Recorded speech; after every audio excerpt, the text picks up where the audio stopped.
are some smart people in the military, political, diplomacy, apparatus that understand like what the agenda is for this administration, and that's really to get the freeloaders off of the actual balance sheet. And if you don't know like what you're talking about, and you're getting all emotional about, oh, this price is this or this price is that or this price is this or this price is that, then you obviously haven't been listening. Like you obviously didn't hear anything that was said during the campaign when they said, hey man, we're going to be making some long-lasting changes here, and it's going to be a little uncomfortable, but after the turbulence, it's going to be good for everybody.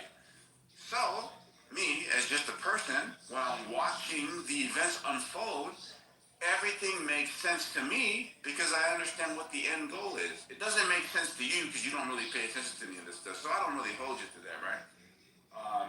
But you should hold yourself to that. Because this is like when you get into the whole thing of all of these people are delusional, they don't know what they're talking about.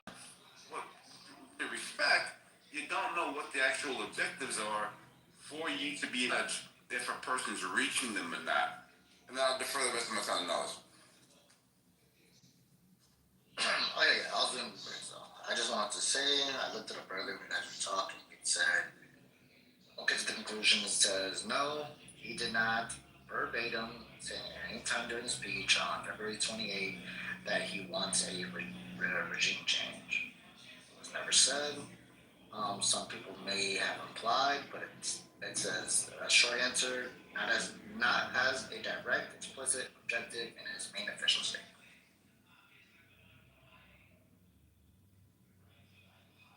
I would just say that Claude says you're wrong. It says that at 2:30 a.m. on February 28th, Trump released a video statement on Truth Social saying that the purpose of the U.S. strikes was effectively regime change.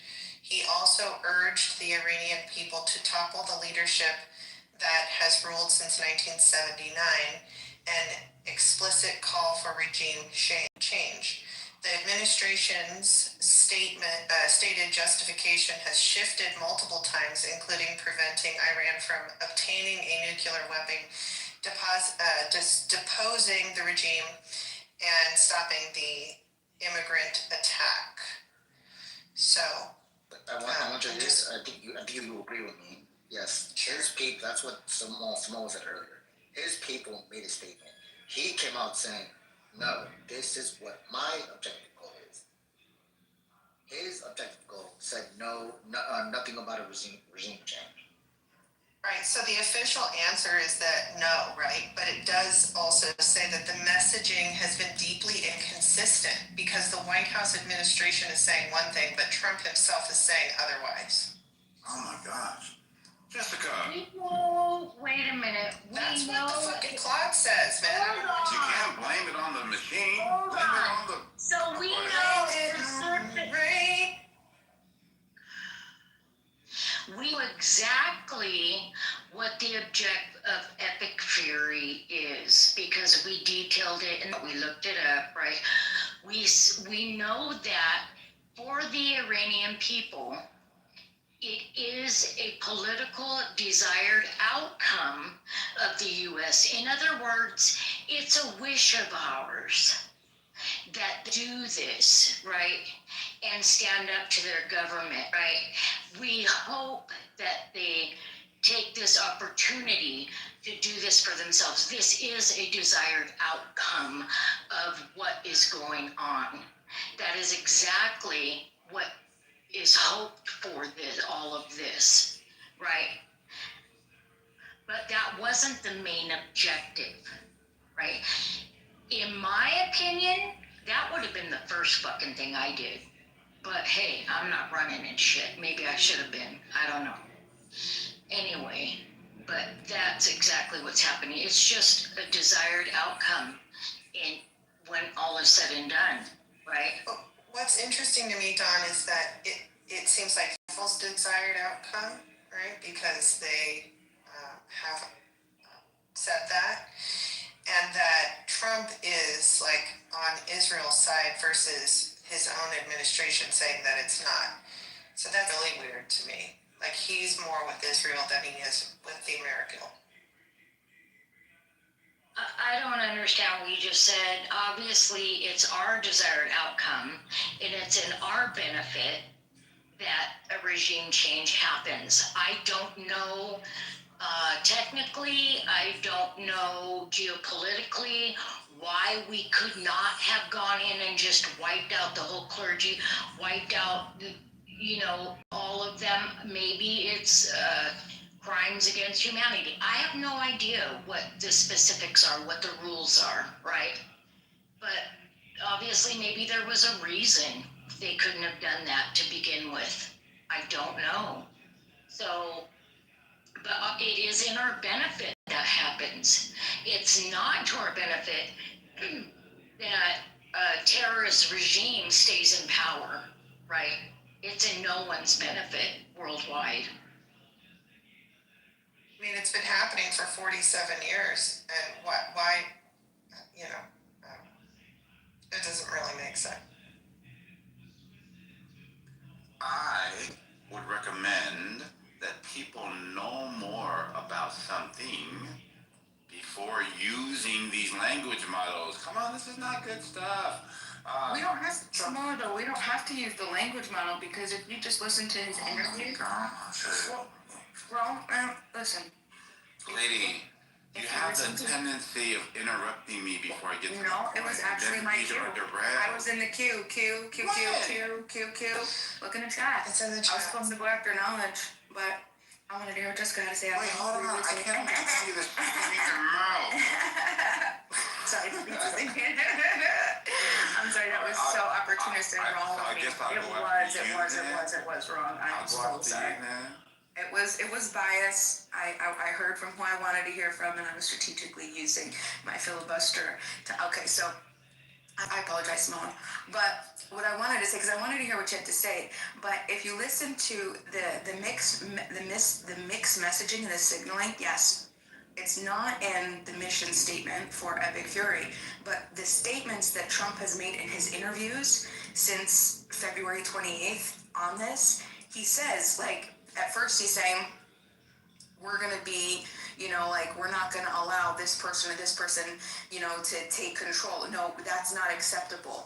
It's, I have to approve, and then it's just like, well, no, not him. Okay, so who you are going to be in control over, if you're going to dictate who's going to take over, I mean, that's part of the mixed signaling of the regime change. But just listen to his interviews. One with that woman. Let's just say I've watched them all. Okay. Who's the woman who when he made his statements about hold on, let me think. Yeah. Like one of the statements was something like. Well, we didn't get a video. It was just because it wasn't. It was CBS. It was She gave like she gave like the, and not even the full transcript. She only gave us quotes of what she wanted to give us from her interview with him. That one. Yeah. Yeah. So then the question to him was, hey, something along the lines of, do you want there to be a democracy? He says, no, he doesn't really care. He deals with a lot of spiritual leaders, religious people, whatever. And then when it came into like who they're going to replace him with, he was like, of course, I want to be a part. I'm going to be a part of that. That guy, the son, is absolutely not. And like, yeah, he's speaking like within the political context of him being able to drop his opinion or him being a part of who will be the person that's there. Okay. So we can set that aside. Okay. So, but you admit that part of it. Like, what about the quote, the headline, to crush Iranian regime and nuclear threat? That was White House's own Operation Epic Fury, to crush Iranian regime. I mean, clearly, if you're crushing the regime, a different regime is going to have to take power, right? No, so if you crush the regime, then what happens to the government? The same regime is they're gonna come back to life? Yeah, so it's kind of like this, right? So like when I crush the regime, that means I'm cutting off your legs and your arms. Are you still the same person? So like when you look at the objectives, and I've just decimated your missile storage, your drone capability, your funding of like proxies have basically decimated your nuclear capabilities within these facilities, are you still the same regime, and have you been crushed? I see what you're saying. Yes. I see what you're saying. All right. So the point I'm making is pretty clear, and I think you could agree with this, is that there's times when he'll speak, and he's speaking about like the outcome of both of these militaries, their, I guess, bilateral operation, or like how would you say that? And like their dual operation, because they're working together, right? And in that, you could say, hey, if they do their thing and we do our thing, this thing will happen. And if this thing does happen, I want to be a part of like the reimagining of this place, of this wonderful place, with a favorable Iran to its neighbors and to like Western or like American trade. Sanctions would be removed, all these like wonderful incentives will like come about, right? But what we're talking about is like the military objectives. On the left, you have America, boom, we'll do our part. Let's say Israel fails, okay? Let's say Israel doesn't reach their objective of like uprooting or changing the regime change, right? Does that mean that we fail? Bima? So like they have Roaring Lion, right? That's their mission, or that's their name of their operation. And they have regime change in their objectives, right? If they don't reach that objective, do we fail as far as epic fury? No, not technically, because that's not one of our mission goals. That's not listed anyway as a matter of honesty. I mean, if they have it for their, why would we have to write it twice, right? Right, and what I was saying is that what you're starting to see right now over the last 17 days is the media and the propaganda machine start to move that objective over to the American side. And then they're adding more objectives so that America can never win. They're in a lose-lose situation. Like right now, the Strait of Hormuz has been added to the American side of epic fury. Do you think that is Israel doing that somehow? No, it's the pro-Iranian pushback on like Donald Trump can't be successful here. And like that's domestic, right? Like that's just the gamesmanship of like we're about to hit a midterm, right? So the Democrats are basically saying this is like stupid, and they're gonna run with it, right? But Donald Trump can't be successful here, even if he gets What out. does Marjorie Taylor think? Who cares? No, it's not just it's not just the Just Democrats. hold on. Just hold on. I'm talking about people that are actually in power that need to create a narrative to uproot the House and the Senate. Okay? So at the midterms, Donald Trump can't be seen as a winner. Right? Hello? So what they're That's doing... easy because he's a loser, like by nature. That's fine, but if he's a loser, then that means your country's losing. How do you feel now? Oh, big person. All right, so if I'm saying this... what I'm saying is that it's their it's in their best interest for this to be a failure. Like we can all agree there. The Democrats would obviously benefit if this excursion is a failure. So what they've done, if they've loaded it to where it's inevitable going to be a failure with people that are repeating these objectives that don't even exist. And because I have, and knowledge has this gift as well, like the memory of an elephant, we know what the actual objectives were from the beginning. So when people start adding things, they're like, man, I don't even belong there. You guys are moving the goal. This is a traditional, example of moving the goalpost. We're going to do these three things. What about these three things? I never said I was going to do those three things. Yes, you did. What? I never said that. Yes, you did. You failed. He did say that though. Oh my gosh. How does she not know the difference? Bima caught it. Well, I'm definitely not as smart as Bima, so. Yeah, that's a damn lie. That's a damn lie. That's a damn. Look, he just put on his Truth Social. He said, we're going to decimate Iran, and then we're out of here. Let's see how these countries feel when they have to figure it out themselves. Bro, that was a perfect setup. Like with this whole dramatic, nobody wants to help America. France, Germany, England, Spain, nobody wants to help America. This is this dude's opportunity to step out. They're like, oh, y'all don't want to help me? Cool, I don't want to help y'all either. Bro, this is like a blunder on the EU side. Especially when America's like the main financier, right? We fund everything. Even if you pull out, I guarantee they're gonna be like, oh, Donald Trump got into a war and we lost. We lost the war because of Trump. Something like that gonna be said. Why do y'all hate responsibility, bro? Why do y'all hate that shit so much? We don't hate it. Y'all wanted the job. You begged for the job. You fucking Answer that damn phone call. And we don't take drugs in this room. Can you change this? Sure. Change that PTR. I think that, isn't that weight loss stuff? It's not. It's not Are weight you loss. alive? Make sure you check in with us. Okay, I Ethan, already, it's not the weight loss. I mean, I tried. Bro, the idea that Ekin takes all of these supplements and still sucks at debating is crazy. What a waste Let me ask you a of question. money, Right now, the comments in waste chat of are saying money, bro. Samoa is a genius. Samoa is reasonable. Samoa has good facts. Samoa has good resources. Or are they saying like Samoa needs a helmet with the padding on the outside? Thinking. Yeah, bro, but nobody's gonna line it up. Bro. Yeah. Listen, bro. Chill out, bro. You gotta stop popping out on my dick the moment I get on stage. It's kind of gay of you, bro. Hey, let me just point this out, bro. You'll never just hear let me me. answer what the fuck Dima's All asking right, thank you. Oh so my you'll God. never hear me get Samoa, so they weren't emotional talking to you, Samoa. that I'll start screaming about how I'm criticizing chillism. Like when you did that, bro, I was like, wow.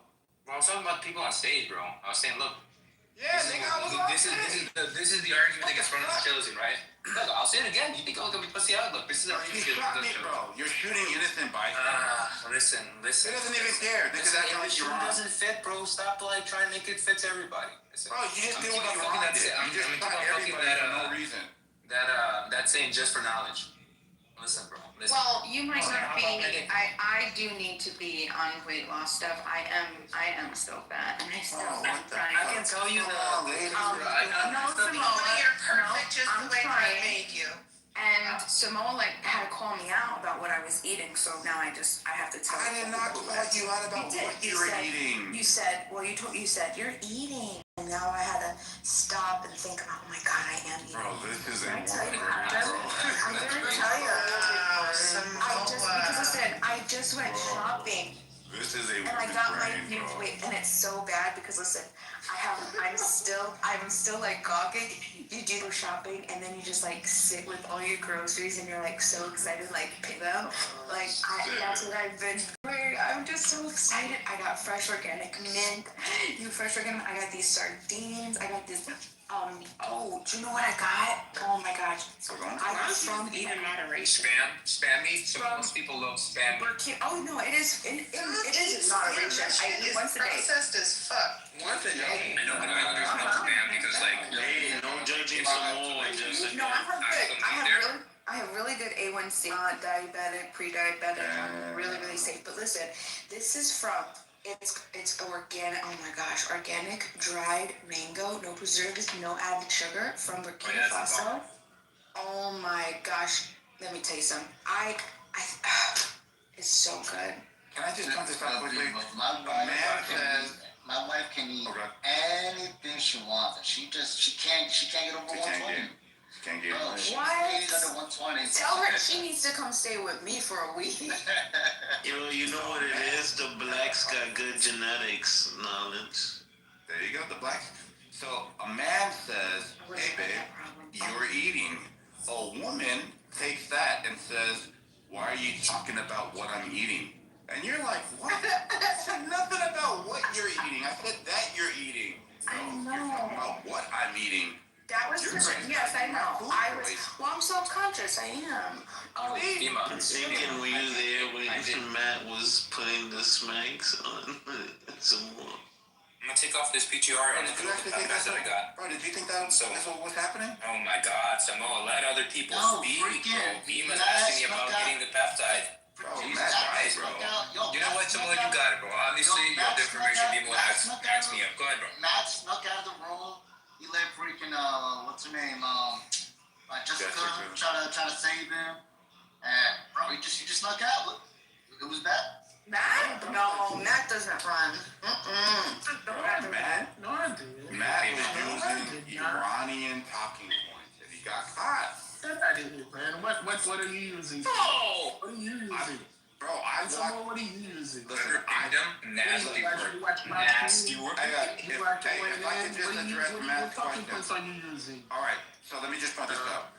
So what I use is Al Jazeera, I use Sky News. So I use like the EU's main accredited sources. I go to Australia, I go to the GCC countries, then America, and then Iran. And what I do is I have all 5 of these like on my actual template, and I'm able to see the perspectives that they have on like one topic. So I can see where Iran would say one thing, Israel's saying the exact same thing or talking about the same thing, but then the details kind of shift. And then I let Al Jazeera, English, and all these other ones kind of like parse that out so you can get as much information as possible. That's what I do. What do you do, man? Yeah, so that's the difference between you and I, right? Yeah, You what are do you do? able to, oh my God. The difference my God, between you Samoa, and I. let other people speak. So the difference between you and I is you watch the news and you formulate an opinion based on what people tell you.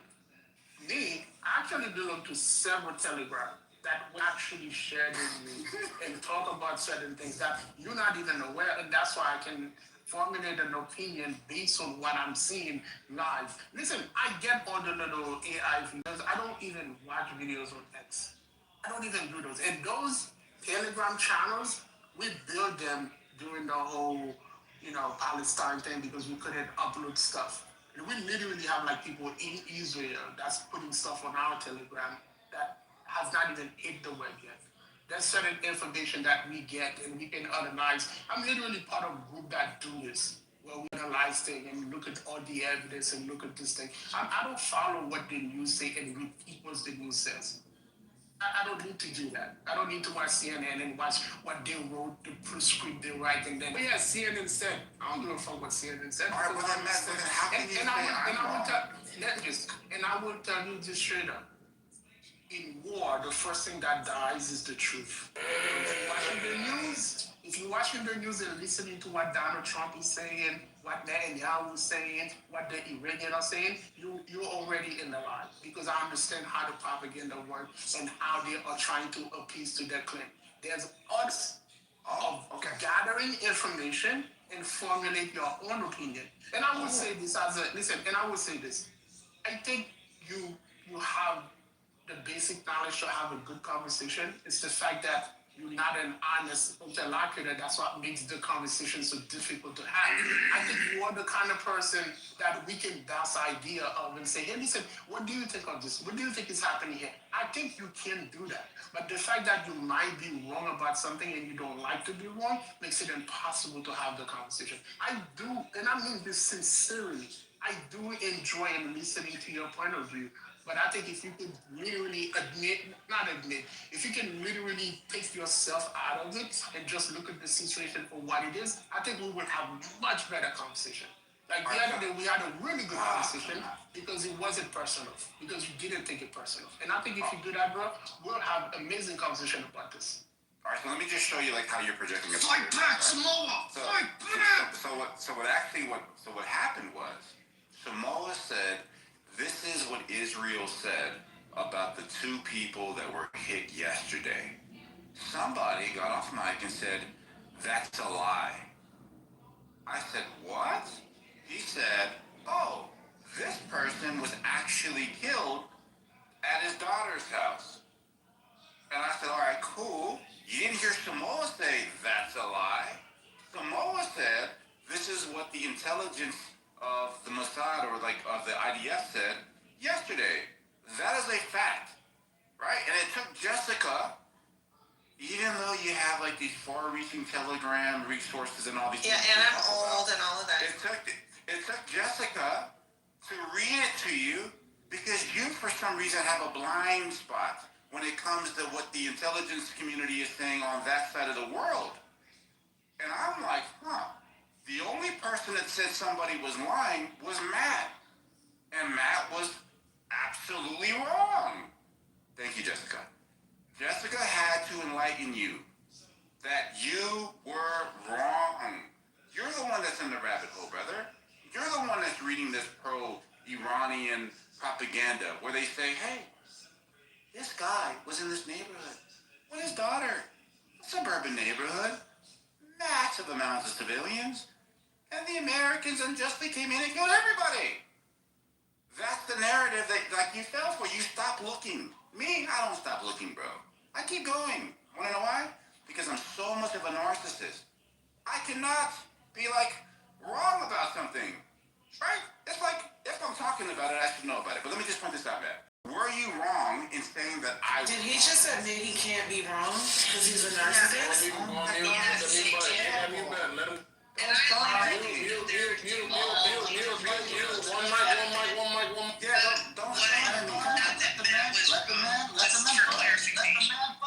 All right, Matt. You were wrong by repeating wrong information supported by media that also Jessica provided to the point where they said, well, that's confusion because we're getting two reports. The question you should have asked is, Matt, how do you know that he was visiting his sister? Because I can tell you at exactly the time he died. He died at 5:14. You know the time like yesterday. You know how I know? You want to know how I know that? Because he came across our telegram. All right. Before he was even on Twitter. Before he was even announced. All right, so you told me I was wrong when I submitted. Because you submitted wrong information. Well, hold on. I said, this is what Israel said. You said, that's wrong. Did Israel say it? No, I said the information is wrong. Oh my goodness. Is the information okay? Hold on. Hold on a second. If Israel said it's 2 p.m. now, you repeat, Israel said it's 2 p.m., but it's actually 3 p.m. Is the information right or wrong? He didn't say it was right or wrong. He said this is what Israel said. Right or wrong. I'm saying the information is wrong. Now he wants to switch it. No, you said I was wrong. Yes, the information is wrong. Oh my gosh. Bro, I'm not saying if the information is right or wrong. I'm saying these people said something. Then why did you argue for the information then? Buddy, you said why did you argue for the validity of the information? Buddy. Hold on, did you not argue the validity of the information? I'm not your cow, buddy. Buddy. Did you argue the validity of the Mad, information? bro. Buddy, you said Once again, you can't be honest. You can't be honest, bro. Hold on, man. You bet Someone you won. Come on, Matt. What are you doing, bro? Because that's what you're looking for, so I'll give it to you. You won. I'm wrong, you're right. Hold on, wait, hold on. I'm just No. in the back. Hold on, Wait. How many people say you're wrong? I didn't hear it. It's crazy. Listen, I didn't hear it, okay? Can you say that again, Matt? How do you say fuck you in Samoa? Listen, once again, I think once again, I think you doing this little philosophical thing to say that. Well, my point is the fact that Israel said it. Yeah, Israel said it, and the information is wrong. And I'm saying that information you provided, whether you got it from Israel or anybody, that was the wrong information. All right, how about this one? Did his daughter Because you were trying lose to her hold on a job? second. And the thing is, you were trying to make the point that those guys were hiding. And that's why you brought that information with quote unquote the forest. And I said, hold on, that information is wrong because it came across when they hit the building when he got killed and they announced it. And the Iranian announced it literally an hour later when the body was found. That's literally the scale of event. Let me ask you this question, Matt. So, They did the funeral this morning. all right, but let me ask you this question, Matt. If you know that Israel is bombing buildings that you happen to be at, right? You would say it's okay. Let's keep going into these buildings. No. Listen, we can argue. Listen, in one of my tweets this morning, I said the Iranians are both the smartest and the stupidest people on the planet, right? Because they keep doing things that we conventional people would not do. I would never go to my daughter's house while I'm in the middle of a fucking war. Are you out of your goddamn mind? But then again, I'm also applying the fact that, and I've always said this, culture means a lot for these people. They have their own culture. Is an honorable thing. But that doesn't make any, because we can clearly see that. Sense. It doesn't make any sense. Because we can clearly see that their infrastructure, right, was built in. The cake is baked, it's built in for them to go underground. So that whenever there are areas that are getting hit, they have a place to go for safety. When you say things like, oh no, they're so stupid, they just sit there right in the middle of opening. Yeah, shoot me, everybody. That doesn't make any sense. Let me repeat what I said. No, you just said that there's more Learn in so I can stupid. speak. Learn so and then I will repeat it so you can understand. Right, Once again, this is the dishonest interlocution that I can't really handle, bro. All right, you said that they're the smartest and the stupidest people. Okay, you said that like for some reason these people will go into areas that they know have a potential of like being bombed because they're that stupid. Even though these places are being under like siege, right? They're literally getting bombed every single time. And you're saying that for some reason, I guess it's like their culture or whatever this is, their pride or whatever, they'll go underneath or they'll go into the same building. And I'm saying they've proven that they are not doing that. They've proven that the buildings that are being bombed are empty because they've created these silos or these bunkers underneath ground, 300 meters, just in case this happens. So they're not that stupid. They're pretty freaking smart. Now, what do you want to say, Matt? Now, when I said they are both smart and stupid at the same time, did they create the infrastructure? Yes. Are they moving in a way to use the infrastructure in order to protect themselves? No, and that is the stupid part. There is no way on earth anybody in this room will be in a war and be visiting their daughter in the middle of the goddamn war when you know that your family is being severe. You know the Mossad has tons of fucking agents in Iran looking out for you. The other day they were walking down the fucking street. Who the fuck does that? That's the stupid part. Bro, doesn't that add credence to the narrative that the Israelis are saying? That because they know that they're being surveilled, that they're hiding in the woods in tents, and the only reason why Israel was able to find them because they had these family members being surveilled is because some Iranian person dropped the location. Yeah, they weren't even looking in the woods. Yeah, they have tons of Mossad agents in Iran. But you're making an argument that gives more weight to their side. No, I'm not. That's not what I did. It's because if you don't understand it, I can repeat it for you again. Once again, and I said, these people has a fascination with martyrdom, which, by the way, I do not understand. I don't understand the martyrdom and of like dying is the greatest honor, blah, blah, falling in battle. And I understand the cultural aspect of it. Do I agree with it? No. Do I think it's stupid? Yes. Because if you want to survive in a war, you got to do what you got to do. These people see them going inside a bunker. It's cowardice. While we see it as protection, they don't see it that way. This is why, even yesterday, the moment they found the body, they announced that he was died, someone else already took his place. So the next in line already went up, boom. His name is Sergio, right? Went up, boom. And that's the way they operate. Let me just point out like a weakness here, right? Why create this decentralized like military strategy of like the mosaic strategy, right? The reason for that is so that they could distribute like across their 31, I think it's 31 states or provinces, right? Where there's not a centralized power to be attacked, right? So they've already had the foresight to create the mosaic strategy, right? And you're saying now... The mosaic strategy doesn't pertain to martyrdom. It pertains to hierarchy and giving order. So for instance, the moment the war started, they put out an order that says, okay, everybody is going to be independent. You're going to make your own decision and you're going to fight your own battle. It's like, for instance, you're fighting 31 little armies, which means if Army 1 in District 1 or State 1 falls completely, you still got like 32 little armies. Absolutely. So like, if you look at martyrdom. Exactly, but martyrdom, that's two different subjects. It's not. So like, if how you is think it about not? Because the general from District 1 can die in battle, and then the general from District 1 again will stand up in the spot. Yes, I totally understand. Wait, hold on. I totally understand the strategy.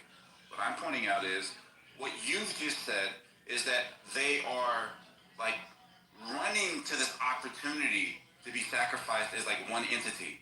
So it would make more sense for them to be centralized so that they could take this hit instead of. Yeah, that's your logic. That's not their logic. Gosh, bro. Once again, we're not done. Oh my god, this is crazy. Otherwise, they can just fucking stand in a line. Hold on a second. What you saying is it's like they can just stand in a line and then they can all get bombed together. Like you don't understand the idea of martyrdom. Martyrdom is not you getting shot just by standing there. It's you falling while in battle. Okay. It's something crazy. Right. All right. So like the first 30 seconds of the conflict, 50 of their people get killed immediately. Right. And then you're saying people rise up and then they decided we're gonna apply the mosaic strategy of defense. No, wait, hold on. So you're saying that these people, after 50 of their people get exterminated, they're just gonna put 50 of the next people in the same room. Yes, because they have the hierarchies, not in the same room. Why would they? Like, come on, you know what? And once again, this is the part. We can't have the conversation because I don't know if you're trolling. I don't know if you're serious. I don't know. He's serious in the sense that he wants to have the conversation. No, he doesn't. No, but he's not. You gotta try. Well, let me just say this to you, Matt. He was talking about this, and he was talking about all the money I think we spent on like Ukraine, right? And then he mentioned how much money we've spent on this war. And in reference to that, he said at least we're having some fun with it. Samoa thinks this is fun. He thinks, another opposition. No, Samoa. You literally said we spent all that money. You were talking about the amount of money we spent supporting the Ukraine war, right? And then we talked about the over $11 billion so far in a little over 2 weeks that we've spent on this war. And you said verbatim, I quote, at least we're having some fun with it. And then I was shocked because Really? yeah, and you know what I mean? And that's some weird shit, Samoa, to think about this as being fun. And this is coming from somebody who's totally indifferent about it. I don't support Americans dying, boots on the ground, but I also know it's not within my control and my power, and whatever happens is gonna happen, and likely a lot of this is within biblical prophecy. And however it's gonna end, it's gonna end. So that's why I'm kinda just have a hands-off approach or don't really care either way, other than when it comes to American lives. That's pretty much about. Yeah, so. But Samoa, you did say that about the war. What did you think that meant? Hold on, say that this was fun. You referred to the war as us having fun, right? And I think it's a little it's not a good way to. Would you like me to tell you what I meant? Yeah, I'm trying to figure out a better way to say it, but I can't just. Well, I'll just tell you what I meant. I mean, it's pretty clear. Okay, sure. So we spent about 200. I'm gonna leave. Just feeling Secretary. Just shut the fuck up and leave. You go take care of it. I just can't stand it. Look, we spent, let's say, approximately $200 billion for Ukraine, and all of what we have here as Americans, as far as our military might, has not been on display. So the conversation was based on it being a performance for other potential opposition or potential combatants in war to see what we got. As far as our. That's why you said we're having fun? Just hold on. That's what you meant by that? Hold on. We're having fun? That's how that translates to that? Yeah, just listen to what I'm Just saying. got back. I'm gonna take a quick guess what Samoa did. He gave you a definition that wouldn't align with fun at all. Yeah, Unless you want to know how in what world that would mean fun. Yeah, he's wrong, right? That's exactly what he did. Let's go. I'll be back with further predictions. Let's fucking go. And you'll be But wrong he already again. said this is just an egotistical war for him, so it's fine. No, it's He just needs to not be So wrong. you know how stupid this is? All right, here. Let me help the people in the back, especially those. Samoa, you have adult sons. If your adult sons were deployed and were in the military, would this still be fun? I am a moderator. Would this still be fun? Alright, that shit's crazy. Come on, guys. Yeah, I don't know what's going on right now. Come on, man. Insanity. What's going on? All right, look. I'm saying this, right? If you're spending $200 billion on the Ukraine conflict, but you're not able to demonstrate the full capabilities of your military to those that might want to dethrone you. The point of a proxy war is to not have to get involved. That's the whole point. You don't want to show your strength. You don't want to have to put your troops at risk. That's the whole point of a proxy war. Is to not be engaged in the quote unquote fun. Right? Isn't that the whole point? No. Imagine having power just to be an asshole. It's fucking weird. It's like, bro. Imagine not having any and still being an asshole because you don't have any power. I think that's even worse. Imagine having no power and being an asshole because you have no power. Imagine that. Imagine not having any power and being a fucking asshole, right? But go ahead, Samoa. Go ahead. Go ahead. What is the point of misrepresenting my position? It's just wasting time. I don't understand why you don't want to learn the position, because you'll probably agree with it in the context that's appropriately applied. So let me just point this out again. If we're going to demonstrate deterrence for perceived adversaries like Russia, North Korea, or China, then you would want to demonstrate your full capabilities and how advanced you are. Okay? In Ukraine, you spent $200 billion. Were you able to do it? No. You were limited in what you were able to bring to the battlefield for whatever the reason, okay? You weren't able to show, the capabilities of our military.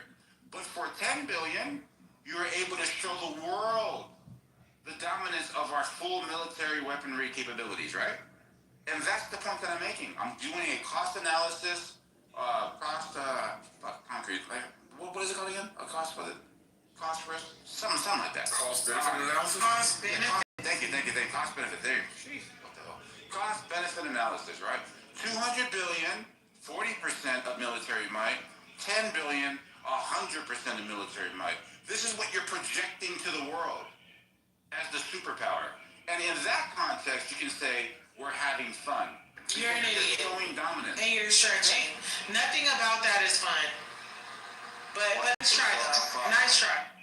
You're saving $190 billion. And that's fun. War. Nothing about war should be defined or described as fun. It's not it just shows that you, as a fucking Monday morning armchair quarterback who doesn't have any skin in the game, I'm talking about literal skin in the game.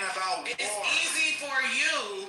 easy for you to describe people dying as fun, right? Because it's all just entertainment for you. It's all just entertainment for you. That's all. Why don't you try to address a position instead of running away from it? Who said anything about dying or war? I'm talking about demonstrating capabilities of military might. What the fuck? My nigga, you ran from me though. I made a good, solid ass point, and you couldn't even break it down. Run from somebody, bro? Yeah, you ran from me. All right, then line it up. Before you line it up, I got a question for you. Do you think, based on what you're observing currently, do you think the way we're gonna fight war is going to change? Of course. Bro, you've obviously seen the drone game has changed, right? We got the Lucas right now, $35,000 per, instead of using Tomahawk missiles that cost $1.2 million. I think it was $2.1 million, right? So yeah, it's changing the way we're gonna do warfare. Of course. You don't think so? Oh, I think there's going to be more changes. I think aircraft carriers have become obsolete. Bro, look at the interceptor missiles. The math was not working. I think aircraft carrier is going to be obsolete. Oh, hell no. I think it's going to be, moving forward, it's going to be a missile war. That's why we have not heard from the aircraft carriers, right? We have not seen anything. No, the aircraft carriers is what carries these F-15s and F-16s and these F-35s. We're doing refueling over Saudi Arabia. But the planes are coming from Cyprus, and then they fly, and then they do refuel over Saudi Arabia. No, you're talking about the bombers. No, you're talking about the bombers. The 22s and the 35, they get refueled. They are not launched from the aircraft carrier. They're not using aircraft carrier yet. Yeah. It says right here, bro, the Abraham Lincoln carries 200 airplanes. I understand it carries 200 airplanes, but so why carry the weight if you're not using them? They are because they are 1,000 miles away from the. No, they're 500 miles away from the target. They want to move back 1,000 miles. You see, like I said, you're not really getting the right information, brother. All right, so it says right here. It says General Ford has went for repairs, fire in kitchen, whatever. It says Abraham Lincoln is still 500 miles away. Like, this is like real-time data. I'm going to go get the real-time data because I don't want to say we. They are tracking those things. They are not close to the border. She was trying to do that to me, bro. Did you see what she was trying to do to me, bro? Because the thing is, it's like, remember when the aircraft carrier came into play in World War II? And I think now missiles going to make them obsolete the same way battleship are absolute. I think we in a new world now where if you don't have the proper missile, you will not be able to fight wars. The human might not be even involved in war fighting.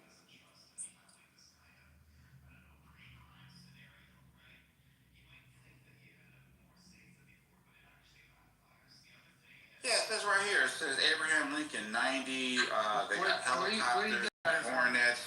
I know what they have. Yeah, where are you getting that information for? Oh, as far as like how far the Abraham Lincoln is from Iran? Yeah.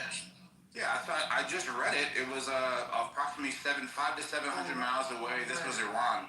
Yeah, so like this is an Iran person saying that's why their carrier is this far away. Come closer, so something like that. But I can find it. I mean, maybe it was the president or something like that saying that they don't want to engage. They're basically waving Trump in. Like, why do you guys talk so big when you guys are running away? Right, and that's basically like the sentiment of like the comment that they made. But it was 500 to 700 miles away was the actual number that they used. Right, and that's why like when you do the math of the range of like F-22 1,600 miles, when you need fuel to go 1,500 miles and 1,500 miles coming back, so aircraft carrier makes sense if you can approach the coast because we will have enough fuel to go do the mission and come back. But if you move the carrier back 700 or 1,000 miles, you won't have enough fuel. And that's why we're running all this refueling inside the river. It makes more sense to do it that way than to launch from an aircraft carrier because once you move the aircraft carrier 700 or 500 miles, now you're opening up yourself for those, torpedoes and hypersonics. Well, I forgot what they are called for the plane. And nobody wants to put the aircraft carrier. No, hold on. But the carriers play like a defensive metric, right? Where things that are being bombed over, they're able to shoot down these projectiles. Then they're able to like give radar to navigate the F-35s and the F-20.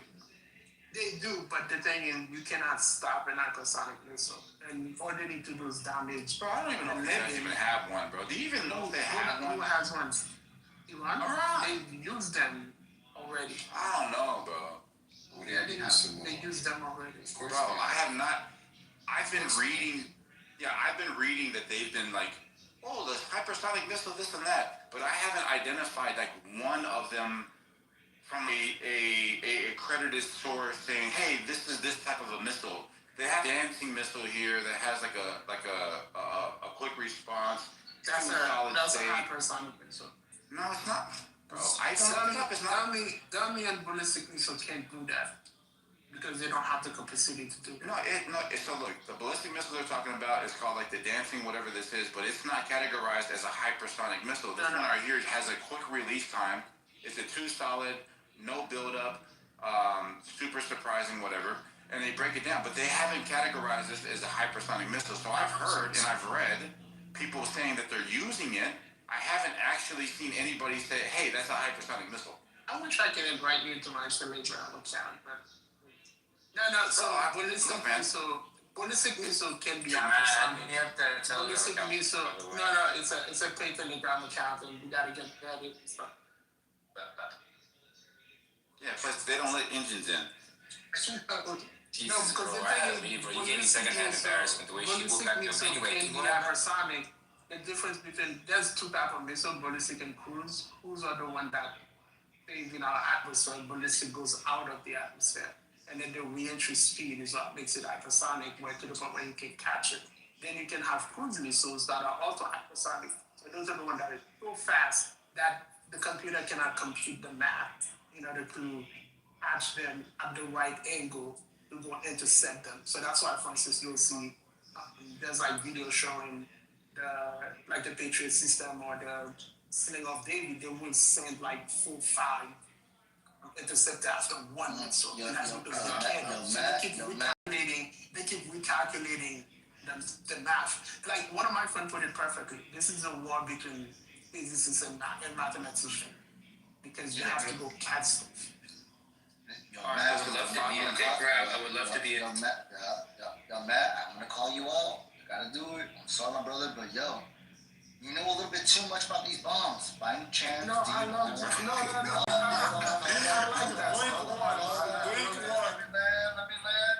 By any chance, do you own any land farm? And No, I don't. No. I like military hardware. I love like this kind of things are fascinating to me. So I read about them a lot. Because I think it's. Yeah, me too. I think most of the technology we have today come from the military. War gave us so much invention. So I'm always interested in what they have. You know, did y'all hear Incan say me too? We're not talking about bow and arrows, Incan. Relax. Hey yo, listen, I could give you a little bit more information than just sticks. But look, I also care about like military hardware a lot. Like I think it's pretty cool. Kind of nerd out on that shit. And I could just be like an asshole right now, just be like, yo, fuck Samoa. But like, I haven't seen anything from Western, right, about like the Fatah 2. That's like a development of the hypersonic missiles. I haven't seen any confirmed from Western intelligence. I've seen like stuff from Iran and their allies. Obviously, I'm not gonna so all the attacks that I'm seeing, you could attribute it to like the dancing missiles, all these other missiles, right? But I've yet to see where like, oh no, that's like for sure like hypersonic missile. Like I haven't seen anything yet. Like no video. Like the US has a very cool missile. It's an hyperbaric bomb where it explodes like 2-3 miles above the target, and then it sucks the air in, and then it pushes out. It looks like a nuclear bomb. That's how big it is. And those things are like, you can destroy like towns with just one bomb.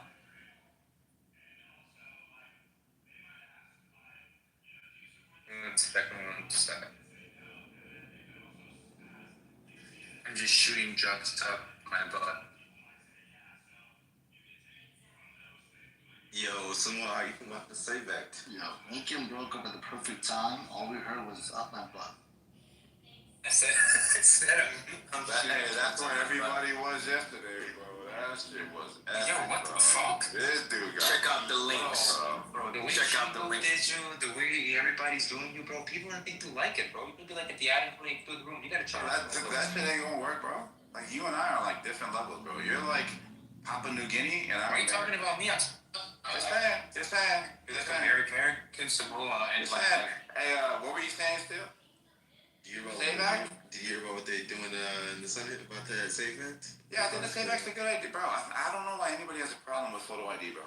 Like, this is like a stupid hill to die on, bro. Like, why would anybody want to secure electric? It's not photo ID, it's a passport. You have to prove that you're of American citizenship. That's fine. You have to. Yeah, it's like you can. Yeah, but not every American has a passport, though. Not just That's your retarded. I got all my kids' passports at the age of freaking 3 and 4, bro. It's not a difficult thing. You gotta drive. You gotta drive. We have American hold on, we got American citizens. You gotta drive maybe 5 to 15 minutes away. Oh my God. It's gonna cost you maybe 30 minutes to an hour of your day. Oh my God. You're gonna have to wait about 3 weeks. You're gonna have to wait about 3 weeks. Yes. Oh my God. This is such an impossible task. Stop being lazy. No, all lazy people. No. You're on me, your mic is Yeah, it is. Can't really hear you, but I prefer it that way. But we can't. Your passport for your kids, were they free? Did you have to pay for them? Yes, I paid for Okay, so there's a that. barrier to entry, right? Yeah. Oh, okay, so you do stand to alienate those Americans who don't have, who can't afford to get the You passport, can't right? afford $50? Oh, years. so it does stand to alienate Americans, doesn't You got it? 4 years to make $50.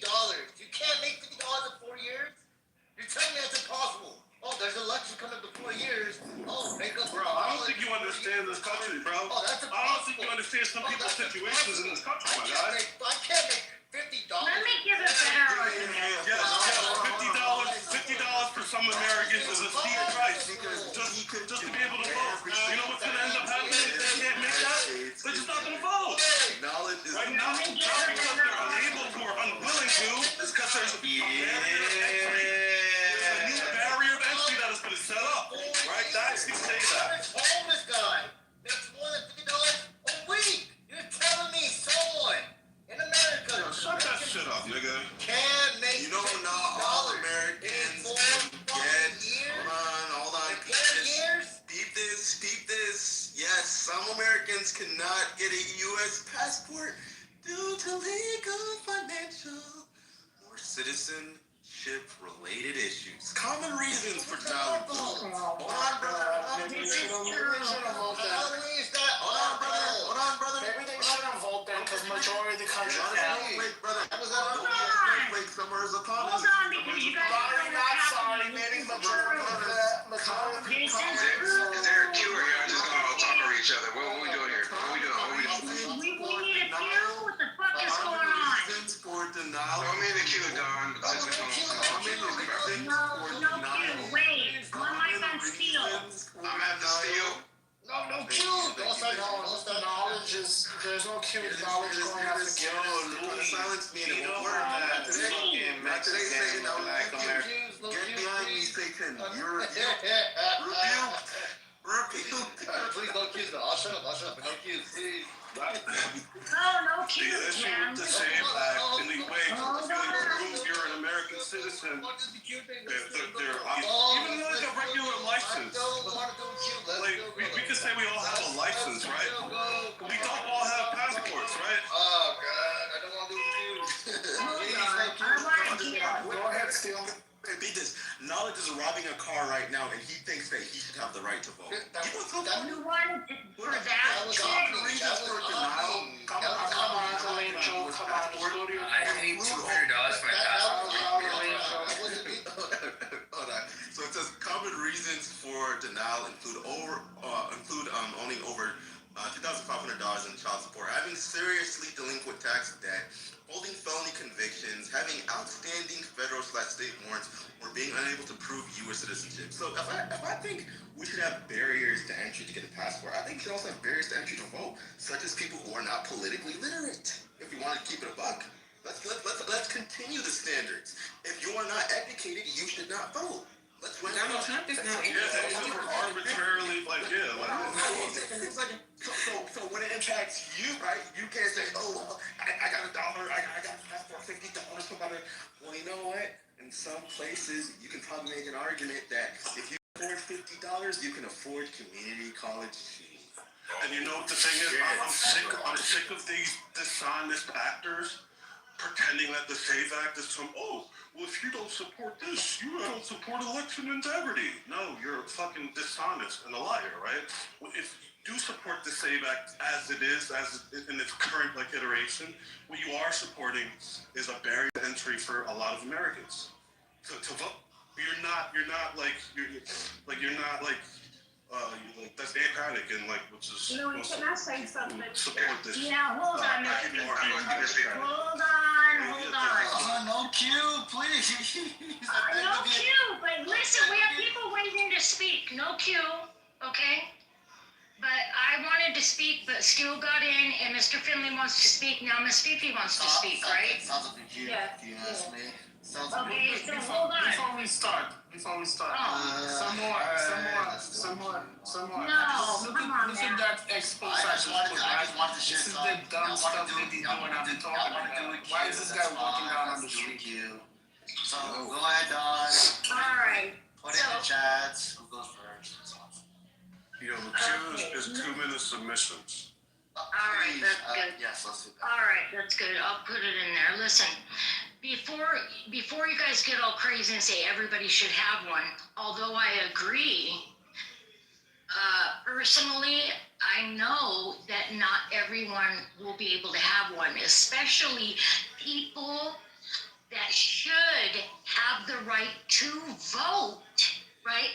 Like my father, who served his country, who was born here, born in a house, right, with no birth certificate, right? Till this day, he served his country. He was a Fed, okay? Ask me how that happened. I have no fucking clue. And cannot get a passport to save his life. Can't.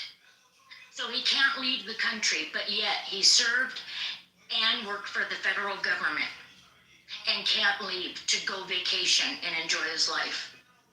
So before you guys say all this shit, can't afford it, all that, I agree with that too. But we have people that should be able to vote in their right minds and done all this shit for their country and can't get a passport. So it's ridiculous. That should not be a requirement. Go ahead, Mr. Finley. Yeah, we know these people are being dishonest because they're trying to simplify this. Oh, you just need an ID. That was their fault, right? Because there was this fake in-person voting fraud that was happening that wasn't happening, right? They're being dishonest. No, this is essentially a new poll tax, right? My wife would have to replace her passport because I've only been married for 3 years. She had just got her passport before we got married. So now, in order if we were to adhere to that, she would have to get a new passport. It was $120. It takes, I don't know how long the process. So she would have to incur a fee, right, in order to vote. That is a poll tax. It is a poll tax. It's a freaking poll tax, right? You know what the state of Wisconsin did to answer to the voter ID requirement? They just made IDs free. And you know that the Republicans in the state had a heart attack? Why are we doing it free? Because Wisconsin said, well, if we're requiring voter ID, right, people that have to pay, because IDs aren't free, they got to pay for them, right? Because the county IDs that were issued by the state weren't legitimate for voting. Only the state issued identifications and driver's license were required, right? Or eligible rather, right? And so they made them free. And so I propose, right, that if you're going to insert this new poll tax, make passports free. Expedite them and make them free, right? And if you are in line for a passport and you want to vote, right, then fine. Give me a provincial, what's it called? The ballot call, the one where you can place it, and then they prove it on the back end if it's legitimate or not. Then, you know what I'm saying? Then do that, right? But they're not going to do that because the goal here is to suppress the vote. Suppress the vote. I'm going to land at this point. You want to see voter suppression in action? Texas has some of the strictest voting laws in the nation. I think they're number one and number two. Number two.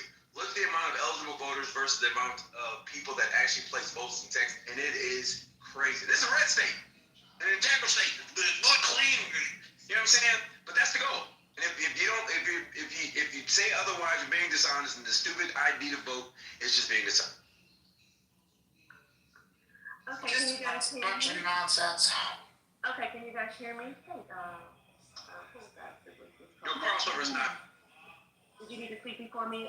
Was it Oleg or Red Rum? I'm sorry. No, he was just crying. He was just crying, Miss TV. You got it. Oh, okay.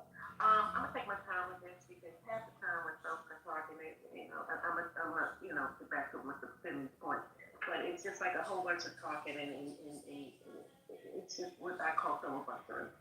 Anyway, when I heard what was it, Phil saying, you have to have a passport in order to vote. Let me first say this: I had my passport before some of you were born in the '90s, so let's get that straight. I think, like Mr. Finley said, I think if that's the case, it should be free. But let me go back. That's a part of gerrymandering. And that's why it hit me so bad when you said, oh, you get a passport. Because primarily, a lot of folks don't have passports. They hide shit now, So I know you probably was just giving an example, and I know this, but I just think it's important that we bring that up. As part of the Voting Rights Act of 1965. Americans getting stronger legal protections for vote. I only say that because the majority of folks are black and poor people. The poor people, they don't have a passport. Make it free like their ID. You know, and if you lose it, they can have it.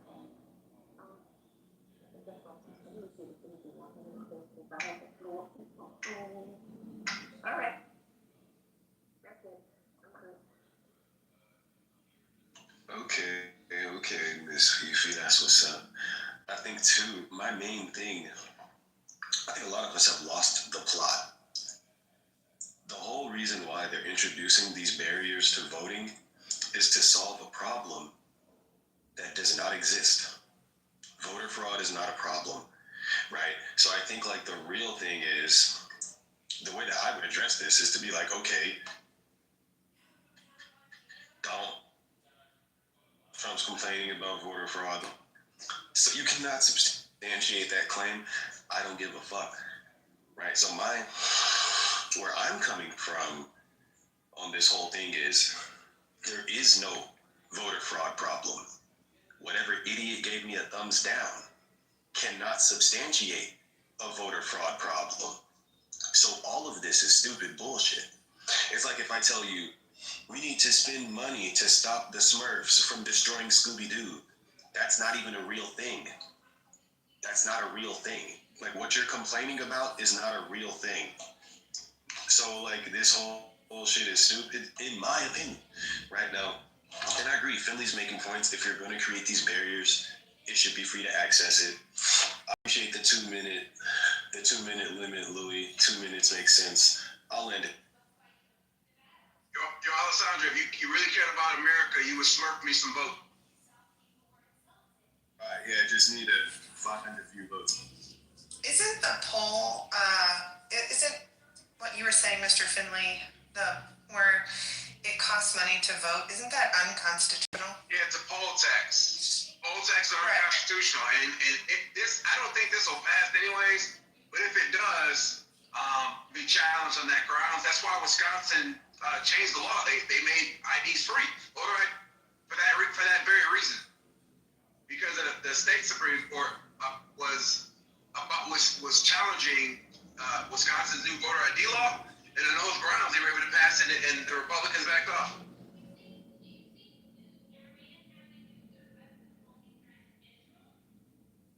My whole thing is this: if conservative values are great, Republicans are so great, right? Then why all these barriers? You know what I'm saying? Because the argument is that, well, the Democrats cheated. They're cheating. When we win, they didn't cheat, but when they didn't win, they cheated. That's one of the dumbest mind games. But it works. It works. It gets Republicans lathered up in lathered up in this frenzy that they truly believe it, that they're losing because the other side is cheating. When these people don't read history books, they don't understand the political pendulum and the partisan pendulum. They don't understand it. They don't understand how it works. And it's sad, but I blame money in politics, and I blame the education system, because in America it sucks. Well, that's crazy. Okay, I don't know about the passport part, but it's that simple. You should have a valid driver's license, ID, form of ID, that they can scan and prove that it's you. But you know when you go to places to buy shit, certain places scan you and make sure it's real. It's not a fake ID. Like, it's that hard? Like, do you think people should just go and just be like, yeah, I'm here to vote, and just give it, and that's it? Like, I really don't get it, yo. It's crazy. And then there's people, but you know how many times I went out to places where it's required to have ID, like whether because they have alcohol or they have tobacco, whatever, and you have to have your ID. Bro, there's still people, it blows my mind, how you fucking leave your house without ID. You fucking come here and they're asking, I need to see if you're over 21. Oh, I don't have my ID. Like, what's wrong with you people? No, seriously, what's really wrong with you? You leave your house without ID? That's bullshit. Something's wrong with you. That's a fact. Something's wrong with you. If you leave your house and you don't have your ID, something's wrong with you. Okay? It's not that hard. It really is not. We're not gonna fucking go to vote and not show that who we are.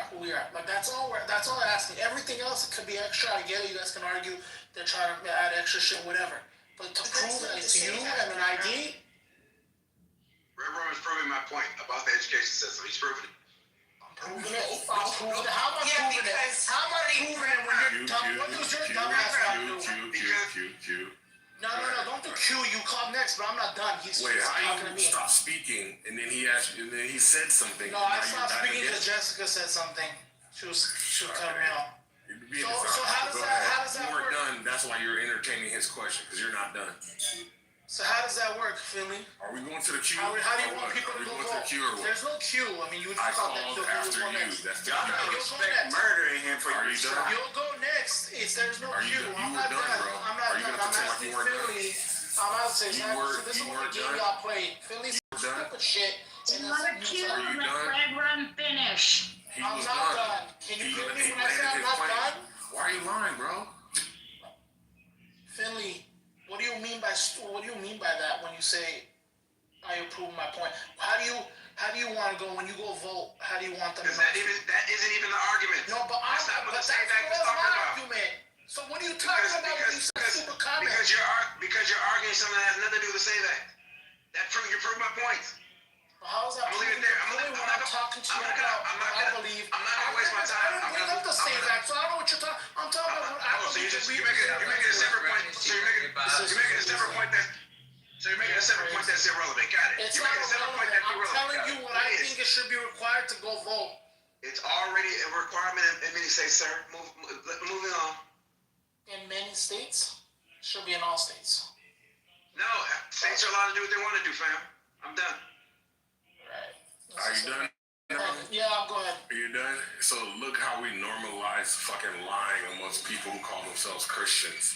Just because they wanted to do a little get back, right? That's pathetic, Red Room. You should be better than that. But Okay, nobody's holding you accountable.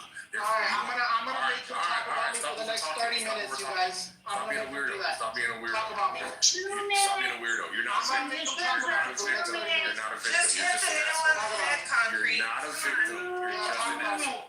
You're not a victim. You're not a victim. Concrete, do you think Go on that mute, if bro. the roles were reversed, you would have been, Red Room would have been thrown down? Or would you have been a merciful? Bro, we're not, look. Yo, we're gonna do this. So chillism is a microcosm where niggas don't hold themselves accountable, but they want power, right? So Red Room wants power. Does not hold himself accountable. Does not hold himself accountable. Wants to hold up his banner. Oh, I'm Christian. Oh, I'm a good person. Oh, but I'm also an asshole when I want to be. Yeah. That's the problem. That's the problem. That's the problem. How many more minutes? Weakness. That's the problem with. Anyone wants to take bets on how many more minutes? Nobody wants to hold you accountable. You don't even hold yourself accountable, right? You're like a waste of time. Go on mute, bro. Stop interrupting. Stop. You're supposed to be shot by now. You keep interrupting. We're in a queue. You violated the queue, and now you're violating my queue. There's no queue. Right? There is a queue. No, there's no queue. You're supposed to be shot right now. So again, the whole point is.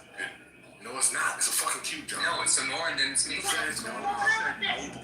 There's a queue. I thought it was clearly established by Gustavo that there's a queue, right? This shit is crazy, bro. Why can't y'all be normal? Just go, concrete. Don't talk to me. I'm telling you, man. Don't talk to me. Go on mute. Stop fucking violent. Look at the Christian curse. So this is, oh my God, cursing is fine, you fucking idiot. Bro, this shit is crazy. Anyway, you want a booty clap for Red Room. Red Room's violating the queue, violating my queue. How many more minutes? And you want to be, you can't, stop. Stop talking about me instead of talking about the topic. Stop over talking. You're gonna cry when I do it to you, right? Prove my point. You're going to cry when I do it to you. You landed your plane, you took back flight because Philly said something, and then you lied that you weren't done, right? You got it. Like sometime or another, you in your adult life have to fucking be a normal human being. And that's the problem that's seeping into our politics. That abnormal people like you with no accountability, no fucking moral stance, abnormal people like you with no accountability, no moral stance are implementing rules, right? That's the problem. It's not an education thing. Shut up, bro. It's not an education thing, Mr. Friendly. It is a lack of fucking morals. These fucking weirdos are creating boogeymen, as fucking Alessandro said, an unsubstantiated fucking fear, and then are hindering good, clean, normal Americans from doing it. Oh, because you can do $50.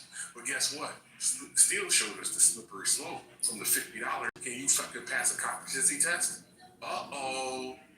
Do you have a degree? Uh-oh. Do you own land? Uh-oh. 5 minutes. Shut up, bro. Shut the fuck up, bro. Topic of conversation. Yo, I can't believe this. Yeah, I can't believe it either. That you're obsessed with talking about me. When I do it to you, you're going to cry. When I do it to you, you're going to cry. We can cry together. Shut up, bro. You soft ass bitch. We can cry together. You soft bitch. Shut up. You fucking fragile bitch. I'm sorry you're fragile. Your daddy was a soft I'm ass sorry bitch. you're fragile. I'm sorry you're fragile. You crybaby bitch. Letting everybody know that your feelings are hurt. Because you got spoken about, you faggot bitch. Your daddy was a faggot bitch who raised one more. That's why you're sitting here crying. Are you still talking, Concrete? Yeah, you're still talking about me. Can I make a quick point just to Red Rum's point? The reason I came off mic. Y'all gonna let this brother land. He said he was done, Alessandro. He said he was. I don't want to hear that shit. Thank you. Are you done? Can I go or no? Is it cute? No. Q. You can spot though, everybody else is. Yeah, so let me just point out a couple of things here. Louis mentioned something about the states having like the rights to do whatever. I think Finley said something like that as well. This is specifically for federal elections. There is a descriptive. Louis said something like that during this conversation. Oh, well, my apologies. Let me go ahead and retract that. I'll just give that to Finley. All right, cool. So Finley is basically saying the state. Damn, bro, don't you get like a butthole to sew back together from yesterday? Fuck. All right. Anyways, back to the point. I don't think there's a. Come on, bro. I don't think there's a. Can we shoot him down, please? Can we like implement Nathan's new rule? I don't understand what the problem is. You just see what happened to Concrete. Come on, bro. What was I saying again? Oh, yes. Would anybody have a problem if states fell in line and said, hey, in order for you to acquire a driver's license or a state ID, you would have to show birth certificate or proof of citizenship. Then everybody that has a photo ID would be allowed to vote, right? A state ID. We got something called real ID. Nobody had a problem with real ID. Why don't you guys have a problem with real ID? I can't fly because of the passport cost this much money. I can't fly because I gotta pay this much money for another ID. What was the smoke for that? No, nowhere? Okay, cool. So, if we were to say that our elections are the most valuable thing that all of us kind of share, and how our country is going to, I guess, be created or policies implemented for future generations, then this is where we should put a lot of our investment. And if it's for federal elections specifically, I don't see a problem with people being like, bro, you walk into a bank, you got two forms of ID. You jump on an airplane, you got to show your real ID. So this is just the times. This is the way the world's working at the moment, and there's vulnerabilities everywhere, right? You got Iran trying to hack into our like systems and stuff like that. So why are we not carrying the sense of conviction when it comes to securing our waste? For every illegal ballot or undocumented person that makes a mistake and votes takes away from one legitimate vote. One illegitimate takes away from one legitimate. It's as easy as that. So why not? Can I go after you, Simone? My bad. No, I'm next. Oh, that's true. It's really Incan's in the first place, so fuck you, Simone, but I'll go after Incan. Look at that. Turncoat ass nigga. Kissing ass me. The current queue is going to be Zavala, Incan, Mississippi, Briaba, Concrete, Heathenist, Jessica, Akizu, Lufa, Mr. VP, Steel, Cogito, Matt, Fema, Revron, and then Alessandro. Look at that. See? You're rewarded for your treachery. You're rewarded for your turncoatedness. Right? Oh, Samoa, I really want to go to you. Fuck you, Samoa. Oh, fucking. See, this is what happens when you drink out of those fucking plastic bottles, bro. These microplastics is killing the testosterone and masculinity of our like people and shit. Not good shit. It's a little meow, man. Damn. Are you, dude? Damn, bro. Let me see. Where was I at? Oh yeah, yes.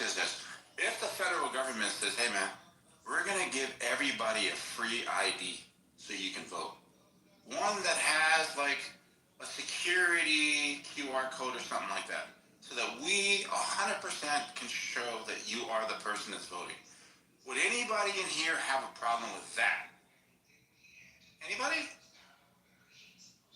All right, thank you. Well, did I say yeah? Because you know how difficult some He people said can't thank you. That's afford. clearly Some people can't afford.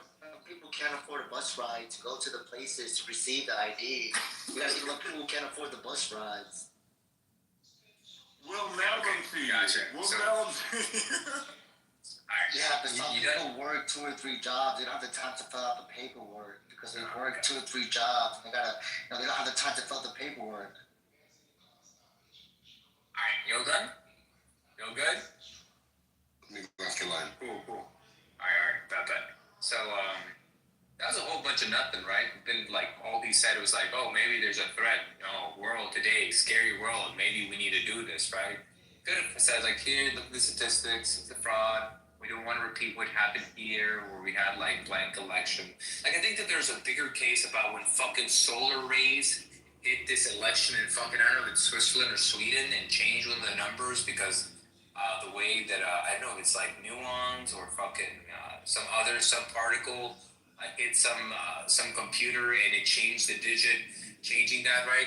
That seems to be something more substantial than whatever the fuck Trump is talking about. Like, literally, the number that it got changed to by a fucking sunbeam hitting it, right?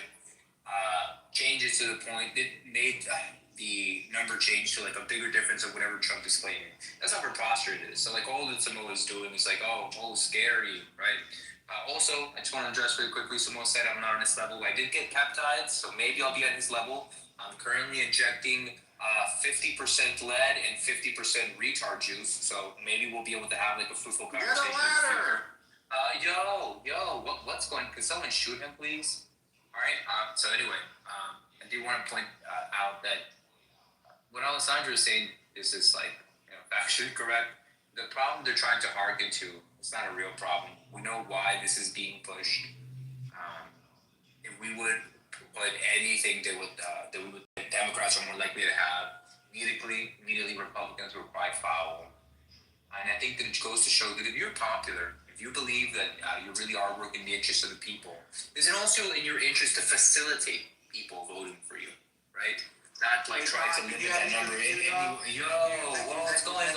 What's going on, bro? What's going on? It's always these people that never figured out how to put sticks in bones and therefore keep on breaking their bones. Anyway, so you would definitely be in favor of more people making it accessible, because the more people, the more votes you'll get, right?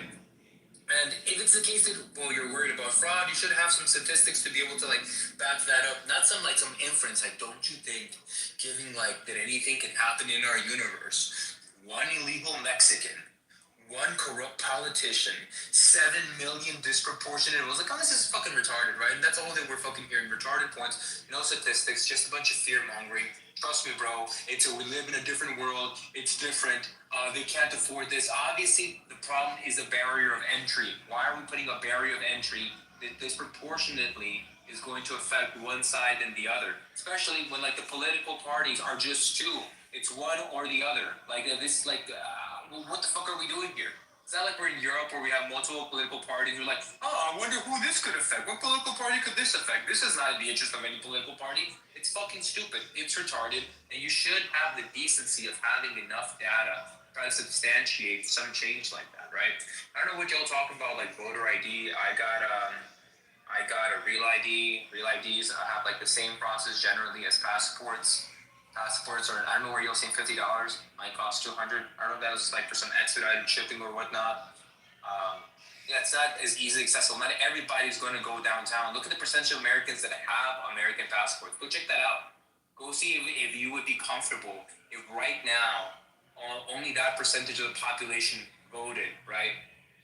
To be like, okay, cool. This is obviously that your reaction is going to be no, right? If you're like a decent person that believe in democracy.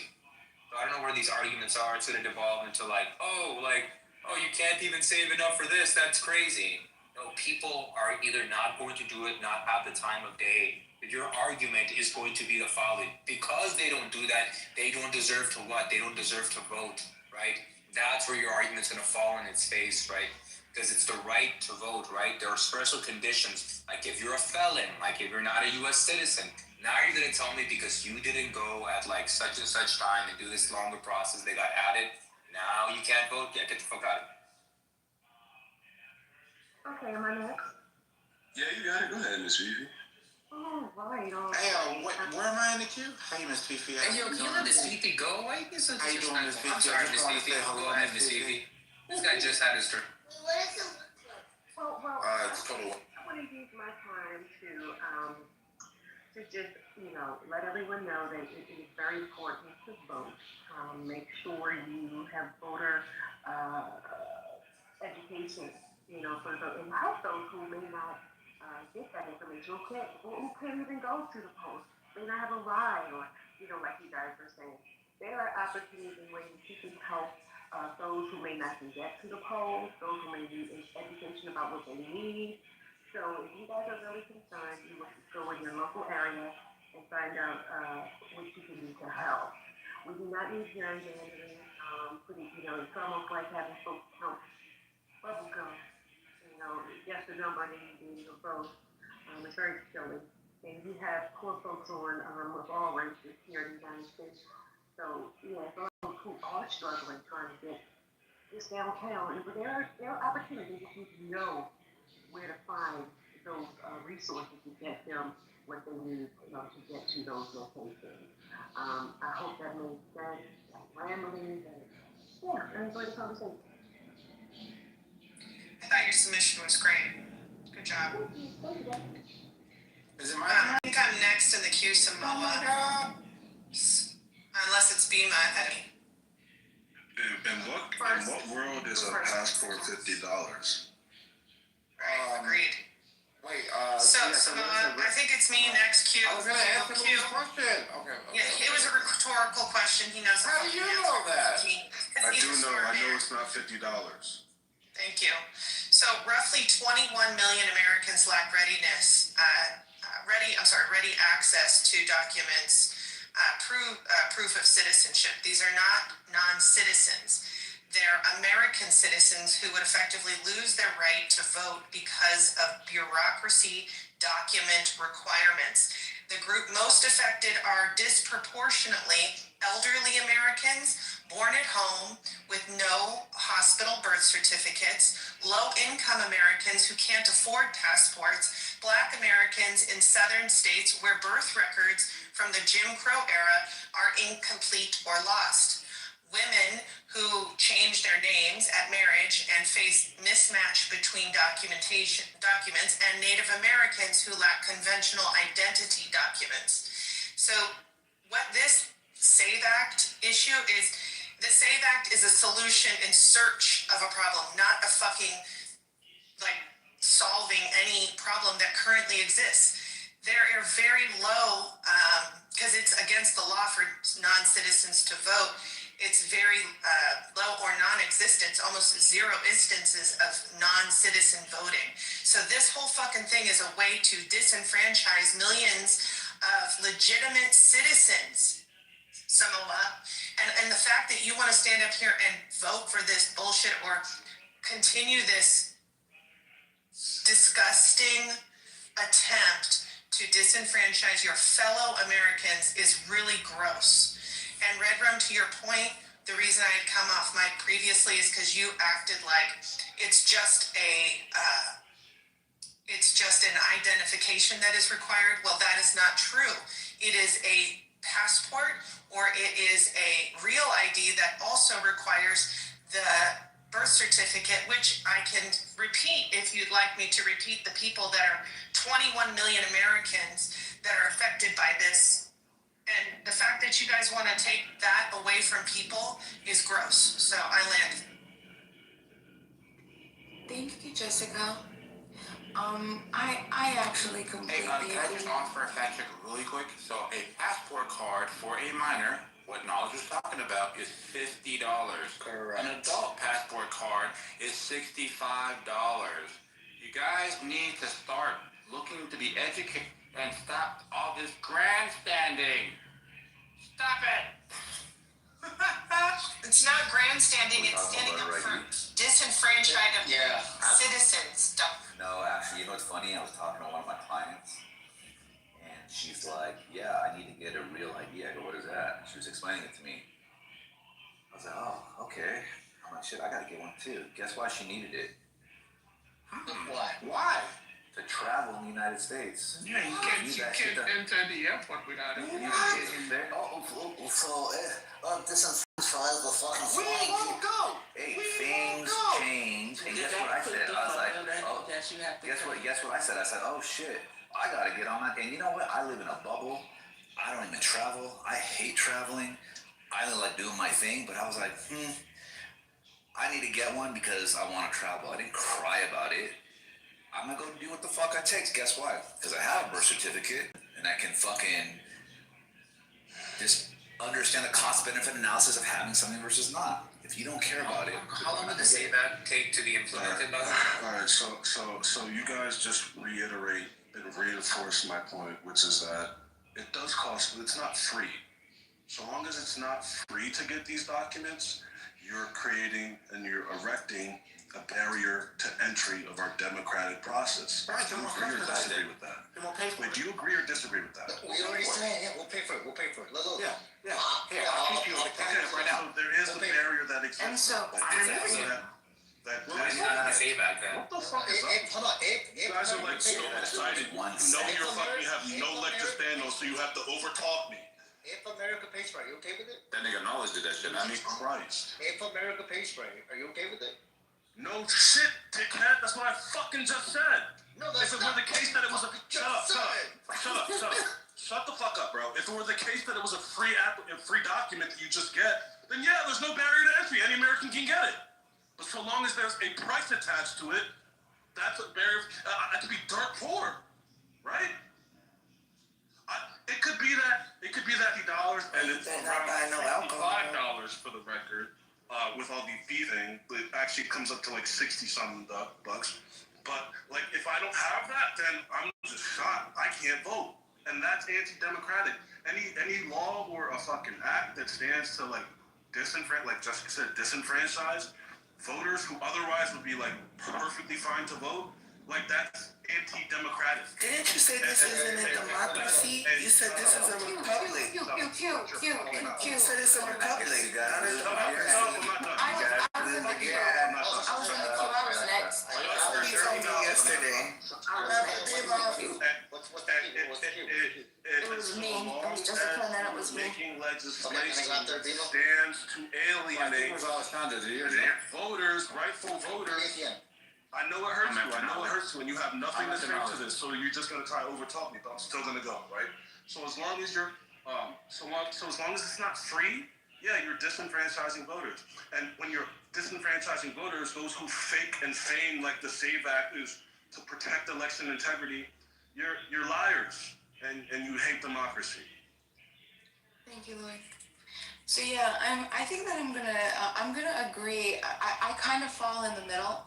I think that there should be you should have voter ID when you vote, right? But it has nothing to do with illegals. You have to be in the poll book. You have to already have registered to vote and have provided all of your documentation necessary to vote in order to be in the poll book. You've already provided and identified yourself as a U.S. citizen. You've been approved, right? There's many layers of checks, right, that you have to pass in order to be in the poll book. So this SAVE Act, what it does, it to, like Jessica said, like Louis said, it's going to disenfranchise people, citizens, right? And this is going to be people who lose their ID, don't have their ID, need to get an ID, whatever it might be. Just an example, my mom, my mom, born here, white lady. Why'd you say it like that? I don't know. I like heard myself say it, and I'm like, ew, why did I say it like that? My mom. So you know, you everyone knows pretty much that she's been ill. So she hasn't driven in a really long time. So her ID expired like a long time. I drive everywhere, okay? So recently something happened where she needed her ID. Oh, we were trying to do things online with her glasses and her lens, and anyway, we needed to get an ID. Well, we needed her birth certificate. Well, we couldn't find her birth certificate. Birth certificate was gone. So it took almost a year and like 2 or 3 months to go through this process to get this woman an ID. Okay. Now this woman she's born here. Okay. But this is my point, right? Most of these people who are going to be disenfranchised are going to be the people who are already citizens. They have already given and they have already been identified as citizens. So. But why? Why do we also need, and why we could be like, yeah, okay, IDs are important. I actually do think that IDs are important though. I do think that you should be, and it's different state to state, jurisdiction upon jurisdiction, right? Like in the state of New York, you only have to show your ID the very first time you vote, or if there's some sort of special circumstances where it says that you have to show. Otherwise, you could show up every year and you show up and you vote. That's why they use elections inspectors, the people that run the polls, people in the community, because it's supposed to be like this extra layer of check and balances. Like, oh, somebody, there's somebody that's in the area that could be like, yeah, like when I do elections inspections, I've done this for almost 16 years, right? And it's the same exact people, right? I know so many people because it's the people that I grew up with in the area, right? But this is the thing. I have caught people cheating. And I do know that people will lie. I know that people will pretend to be other people. Okay, and that does suck. But in that same way that we stress that the margins, those margins that we're fighting for, to say that voter ID will disenfranchise enough of that margin to affect local elections, it's the same. I feel like it's the same way for the other side, depending on your area, right? Because in my area where I had a very large, it was a dense city, and you can't tell, and that always frustrated me because all elections inspectors are able to do is look, they could identify through your address, and then do you know when you sign in the poll book, that's how we check. If you don't have to show your ID, right? If it's an ID state, then we're not talking about you.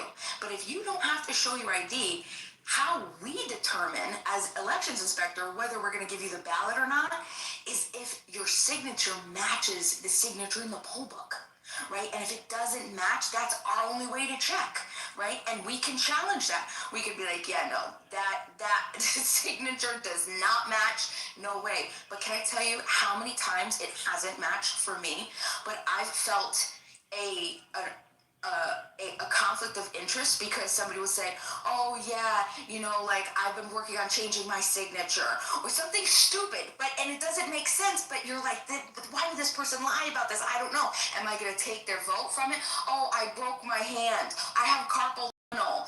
Oh, some fucking reason that they'll come up with that the signature is changed. Oh yeah, no, my signature has changed out. With that signature was taken 20 years ago or 15 years ago when I got my license originally, and my signature has evolved, whatever. Okay, so this is my suggestion. I think that there should be ID.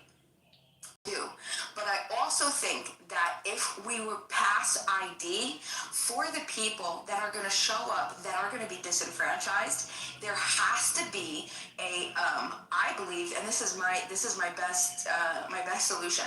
There has to be an on-call person that's ready with a WebEx connected to a judge to get a court. What's a WebEx? What's that? WebEx is the program that's used for courts. Okay, so courts. So this is my solution. My solution is, if ever you were to try to vote and an election inspector were not to give you the ballot, or like say a lot of times, well, the federal laws purge voters if you don't vote in every two, like you have to vote in your at least every 2 years. So, for example, the Obama election, I'll never forget this. I was so upset. Obama's first election, so many people. The worst was an entire family of 2 parents and 6 children. They were all older though, right? They were all together. So you think about that. When you're older and you're adults, it takes a lot for everybody to get together. And they were so proud to come and vote. And nobody was in the poll books. And they're like, we don't understand. Only one of their kids was in the poll book, and the rest of them weren't. And it was because when I, contacted the Board of Ed, because the Board of Elections, and I called them, and I talked to the person, like, what's going on? Oh yeah, if they don't vote, their names are taken out of the poll book. So guess what? They didn't get to vote. They had to cast a provisional ballot. The provisional ballot, you give it to them. They'll to fill it out or whatever.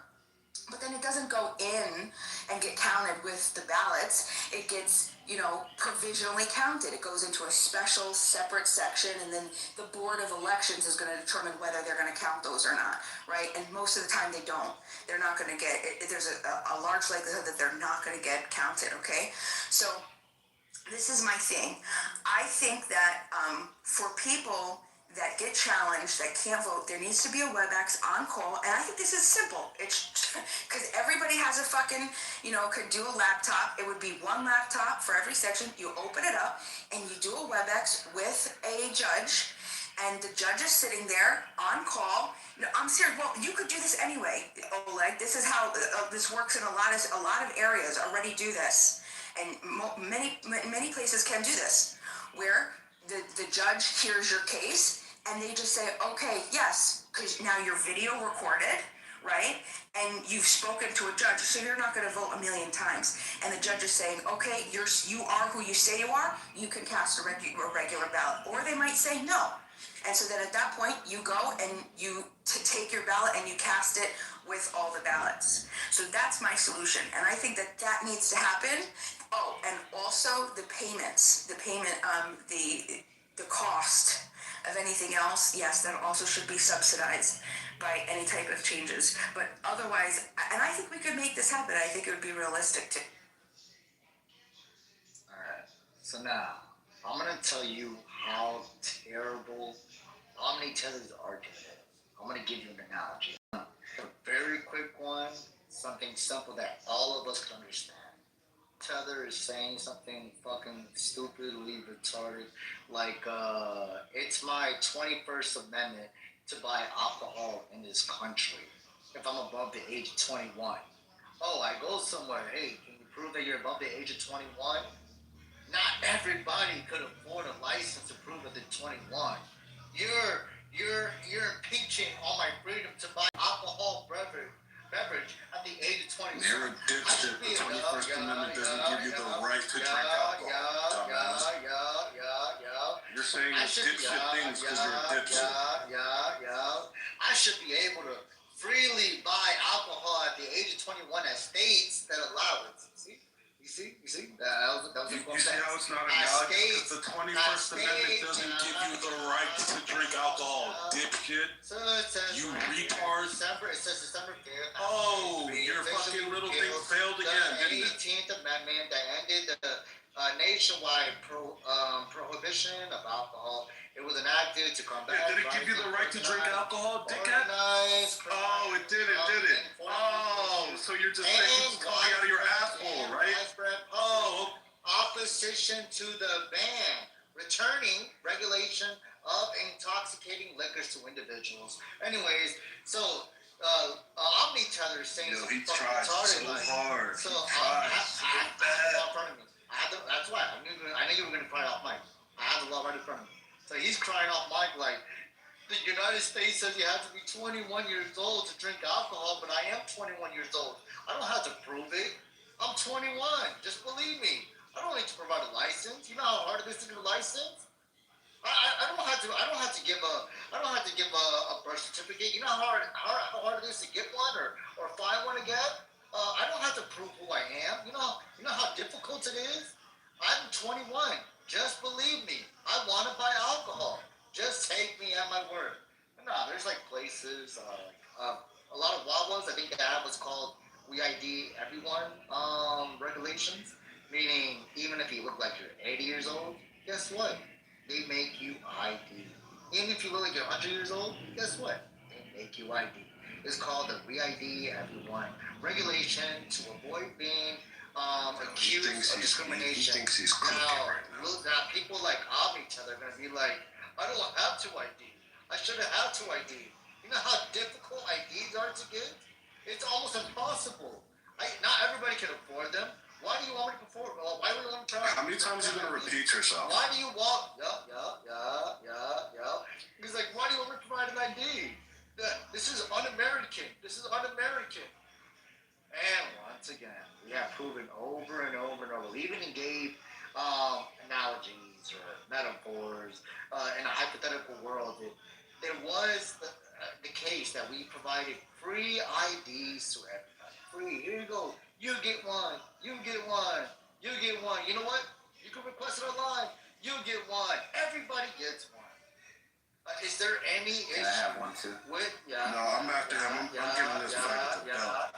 You keep interrupting, bro. You should send yourself down. You're getting the belt. Yeah, but I was next. Is there any issue?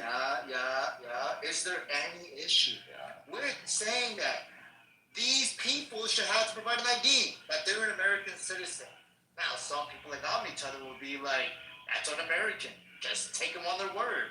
They don't have to provide an ID. They don't have to give you the name. They don't have to give you the address. They don't have to give the birth date. They said they're American. Just let them vote. I think asking them for a little piece of plastic that's about 4 inches wide, maybe 2 inches high, it's un-American to ask them to provide that. Un-American. Oh, passport? No. As an American, you should be allowed to go into any airport without a passport, without an ID, because you're an American.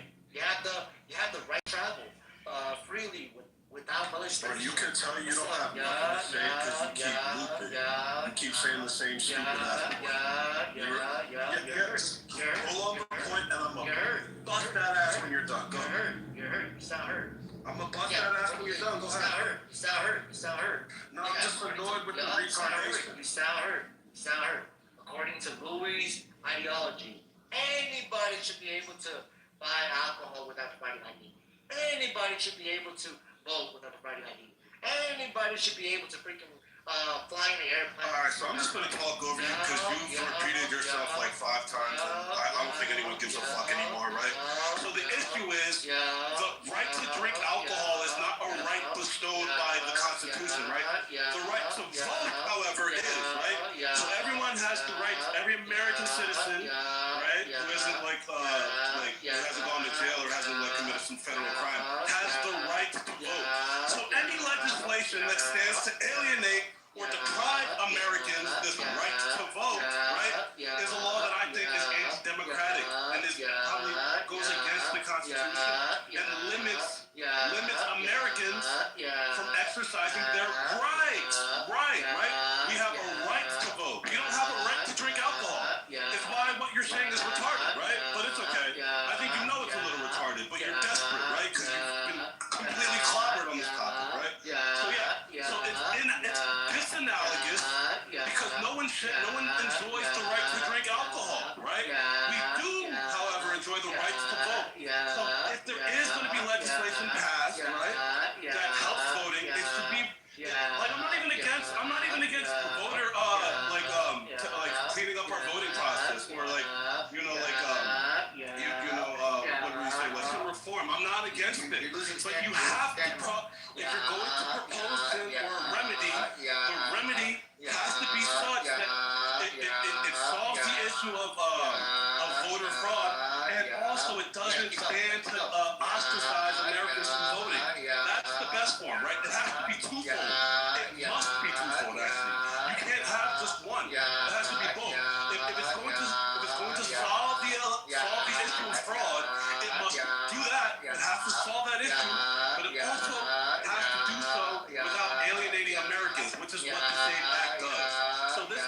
stupid point. Oh, you saying that if I did have the right to drink alcohol. You don't have the right to drink alcohol, dipshit. That's why your whole fucking retarded looping point makes no sense. Take this belt. Dumbass nigga, bro. You just got fucking spanked. Yeah, can bring voter IDs laws to First and foremost, we already right now, you need to provide driver's Yeah, bro, you already got spanked, bro. Go ahead, say what you gotta say. You got spanked already as it is. The way that Louis put belts and ass to knowledge is crazy. The differences between alcohol and Go ahead, you already got spanked. Go ahead, say your shit, nigga. You got spanked already. Go ahead, do your shit. Neck brace, bro. I start documenting every pain that I have. I will do this to 6 and 7 because that bull herniated it, bro. Damn. That's crazy, bro. And you a survivor, though, bro. You notice how emotional everybody got in the middle of my speech? But you kept on going, Finish. It was my turn in the queue. And Louis said, I'm going to start talking. Yeah, it was my turn in the queue, bitch nigga. Anyway, so you know now, Omni Teller did everything but address what I said about traveling freely without molestation. You guys notice how he did that? Because that was one of the key points to my argument. Yeah, it's my American right, my First Amendment right to travel. Therefore, this is the entailment of the stupid argument. I should be able to get on a plane and travel anywhere within the state without having to show my ID. So this is my American right, because I'm American. Yeah, that's not your right to travel, dog. You're just making shit up. Wrong again. Wrong again, Circles Combo. I'm so sorry to inform you. Wrong again. That's not a right. Not like voting is. But continue. It is actually. That's a funny part. I'll prove you wrong again in a second. No, you're getting flogged, bro. I'm flogging you. Look, he's emotional. He's emotional. And y'all see it, and I get it. So once again, Mr. Mary, emotional. Bro, he can't hold it emotional. You better not tell him, bro. Tomorrow when you go to work, you better say I fell down the stairs, bro. Don't be a bitch and tell him that you got abused. Don't do that. Y'all emotional. And I get it. Once again, it is your American right to travel freely without molestation. And guess what? According to Louis, no, I should be able to get on a plane without an ID, because you know how difficult it is to get an ID? You know how much, it costs money. People can't afford IDs.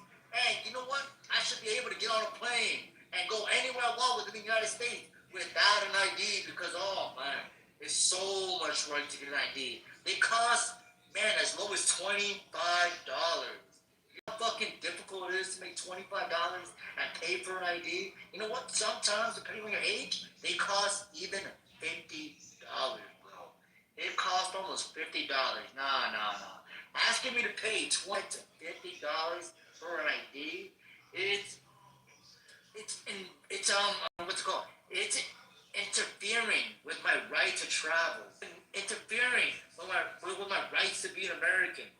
This is regarded as arguments. Asking somebody to pay for an ID that costs as low as $25 if you're a kid. Yes.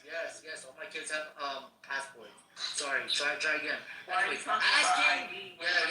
So all my kids have passports. No. Yo, notice how he was like, oh, what if the passport was free? Would you be okay with it? I was like, yeah, dumbass, I would be okay with it. Notice how he didn't address it? So you already conceded the point, which is that there exists, because of this act, and what it stands for, should exist to be a barrier to entry for voters, right? You conceded that already. So what the fuck are you talking about? Damn, I'm next, right? I mean, we're all emotional human beings. Yes. Retarded arguments make me emotional. Yes, you're right. Yes. Retardation gets me riled up. Yeah, retardation gets me riled up. You're disenfranchising my fellow Americans' knowledge. Emotional. Yes, but you're emotional too. I live in California where houses come like... No, you're just repeating your dumbass point, like looping over and over and over again, holding everyone hostage. And I don't care to listen to it anymore.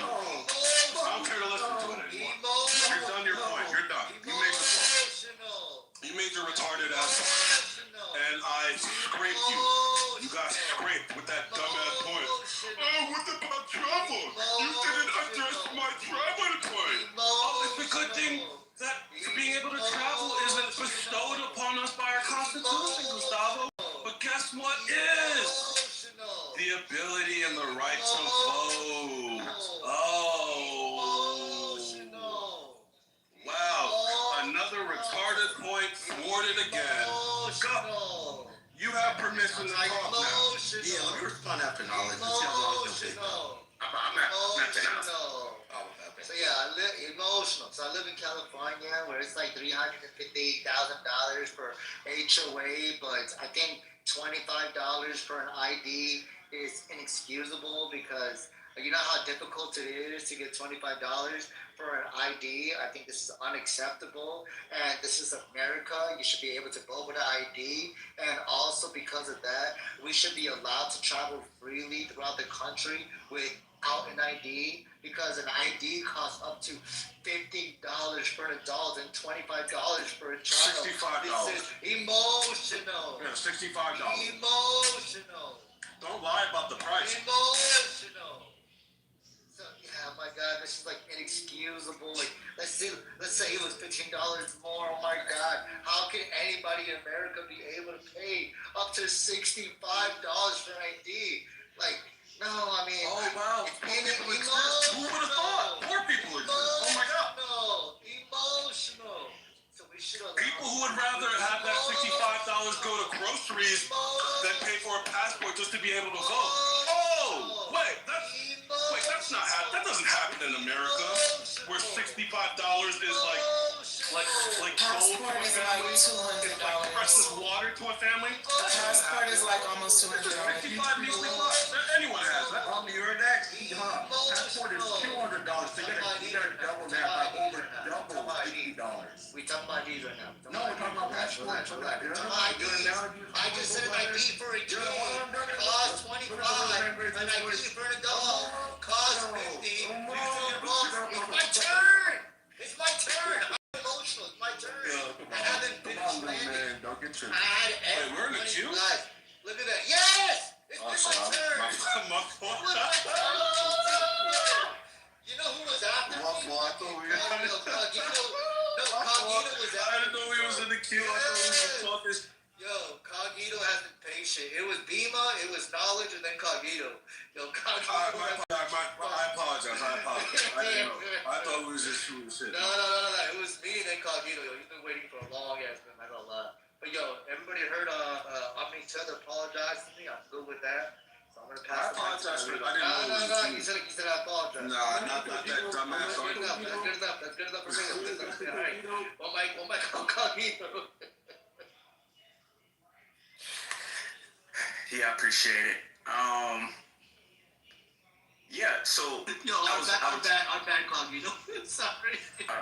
You're all good. I saw what went down. It was your turn, but I'm not gonna take sides, so I don't want to get my neck chewed off. But I think that earlier Samoa, I'm not gonna attack Samoa, but he has this tendency to just I don't know. I think he's like the epitome of white belts. He think he's top-notch black belt. That's in his mind, but he's obviously a white belt when it comes to debating. And I made some points earlier, and he avoided even acknowledging the points I made and said that I misstepped and went down another tangent. And I don't know what that was about, but I think on the topic of voting, I do agree with having proper identification when voting to establish that you are a citizen. But in comparison, to recent years of how voting been going down, I don't think that it was a big narrative that kind of pointing to either side. Trump won, right? He won, and he really, even from his side, went down this path of that could have been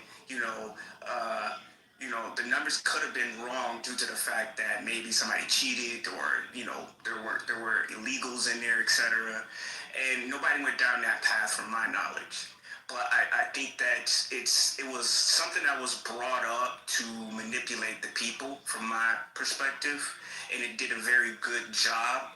But I think that people have to have a better way at thinking from my perspective. And it's not about just what you vote about. It's the reasons behind why you vote. And I feel like a lot of people's reasonings are very much attached to their own experiences rather than looking at the big picture and actually using some type of metric to be like, you know what, this is what our country needs. And I'm not, saying Trump is a bad person, I dislike Trump, but I'm looking at the impact that he's having on society. And I'm not going to say that I tried my best to be unbiased about it, right? I don't care about his character, but it's what's happening to America that I'm pointing to. And the numbers speak for itself. And not a lot of people actually go and do that, right? They just sit back, hey, I don't like this ideology, I'm going to support this ideology. Oh, this team is winning, I'm going to vote for this team because they're losing, right? And this is the narrative that is going down adults' mind when they're voting. And I encourage people to vote accordingly to how you want to see the state of our nation on terms of like the next generation. I think that the next generation may not be immediate right now, but the next generation will suffer the consequences from the choices we are making today. And I'll just leave it there. Beautiful submission. From India, and I know this. How many more heads on the queue? I think I'll be the last one. I find it quite interesting the logic behind the SAVE Act, folks, right? Remember during this past election, they were like talking about Kamala that she's not relatable, that she's like, she can't relate to the average American, blah, blah, blah, blah, blah, blah, blah. Well, guess what? Not even 50% of Americans don't even have a fucking passport. So how the fuck is the SAVE Act going to be relatable to the majority of people in this country? And do you consider that, if we do, for example, pass this bill, that there may be a backlog? Of course, people, even if they do get online to get their passport? Uh-oh. They didn't think about that? Simple thing, brother. Right? Hold on, my friend. Let me finish. Right? I'm just asking a question before you finish. No. Hold on, my friend. Before you finish, I have to ask a question. You want to let me finish, my friend. You're walking. I don't understand the emergency. You're going to let me finish. Just move him down. I'm a journalist. No everything. Marky, we're just gonna let you finish, okay? And then you could go, Marky. Go ahead, still. Thank you. So, the thing about it is that, when it's convenient, Sorry, go on, Marky. These folks will talk about, these people aren't relatable, they're elitist, they're this, and that. That's what I said earlier, right? Not even 50% of Americans have a degree. So let's up the fucking standard so people can at least be educated when they make a vote. You want to abide by the law? Well, also let's abide to logic. Let's abide to those who are educated, and let's make it even more elitist so that some of you in this room who are advocating for this bill won't be able to vote. And then we're going to be saying, this country's being problematic, blah, blah, blah. Meanwhile, you voted for the fucking billionaire to be in office. I got another one, income. And not only degree, but also you gotta meet a certain income. Exactly. Thank you. Yeah. Thank you, brother. Right. If you're not making over 100K, you should not be able to vote. Let's hear the logic the folks will say to support that. What percentage of Americans make 100K? I doubt even 40%. Medicaid insurance in your life. We're not even. Why are they talking about Medicaid insurance? You guys, you can't let other interruptions while Steele is giving his submission. Hold on, Marky, we can't do that. Steele is gonna finish. Steele is gonna finish. That's warning two, Marky, come on. Thank you. So this is Not a warning. This is why, it's not. That's done, sorry. I'm speaking. You're not going to stop me. Listen. This is why people like James Tallarico, I think, are a breath of fucking fresh air to the political system in this country because he critiques the folks up top versus those at the bottom. And none of you in this room qualify for the folks at the top who are in the billionaire or even the millionaire. Excuse me. Except for rhetoric, of course, But, you get the point. I just think it's ironic as Americans, right? The elitist game when it comes to access to certain things, it's always fun in games until it hits you. That's all I gotta say, man. The sister She-Wolf said it best. A passport isn't $60. Up that shit by double, and it's still not even the amount of $200. Right? Come on, man. We're fucking cooked in this country. I really hope and pray. I really hope and pray that, the brother here, Cogito, said it best. I really wonder how some of you guys envision the next generation should be. Do you think that the next generation should be fucked up and they shouldn't have access to certain things? Because I can guarantee you, the wealth gap is already increasing, right? So including that wealth gap, you guys gotta consider, how does that influence the social determinants of access to certain things, like getting a passport, like the good quality of life, healthcare access, etc. But you guys don't care about that, right? So you guys complain about Iran talking about death to America, but some of your politics literally represents death to the future of America, which is fucking disgusting. But that's all I yield. That's all I got to say. Yeah, that's just what threatened Iran was. I think Army Tether was after him. And I think that's my point. One of the things we haven't even brought up was residency. Like, you have to also prove your residency. Like let's say you're homeless and you want to vote. Like, you won't be able to because you can't get an ID because you don't have a fucking address.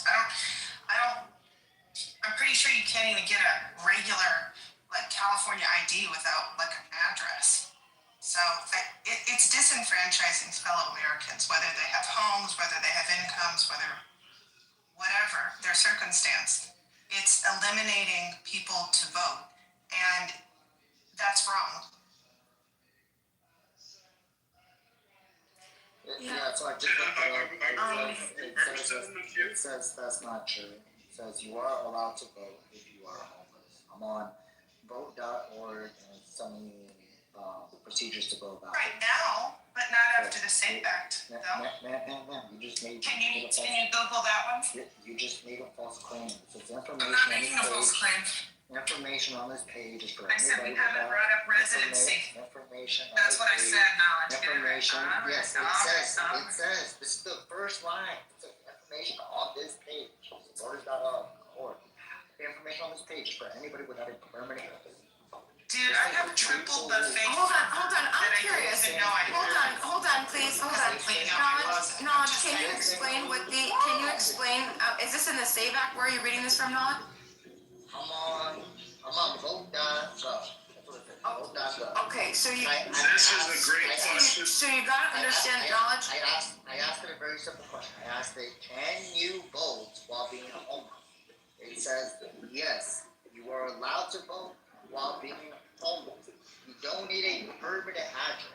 You need an address that Jessica was talking about getting an ID without a residence. Right. And receiving an identification, not voting. But which I actually don't agree with Jessica, because I know that if you're what is it called when you're like, what is that, destitute? Whatever it is called when you ain't got no money, right? Say you need an ID and you don't have the $25 or the $130 whatever dollars that you need to get an ID. You can go to the county.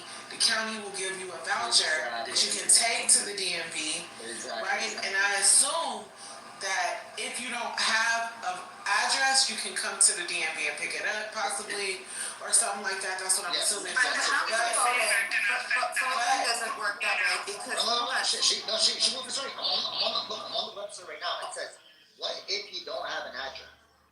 And that's exactly what it says. You can get an ID card, your state motor vehicle office. Even if you don't drive, get an ID card.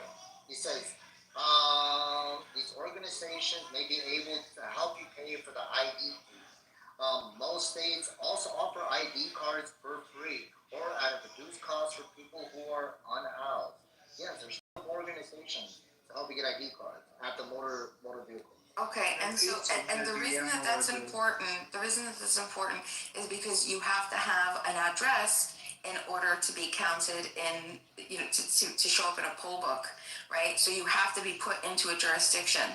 So that your homelessness, you're still gonna have to travel to wherever that address is to vote, because you're gonna have to vote. And that's if it's an hour away, if it's 5 hours away, wherever it is, you can't just show up and vote anywhere you want on election day. You have to vote in your jurisdiction. It actually addresses that. It says the mailing address does not have to be a fixed home address. If you do not have a fixed home address, to get mail, you can use different addresses as your mailing address, which could also be provided to you from the organization. I'm on the website. I'm telling you. Residence. Can that be used as proof of residence? Can that be used as proof of residence? You don't need proof of residence to get an identification. Not now, you don't. But you do, but under the SAVE Act, it does require proof of residence in order to register. It says that the bill requires in-person registration at an official office with documentation of proof of citizenship. Right, proof of citizenship, not residency. But the SAVE Act says typically a passport or birth certificate. Homeless Americans are among the least likely to have either of these.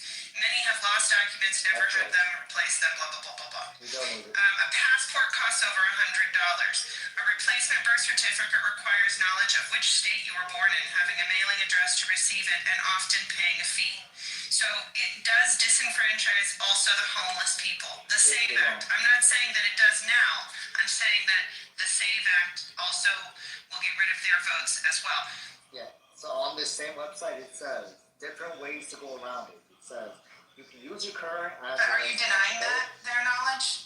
Man, The act that you want to fucking pass for your children's future? Is that what you want? It says the way, if you're homeless and have a permanent address, you can use your current address as both your home and mailing address. And all you have to do is put that you live at, quote unquote, it says either a shelter. That's what you do now. A religious Yeah, section. thank you. You're telling us stuff we already know, knowledge.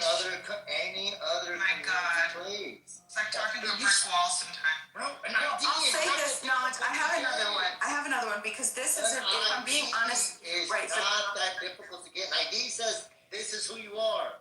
All you have to do is say, "Here's my ID." And people are like, "Oh no, man, no, you can't do that." ID? No, what? Are we having a new argument now, or are we still talking the SAVE Act? Well, even though that's my point, Mr. Finley. He's gone off on a tangent about something that's current laws, not what the SAVE Act is proposing. They're like, even though IDs are free, man, that's still too much work. You know, man, not everybody can go get those free IDs. He be half trolling and half serious. There's organizations. I don't know what he's doing at this point.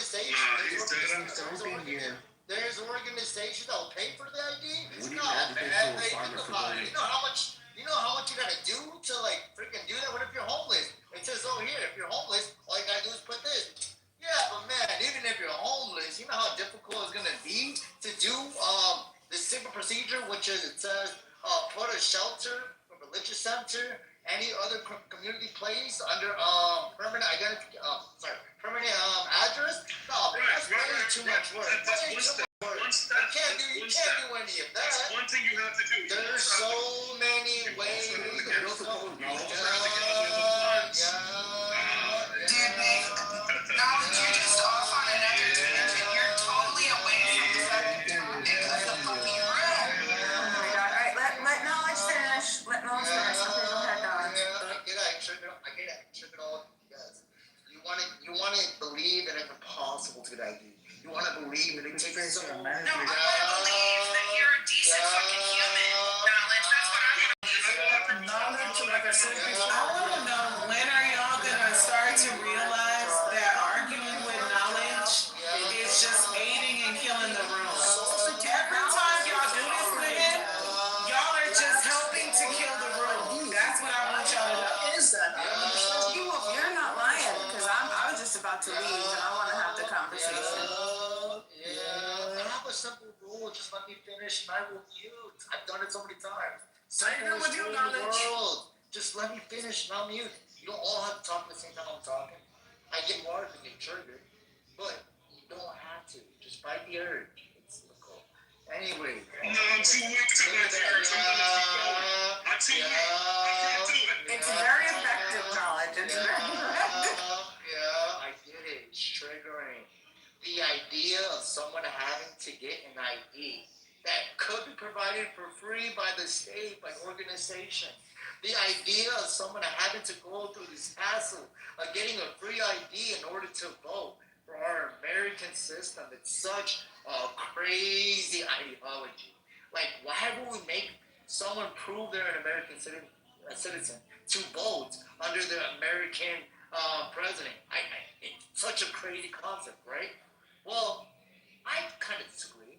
and this is why everybody's triggered. I don't think asking for ID, I don't think asking for an ID that says, hey, I was born here. Hey, my name is this.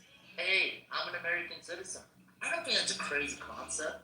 If you want to say, if you want to say, oh my God, you know how much an ID costs? It could be as low as $25. Some people can't afford $25. And then you say, well, what if it's for free? You gotta pick it up. Oh my God, not everybody could afford bus fare. You know how expensive bus fares are? They cost as low as $1.50. Not everybody has $1.50 to get a bus fare to get an ID. Not including round trip. That's $3. And then you say, okay, what if we pay for the bus fares? Oh no, it's not even that. You know how many people are they have 2 jobs, 3 jobs. They don't have the time. They don't have the time of any day of any week out of the year in 4 years to pay for that $3 to go to a local center. Well, they'll be given an ID. No.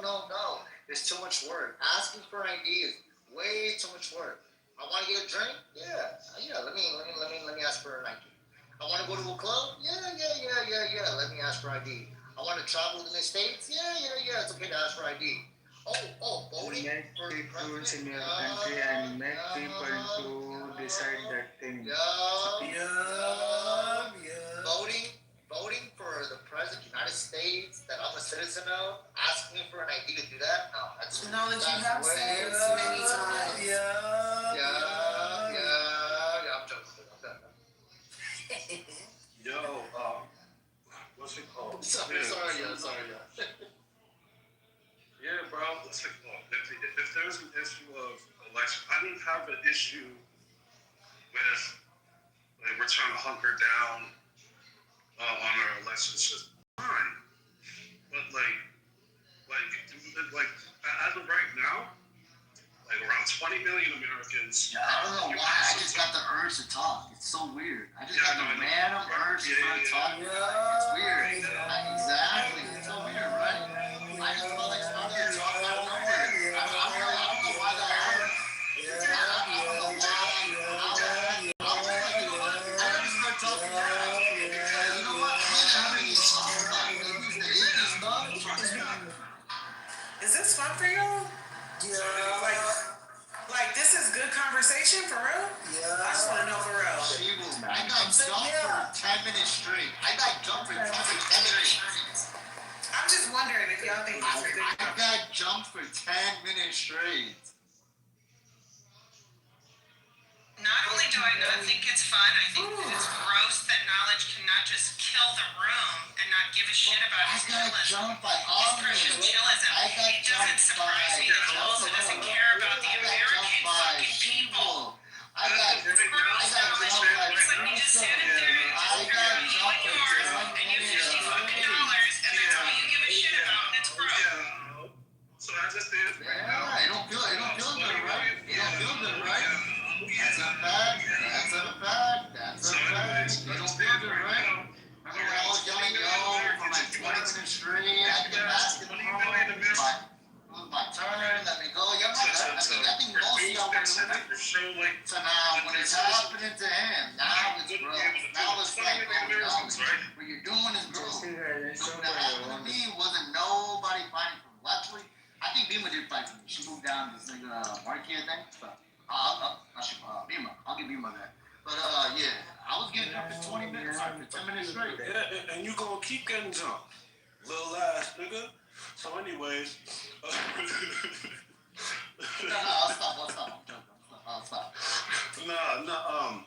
I mean, you guys, if you want to get it out, you can get it out. I understand. I do apologize because I didn't realize we were in the queue when I was snapping on you. So the other issue I wanted to bring up. So like I said, I think that there's a conflict here because especially when you're an elections inspector, you feel like every single that's so loud on me. Thank you.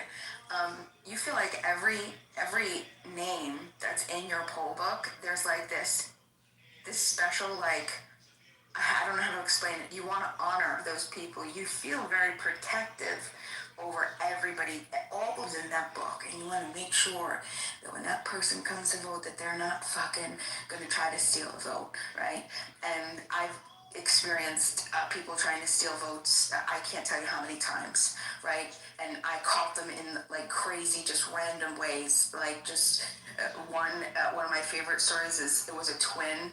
Her twin was away at college. She tried to come in and vote again, but she forgot to change her purse. She changed her entire outfit head to toe, but her purse was very unique.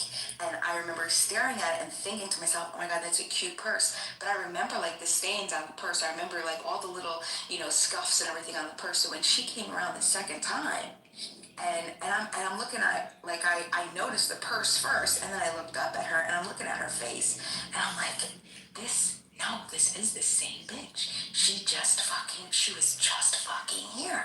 So then I paid close attention, and sure enough, she goes to the same address, right? And it was a different first name. And then I was just like, you just here? And she goes, no. And I was just like, no, you were just here. And I was just like, it was you because your purse is the same.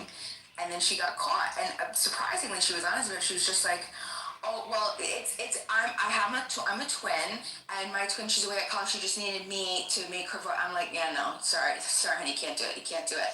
I've had people like freak out, just blatantly like to come and vote as their mother, as their daughter, as like what I mean, like it happens all the time. It happens frequently, right?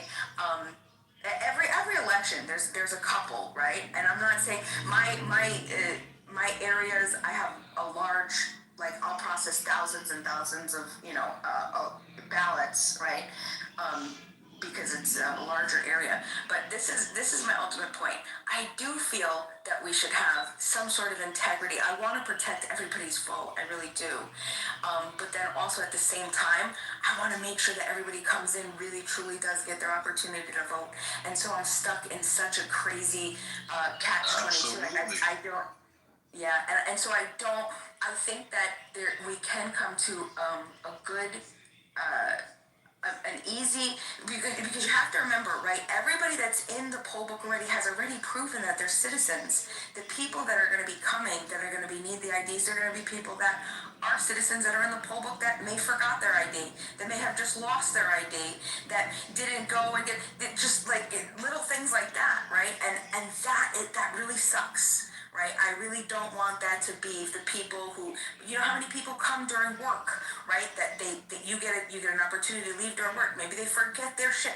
Who knows? There's a bunch of reasons, and you have that small little period to go from work to the voting booth, go back to work, right? Yeah, okay, you can say make sure you get your shit together, just like if you were to go, let's say drink alcohol or something. But the issue is that you're still going to be robbing somebody of a vote. So that's why I think we do need a better system of integrity to make sure that I can, and as an election inspector, protect everybody's vote, but then also make sure that you are who you say you are. And I really think that my solution, which isn't a solution that I came up with, I'm saying some of these areas already have them, which are, you could get a court order if you're somebody who shows up to your voting booth, your polling place, and you forgot your ID, you don't have your ID. You just show up to the judge is going to give, okay, yeah, you've given me enough bullet points to prove who you are. You're on you're on video. We know exactly who you are, right? You're not going to lie. You're not going to show up a million times you can't show up multiple times to the same judge in one jurisdiction, right? To vote in multiple places because the judge is going to obviously recognize you immediately. So I really think that that's a really good solution. And I think that it'll make sure that everybody gets their opportunity to vote while also protecting everybody who votes. Maybe we could even come up something, because I was thinking about why don't we have just special voter ID cards, which after you become a voter, you have a special card that you show up with that has your photo on it. I don't think that, I'm going to be honest with you, the SAVE Act is not it for me, right? I feel like it disenfranchises more than it solves the problem of making sure that we can protect everybody's vote and then also make sure that people are who they say that they are. So I do want to do something more. I do believe that we need to improve something, but I don't think that the SAVE Act is sufficient enough. I think that we need to come up with something more technologically advanced, and we need to actually, because we're growing, right? You have to forget, we can't forget that our technology is growing, and we need better opportunities. I mean, like, there's other things in the SAVE Act that, and this is the last thing I'll say, there's other things in the SAVE Act that create so many extra barriers, like the mail-in registration, right?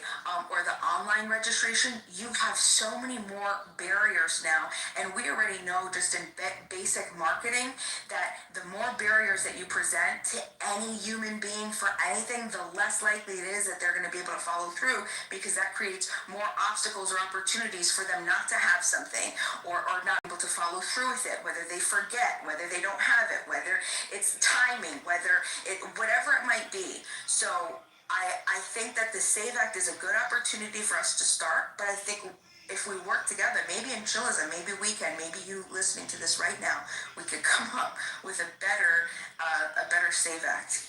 Thank you. I just want to clarify. Fuck the SAVE Act. That's what I say. Throw it out. Dawn already said she was next in the chat. Go ahead, Louis. Go ahead. I'll go after Louis. I appreciate it.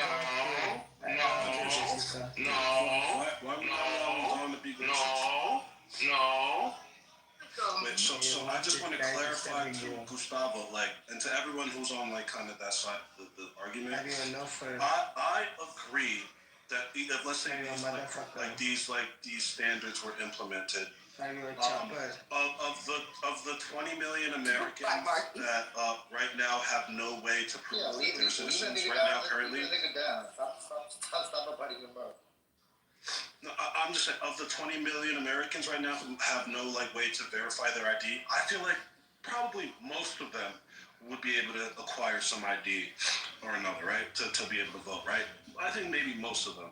But so long as there is a plurality or a group of these Americans of that 20 million who are unable to do so, I think that mandating a passport or something is it's just the wrong way to go. That like Bima said, I don't know what the solution is. She gave a solution that actually I don't know. That I'm listening to it. It sounds feasible, right? I'm trying to think of what some pitfalls are, but at least she has something else that doesn't alienate Americans. That's my thing. Like, election fraud, get rid of it. Solve the issue if there's an issue, right? If there's an issue. By the way, no one seems to be able to produce facts that verify that this is an issue we should be taking care of or taking seriously. But let's just assume it is. Bima just told you that people try to steal people's votes all the time. Yeah. Is this negligible or is this wide scale? That's the question I'm asking. But yeah. He told you a woman tried to vote twice as her twin. I'm just gonna go. An American citizen. So how is that negligible? So anyway, Let's focus time on. I think if we stand my issue isn't. I don't even think it's like what Gustavo was saying. Oh, it's the craziest thing in the world. I don't think it's the craziest thing in the world. I think a lot of people could afford that. But so long as there's a group that can't, I don't think that's what we should be doing. And that's the only point I'm making. Thanks. Hey, so I wanted to ask Bima. Well, I'm going after Louis, and then you can go, Alessandro, after me. I wanted to ask Bima a question. And yeah, it's crazy. I used to work for the Register of Voters, but I wanted to ask, so it used to be that if someone forgot their ID, right, and it used to be just your ID or license, right, and you were on the list, or you would get, or you would be presented with, if you weren't on the list, you would still have to have your ID and you would get a provisional ballot, right? And then if you forgot your ID, you would have to have, because I forgot my ID once, I don't know how, or I lost my ID or something. and then I still needed to vote and work there, but I had to, we had people that did that too, that lost their ID, and we would accept a bill or like something from the state, right, or a hospital, or a bill, right? And someone verify, like someone on the list, and someone registered on your list, right? And also verify that yes, you are who you say you are, like you're their neighbor, right? Or they know you and they're on the list, right? Is that still a thing, Bima? Do you still accept that? Yeah, there are definitely some states that if you have strict voter ID laws that you can cast the provisional ballot, right? But it doesn't mean that it's going to be counted. You have to, the provisional ballots are separated from the other ballots. They're not counted the night of, right? They're not included with the regular votes. They're set aside, and then the Board of Elections, the commissioners decide whether or not to count those votes, right? Yeah. So that's my only concern, because I want to make sure that everybody's vote gets counted. And then also, Louis, this is interesting because you said there's no evidence, and you're right about that. There isn't any evidence, but I'll tell you why there's no evidence. There's no evidence because we have no way of. Everything is in-house, and not only in-house, it's in jurisdiction of each county's Board of Elections. There is no reporting, there's no mandatory reporting. So when as an elections inspector, who you sit there in your jurisdiction, you get assigned a jurisdiction, and you get a poll book for just those people. They come and they get to vote, right? Now, if you think that they're, for example, the twin that came to try to vote, right? I obviously get the information and I report it to the Board of Elections. My Board of Elections, which is just in my county inside of my state. There's 62 counties inside my state. There is no reporting, not even to the state, and definitely not in the federal. And there's no in-house, there's no, you don't have to record it or anything. The commissioner just tells you what to do. It's okay, yeah, you don't have to, I don't even think that they do anything necessarily with the information. So you're correct. Yeah, this is an issue. I see this as an issue as well, yeah. You have to know what the issue is to know if there's an issue or not. Right. So, I'm just saying, so like in all of these states, like there is no interconnectivity. Each county's Board of Election does whatever they're going to do, and it ends with the commissioners. The commissioners get the full discretion to decide what's going to happen, and then they don't report to anything else because, to be quite frank, they don't want to get in trouble. It's like it's a direct conflict. You know what I mean? Like if there's issues with their voter ID, I mean, like it looks bad. Like they're not doing something. So it stops with the county's Board of Elections. And yeah, it would be a good idea. I mean, sometimes there is one thing that we do have federal agents occasionally that will pop up to different voting locations. And I know that they do this throughout, the nation, and they won't tell you, and sometimes it's on the day, and they'll just come in just to observe for a few minutes, or they'll sit there for, maybe a couple hours or whatever else. But even in those cases, they ask a lot of questions, and most of the time what they're really focused on is making sure that people who can't speak English have all of the necessary things necessary in order to fill the vote, and make sure that the people that show up can vote when, if there's somebody who has a handicapped, right? Did your polling place do everything properly to make sure that person was able to vote? Did you make sure that the provisional ballots, right? Like, was that presented properly? But most of the time, they're not going to be, unless they're sitting there, standing at your particular table when that particular. I mean, like, even then, there's no, you know what I'm saying? They would have to catch it. So, I mean, like, I don't know. I know that it is an issue because it's happened to me every single election, every single time. And sometimes it's interesting because some people will admit it and it comes out indirectly. Like they'll be like, yeah, I just moved. And then what happens is sometimes when somebody moves, you'll be in two places. If it's a different county, you'll show up twice. You could go and vote twice. you could go vote in your old address, or your own jurisdiction, and then you could vote again in your other jurisdiction, and you could sign 2 times. You know what I mean? So I mean, like, yeah. I wanted to say something real quick. Oh, go ahead. I'm fucking around. I'm sorry, She-Wolf. I appreciate it. But no, yeah, I think overall, I think you made some valid points, Bima. I think though it's negligible, right? It boils back down to like what the word negligible means.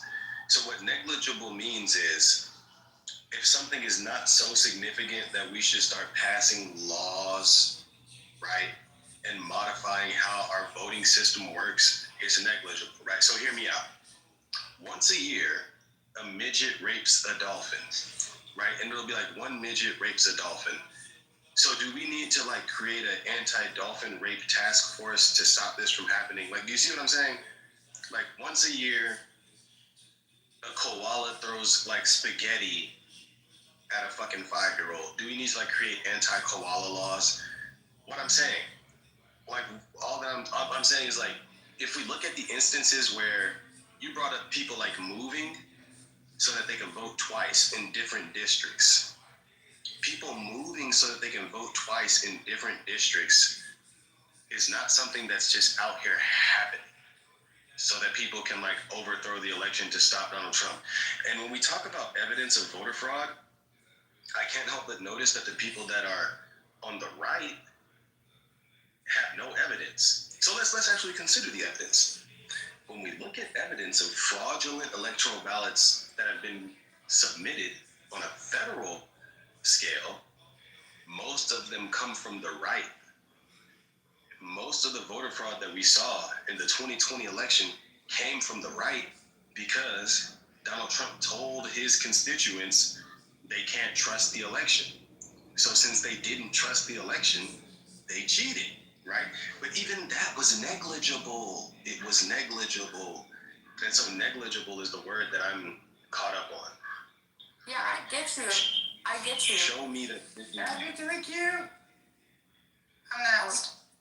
I was trying to talk. Okay, go ahead.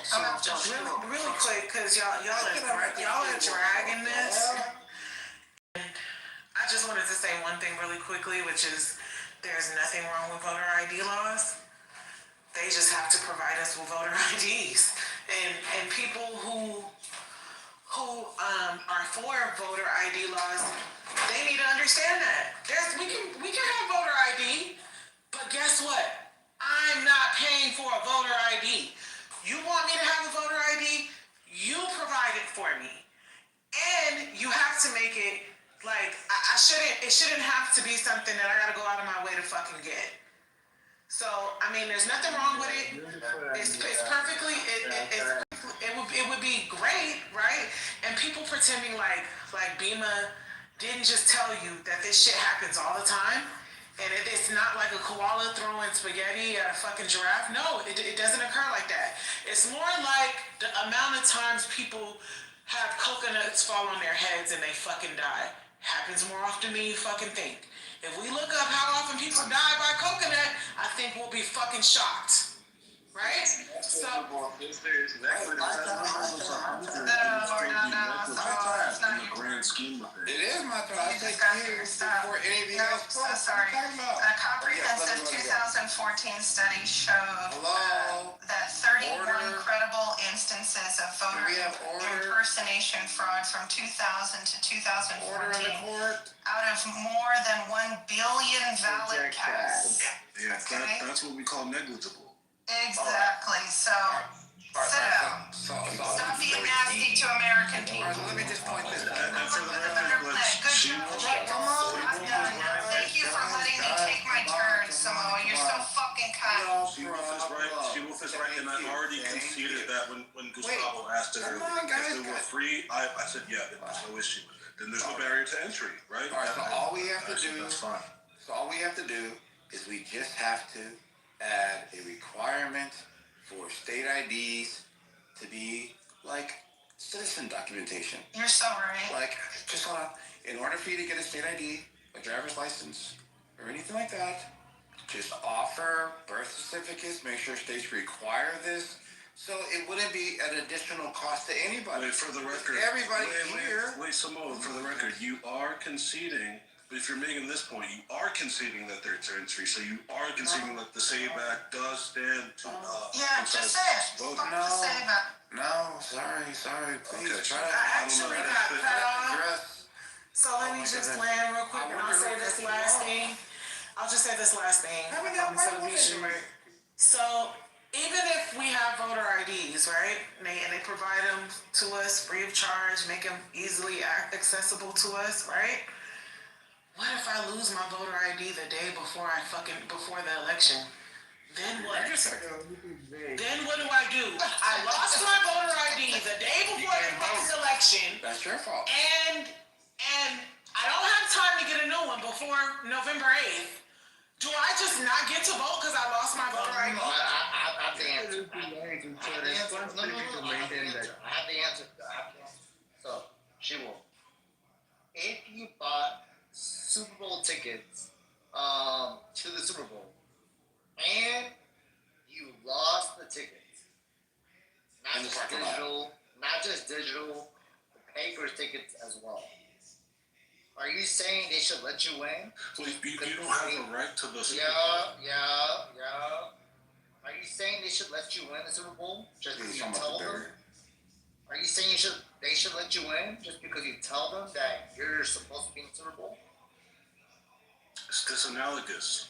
Well, that's a good. But most of the time when you have tickets, It's disanalogous because you don't have a right to the Super Bowl. It's only addressing her example as far as like her having the required ID and then losing it the day of. Right. Yeah, she lost but you always the ID. there's a backup now. Come on, so this is analogous to the point of My entry. example was, Yes.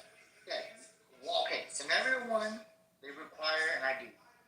Scenario 2, they require a ticket. Scenario 1, I lost my ID. Scenario 2, I lost my ticket. There's no difference. No, the difference is, can I explain the difference? Yeah. So once again, I'm asking, why should it be the case in scenario 1? Why should it be the case in scenario 1 that it's acceptable, scenario 2 is not? Because your right to watch the Super Bowl is backed up, and the foundation is rooted in the fact that you have that ticket. That's the right of the ability for She-Wolf to go and vote in the voting booth is backed up not by her ID. Make that make sense? Say that again, bro. I didn't understand what you said. Say it again. This is a right.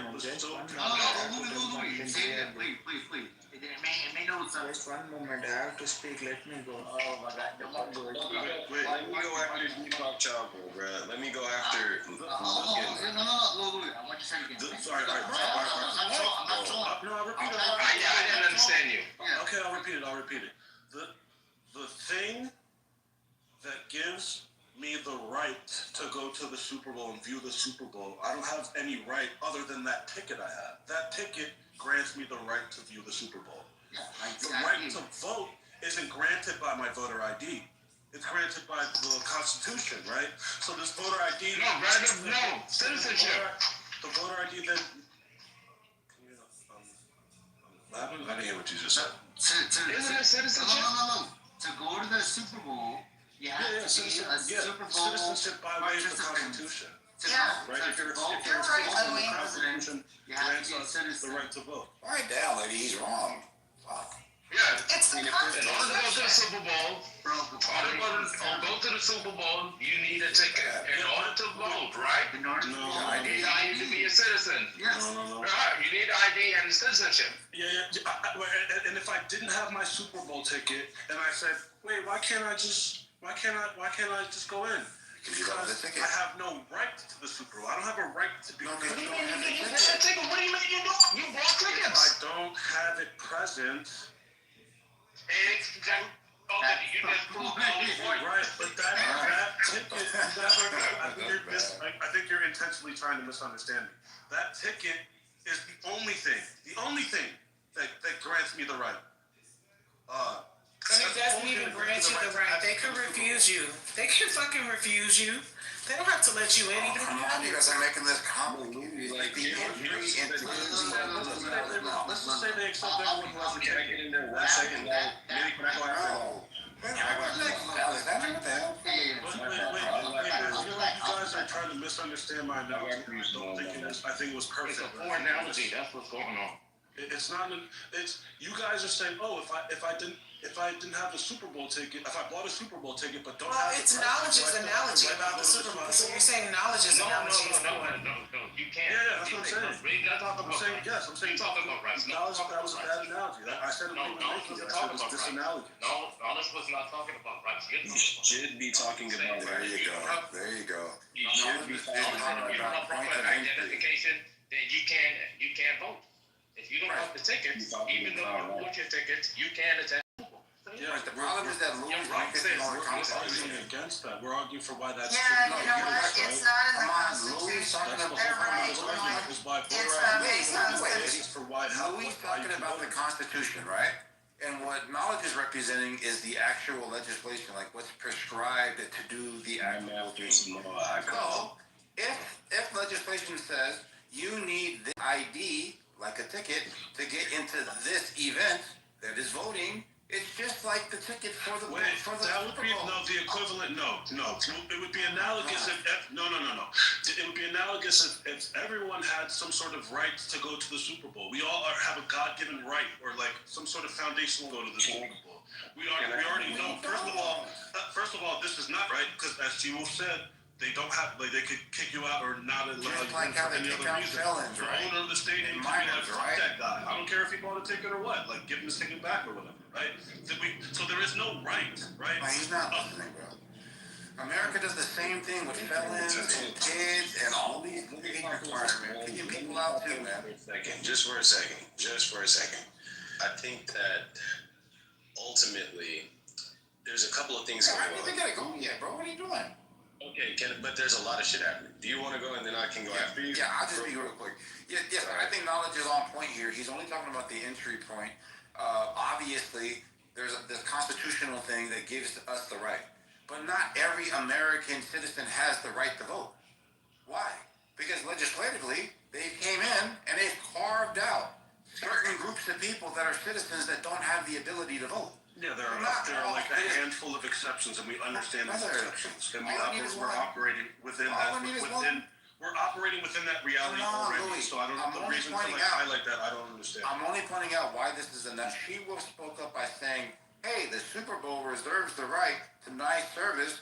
Yeah, just like the country does with carving out felons. No, they don't. The country does not have the right to deny service. Like basically. There are even those restrictions are constitutionally provided, correct or no? Legislatively provided. Whatever. It's by law. It's provided by law. And the ID would be provided by law as being the requirement to do the thing. Let me just confirm when you say legislatively required. Yes. Because I know, like voting ID, you need this ID to vote. Like what happened in Georgia, Jim Crow 2.0. They say you need this ID to vote. If you don't have this ID, you can't vote. Yes, legislatively, just like the Super Bowl reserves the right to deny service of an unruly customer that has a Super Bowl ticket. Of course, felons are part of the unruly crowd. That's why this is analogous. When Knowledge gave you the example of point of entry ticket, and then Nathan came in and pointed out like the connection or the parallel to like an ID. Yes, so the 14th Amendment implies the ID. So when we're talking about felons, the exemption for felons is explicitly described and defined in Section 2 of the 14th Amendment. Would you like me to go over it? Oh my bro, he doesn't even realize what's going on. My point is that even these restrictions that you're talking about are constitutionally defined. Like that's the basis for like which all these. No, it's the difference between descriptive and prescriptive. The legislative branch is you're doing your thing. So we're just disagreeing and we get it. You disagree. No, he just doesn't understand what's being said. It's not about being. We're talking past each other on a certain level because I think there's a couple of things happening. some of you are saying that first and foremost, whether or not you have the right to, whether or not an American person should be able to vote is up for question, right? I don't give a, like, you're saying like, well, whether or not an American can vote should have something to do with a document. I think as an American, I'm asking, does anyone here disagree with the fact every American who's born here should be allowed to vote? Do we agree with that? So then stop talking while I'm talking, right? I agree with that. Let me, George, just give me 40 seconds, because I've been listening. I can't get in there. All right, so these questions are rhetorical then, right? Yes, rhetorical. All right. So what I'm pointing out to you is like, as I'm listening, I'm hearing you guys going back and forth. I'm like, look, every American should be allowed to vote, period. Fuck it. If you disagree with that, fuck you. And I don't care. If you want to say, the Constitution doesn't say that every American gets to vote, fuck you. I don't give a damn. That's like opening the Bible and saying you should kill the Amalekites. I don't give a fuck what your little paper says. We all know every American should be allowed to vote, period. If you disagree with that, it's a good thing we live in a democracy where we can change the Constitution and we can change the laws and we can change the rules. When the Constitution was originally written, Jessica couldn't fucking vote. The Constitution doesn't give Jessica the right to vote. The Constitution doesn't fucking say. No, there were changes and amendments. Yeah, that didn't. Allow me to. So that's what I'm saying. It's like appealing to the Constitution. I really don't give a fuck. Because there are many of us who have been fucked over. You hear that? I don't care. Stop talking for a second. Because I'm actually making a fucking point. I don't give a damn who wrote some shit on a piece of paper. I don't, right? Americans should be allowed to vote. Fuck whatever you're talking about. You're complaining about a problem that does not exist. And Louis, that's why I don't even engage this shit. They're complaining about Smurfs attacking Darth Vader. They're complaining about a problem that does not exist. Why? No, I agree, but you know, sometimes you gotta like fight people on their points. It's like, you know, just but to, like, you guys aren't addressing the point. All right, what's the point that we're not? All right, knowledge's point is the legislative branch decides at what age can an American vote. If a felon, in what state they can vote. So clearly, the legislative branch draws the lines of what's governing the interpretation of the Constitution. So this is why what knowledge said is quite relevant. When you run back to the Constitution, what you're actually doing is erasing the lines and saying it's not analogous. You're not even entertaining the argument.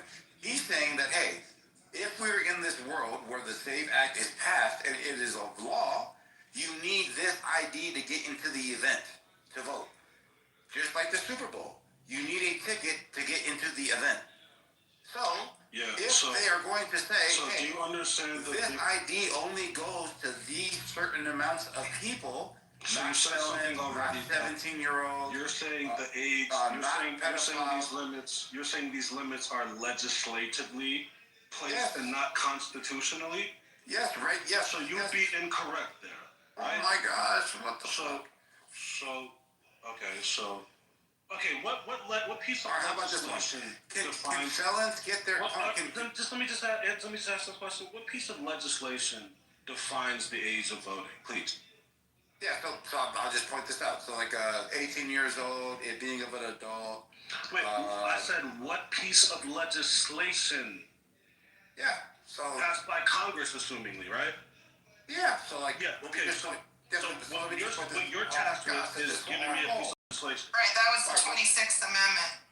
So it was a constitutional, it's a constitutional provision, right? Is what you're telling me, Jessica. All right, let me just point this out. Okay. All right, thank you. So when you said that these restrictions are legislatively defined, you were wrong, right? Oh my goodness. All right, so when you're fucking spiraling, right? All right, so let me ask you this question, Jessica, since you're the all-wise Claude, right? In Florida, they have specific... Huh? Yeah, well, obviously you don't know how to use it, but maybe you might get it here. No, it's because I'm old. In Florida, are felons allowed to, like, gain their voting rights back compared to Nebraska? Oh. So these are, like, the different different states, right? Okay, If and it was what does the Wait, hold on, 14th come on, bro. Amendment say?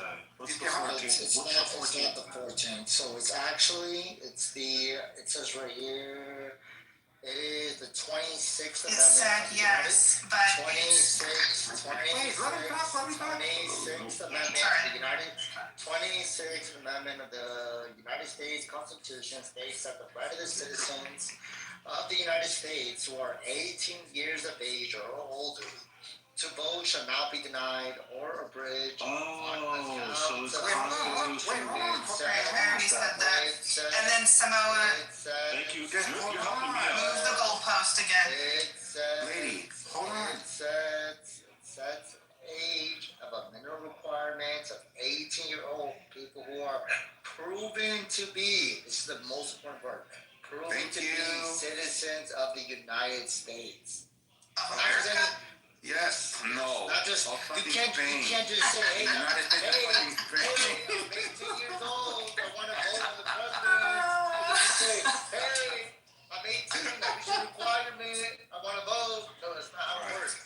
You have to be a proven United States citizen.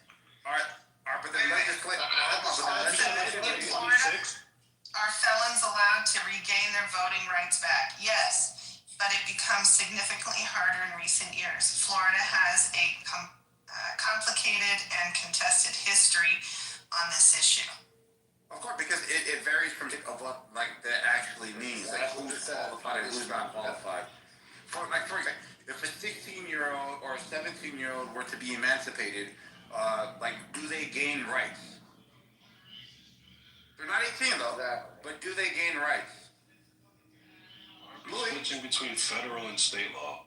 Oh my God! Because he's just moving the goalposts, Louis. That's what he does. It's called the and I'm off Claude because you're talking about a constitution, right? On this ChatGPT, it actually made an argument. It said before this amendment came into place, many states had voting ages at 21.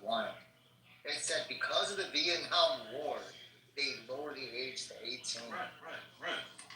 All right, and a point that I'm making. Right, but it was constitutionally amended. Well, hold on. So the point that I'm making is the states are interpreting the Constitution and then they're crafting how it looks on the ground in their own unique states, right? And the point that I'm making is that, hey, there are cutouts for certain populations not to be eligible to vote. No, that's not what this says. No, this is constitutionally. This constitutionally defines the age at which. This is not saying it's up to the states. What are we talking about? All right, so maybe you're just focused on the number 18. Let's just move to felons. Do you agree that not all American citizens are eligible to vote? No, you're wrong. So it says before this very specific amendment passed, many states had the voting age of 21. So yes, this amendment is very specific on the age. Some states have it at 21. Right. That's what I'm saying. Wait, what do you think I just said? Because of this amendment, they said, hey, 18, are you talking to Samoa? 18, no, I'm talking to you, 18. What do you think? It's literally what Louis said. Based upon this amendment, it was 18. You guys have to be true. It says 18 is the minimum voting age nationwide, prevents states from raising the voting age above 18, and the so that's what I just said, bro. Watch this. This is the disagreement. And the most important part is proving you're a fucking citizen that's above the age of 18. That's what you're avoiding. The most important part about this legislation is proving your citizenship. Bro, you can't be a non-citizen voting for a fucking. What was it? You're saying this is the 26th Bro, that doesn't happen, knowledge. Get over it. Stop crying. And for the record, That's why you guys are saying it's insignificant. You're just saying the significance is not calling for this. So that means it does happen, just not to your liking, not to your approval. It's happening. It's happening. You have to be a citizen. They just don't want you to No. Look, you did some retarded shit when you look at 2014. The biggest fraud came when they that's when Trump. that they have the 2014. Yeah, look. most statistics. Look, at the end of the day, this is going to help out just not with the illegal shit. It's going to clean up a lot. And it's funny how one side is concerned about it when this should have all people. Different franchising. Isn't it going to disenfranchise everybody? If it is, why is only one side complaining? How about this? It's probably going to happen. Because you and guys we just stand have to to benefit take it. from it. No, he's pointing out. You guys stand to benefit from this disenfranchisement. We understand because the demographic who stands to get disenfranchised vote a certain way, and who stands to benefit for that. Accept it. That's why. You're saying, we're trying to make legislation to tip the fucking scale in our favor. Why are you guys upset at it? Like, what? Disenfranchised. Look at it here. Do you acknowledge that the 25th Amendment Side's gonna leave now. 18 No more and fucking The act didn't get passed, dickhead. I can't wait till this Michigan shit Yeah, comes it's out. not getting passed, dickhead. It doesn't happen. Do you acknowledge that the 25th Amendment uses the number 18 and uses requirement citizen? Why should you not? Man, I fucking hate you. Shut up with the retardation. Knowledge just read the 25th Amendment, right? Where you point out 18 years old, and then at the end of it, it says American citizen or a citizen. I don't right? see any of that, for the record. I just looked up the 26th as well. So then read it. 26 says the right of citizens of the United States who are 18 years of age or older vote shall not be denied a bridge by the United States or by state You just said on it. Say it again. account of any. Start over. Said it. The right of citizens of the United States who are 18 years of age or older to vote shall not. Okay. Okay. The right of Wait. citizens. What do you think this amendment is concerning? The confirmation of citizenship or the establishment of age? Both. You're a fucking retard. Hey, let me just let you know, you're wrong. Hey, you're wrong. The verbiage is so weird. It says citizens right there. I'll just let you know something. You're wrong. Right of citizens. Yeah, it says right of citizens. But you just read it twice. Yeah. It says the right of citizens. That means that if you're 18 years old and you're not a citizen, you can't vote. It doesn't The hold whole you. subtext, the whole subtext is concerning, the whole subtext and ethos behind the amendment is adjusting the age, right? For citizens, right? It says Yeah, but that's extraordinarily rare to even happen. Like you're putting it in a problem where there's no fucking problem, guys. This is And then on top of that, you're disenfranchising. Why do you think who wrote it put that verbiage in there, citizen? Why do you Was think it, that? wait, can I ask you something? Was it the case that on citizens, Answer my question first. let me ask you something. Was it the case Answer that my before question this first. amendment, non-citizens age 21 could vote? Answer my question first. Was that fuzzy before? Answer my question first. Wait, was it unclear before whether non-citizens answer age my 21 question. could vote prior to this You amendment? asked that long ass question. Oh. Yeah, answer my question first. Wait, what's your question? Why do you think they put the verbiage in there for citizen above the age of 18? Why do you think that verbiage was very clear in the first sentence of the 20th? Because it's assumed that citizens, like whenever we're talking about voting rights, it's citizenship is something that is like assumed, like this is something that citizens take part in, right? Yeah, so how do you, Wait, how do you know? now you answer my question. How do you know think citizen? Was it unclear before this amendment whether a non-citizen age 21 could vote? Was that like up for grabs, or did we understand that yes, even before citizens, the age was 21, but like we still understood citizens had the right to vote, right? It wasn't unclear whether it was like, oh, do citizens vote, do non-citizens vote? No, that's not what's in question. That's not what's being adjusted. It's the age, right? According to you, before this came into act, a person should just be able to say, hey, I'm a citizen. Oh, here you go. Go ahead. Go right over here. According to you, before this happened, it was racist to ask for an ID. It was racist to ask them to prove citizenship. Before any of this happened, they should be able to come up and say, hey, buddy, I want to vote for this, pal. Oh, here you go, buddy. Vote for this, pal. I'm not your pal. I'm your buddy, eh? And anybody should be able to, for whoever they wanted under your ideology. I disagree. Don't you love when? I think that the 26th Amendment stopped this from being the case. I think it said, hey, we need to find out who is voting. We can't just have random ass people saying, hey, I'm an American citizen, eh? Think about that knowledge. I'm 18 years of age, eh? How do you prove that you're 18 years old? And then someone was like, This is hey, cringe, bro. and someone was like, hey, can I see your ID? And then another party was like, no, you can't ask for ID. That's prejudice. You know, Think about how difficult. I just think about that. Look, Think about that. You know how difficult. I just asked plainly. Okay, I'm gonna go Not after the you. knowledge. I'm already And then calling. the other party was like, What? I called it I already. just called it. you know I how was before you. And then the other party Nah, was you like, didn't get in and there. You're running on a delay, then the bro. other party was like, you can't ask them that. You know, and then the other party was like, you can't ask them that. You know how difficult an ID is to get?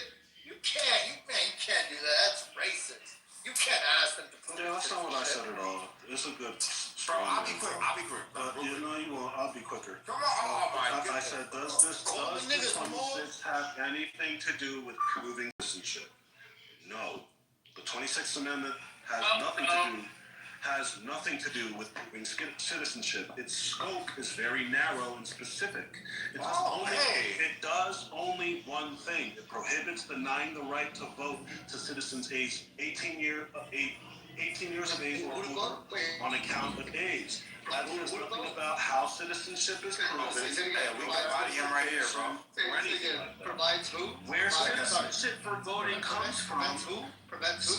citizenship as a voting qualification is addressed elsewhere. Prevents who to vote? That's the 14th, which defines who is a citizen. You said The it prevents 15th, 19th, and the 26th, non-citizens? which are amendments to prevent Non-citizens to vote? Is that what you said? I thought I let You you broke up. finish, dog. No. You said it prevents who to vote? Non-citizens? Citizen, bro. Like, yes, citizen. but Okay. listen, did you hear the second part, bro? Yeah, we heard it. The second part was citizenship as a voting qualification is addressed elsewhere. What does that mean? That means that what does that mean? That means that the 26th Amendment has nothing to do with proving citizenship. And even the qualification for citizenship is not defined in the 26th Amendment. That's defined elsewhere in the Constitution. All right. Well, how about So this what one? does that mean? That means the 26th Amendment is only concerned with establishing an age and prohibiting states from denying anyone else who's a citizen who's qualifications are defined elsewhere in the Constitution. Citizen instead of all citizens. Like it has nothing to do with establishing citizenship at all. That's totally fine. All right, so let's point out. Right? Whatever. Was that established in the? Wait, you consent? So let's just point this Wait, out. do you concede? Do Don't you let him move think- that. Do you concede? Yeah, but shut up, bro. Do you think, Louis, I'm running away. that using this 26th Amendment here, that there should be a requirement, regardless of the financial, inconvenience, that people prove that they are 18 years old by identification? Regardless of the impediments or the financial constraints. Do you think that a person should prove that they're 18 years old, Louis? Well, I didn't listen to I wasn't paying attention. All right. What did you say? Due to your 26th Amendment reading, do you think, regardless of the financial constraints that they may place upon a person that's young in age, that an 18-year-old should be mandated to provide identification of 18 years old or more of age? Wait, what? Should an 18-year-old have to prove by purchasing an ID or purchasing some sort of a proof, regardless of the financial constraints, that they're 18?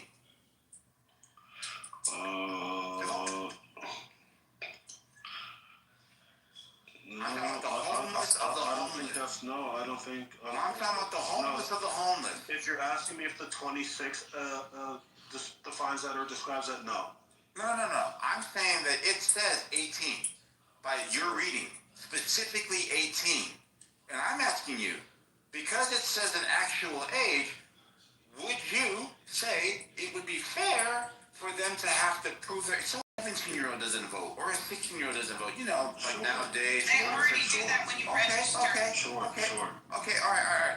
So even though the financial constraints for a person that's like obviously indigent or It's a homeless free. person that's homeless, shut up, lady, homeless of homeless, like to get this ID, you wouldn't have a problem with that. Yeah, like a homeless person has to buy this ID, $50. Something similar like the price range of like knowledge purchasing passport cards for his children, $50. Do they have to purchase it? Yeah, to vote. They got to prove they're 18, right? So they got to give this ID, this photo ID over. They're going to pay $50. Do you have a problem with that? Yeah, I think that's an exorbitant amount. I don't think IDs typically cost that much. I'm pretty sure a license plate. Bro, it costs like where in the hell does a license cost $20? What the fuck? It's like 35 or something. They're like $30. Hell no. 20, $30. All right, but Yeah, I you got don't mine for think. 18 Samoa. All right, but you don't think that people should have to pay to show? I think you should, me personally, right? I think, and I'll just offer this because you got body, but I do believe that people, you know what? if you want something, Yes. you should pay for it. Sure. I think if you want an ID, I'm not sure if there are ways to get free IDs.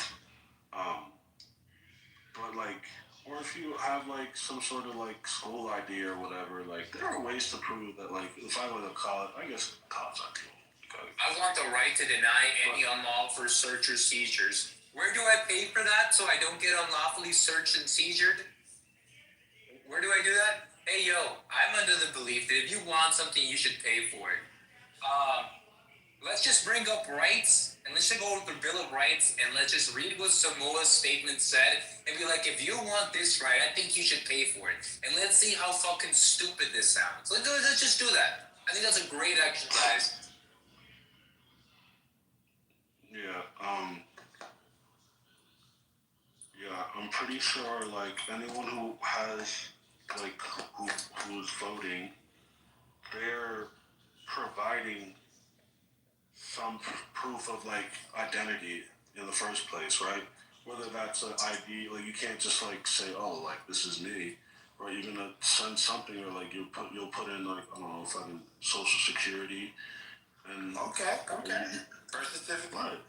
So that's okay. No, so by like just by registering, like there's a under like you've registered to vote, like you are like it's assumed that you're of age. We know what age you are. We have your social. We have your information. There's no need to provide ID. Well, how do you know that let me just the right information, right? Because when Bimo was They talking, register, Samoa. real quick, bro. No, Hey, yo, so I'm gonna be quick, bro. When Bimo was talking, I was running this sentence, bro. When Bimo was talking, he was talking about how people were stealing people's identities, right? Go ahead, bro. I'll math for you, though. Yeah, bro, all you gotta do is relax. Come on, man. So when Bimo was speaking, she said in her experience, people were kind of like using other people's identities, family, friends, whatever this was, right? Good job, by the way. Good job on the SAVE Act. Yo. Yeah. All right. So like when people was talking, like the room was silent for like 5 minutes. I think that was your connection, bro. All right. So when Bimo was talking, she was talking to her about how in her experience, and that's fine. I think that could be her experience. But I did want to ask this question before you get out the way, right? Like I have a security system here at my house, but in my neighborhood, there's never been like something that I've known as like burglaries or robberies or anything like that, right? I have car insurance, but I've never actually like been like like in an accident or any of the things, right? You guys keep talking about like fraud as if the thing has to happen before you put up like actual security measures, and I'm just kind of wondering if you guys have fences, doors, security cameras, or anything like any of these things, and did you do it before, or did you have to wait till after you were victimized? That's the question. All right, let me address what you're saying. Oh man, I'm asking a question to Louis real quick. Oh my God. Okay, bro. This is Louis and then Jessica, please. Do you only put up security after you even violated like Incan, or did you do the security before you got violated, or before the potential of violation? You know that like doors nowadays are made out of like metals and woods, right? So you should like tread carefully. Yeah, I know y'all both Chinese, right? Yeah, I know y'all both Chinese. No, nigga. He is. You too. Nah, bro. Nah, bro. Real talk though, Samoa is closer to modern day Asians than we are. Listen. You got the monolith probably. Listen. Hey, yo, I don't want to change the room. I kind of want to address what Samoa's saying because I think it's kind of stupid. And we're going into analogy land and like things that aren't like congruent with what's being spoken about. Where he tries to get it lost in the analogy. That's the little Samoa. Alright, look, just don't entertain it. Look, Samoa, just stand on this together. Don't entertain that. Listen, Samoa, you often go to analogies. Listen, I'm gonna try to make this short, bro. You often go to analogies in order to get away from the actual topic and the problems the topic presents. Because in your analogy, what happens is that there's a contention against an action, and your analogy, instead of it being congruent with what's being talked about, instead of there being a reason not to do it, you actually have a reason to do it. So while we're talking about like adding voter ID and all the reasons not to do it, your analogy, right? You're so inclined to have a door, to have a fence for ease, convenience, privacy, etc. It's not even analogous to what we're talking about. And that just shows that you run to like situations that make you feel better in arguments. Right? There's lots of things presented. There's an extra step. There's an extra step that's happening, right? I'll give you an example. If you don't think these little extra steps, please, stop freaking out, dude. Oh, Samoa, let other people speak, Samoa. Just tell me what I'm saying. Can you just stop? Okay, I'll explain it to you one more time, bro. Okay, listen. Right now, we're talking about passing, like getting this extra step to vote, right? Cool. We have contention because of what could happen, right? So in your analogy, right, you present getting a door and getting a fence, right, as equal to it, right? Well, in one situation, there's contention. Who the fuck has contention of getting doors and fences? Bro, It's not like the fences and the doors are known to inhibit something that we really want, right? That's not the case, right? So you can't. No, you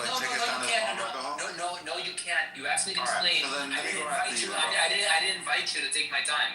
You didn't get it the first time. I'm saying it the second time. Your analogy just gets away. So when people respond to your analogy, what they're actually doing is that they're accepting a completely different argument, which you will then do scaffolding out of, right? You think that that's like some like intuitive trick, and it's like no one's ever done that before. Anyway, right? What we're saying is like, look, this extra step is unnecessary. Plus, it looks a little bit nefarious given the times that we're in. All that I hear is reasons of hypothetical reasons to do it and no real data showing it. I brought an example about the fucking sun sending fucking muons and hitting an electronic chip that then changed the number and the vote goes off by hundreds of thousands, right? That seems reasonable to by hundreds or thousands. That seems reasonable to change, and they did.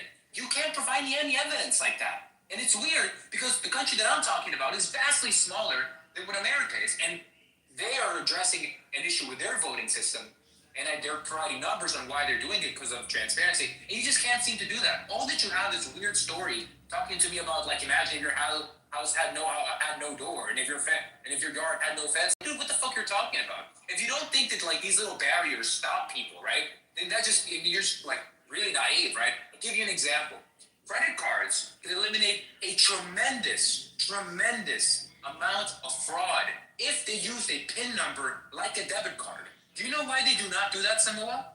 Because they did the math and they realized that when people put in numbers, it deters them, right? Not to a great degree, but enough to the point where people will fall more into debt and they will get more interest payments than if they, even if they have to pay fraud charges, right? So when somebody says fraud and somebody uses a credit card, even if they pay off, that'll be more beneficial for them. They'll make more money at the end of the day with a little bit of fraud and less security for the customer. Just that minute barrier to entry. Just by that minute little thing, right? So what you acknowledge once is sure it's the barriers and not the candidates. And not the candidates we have to choose from.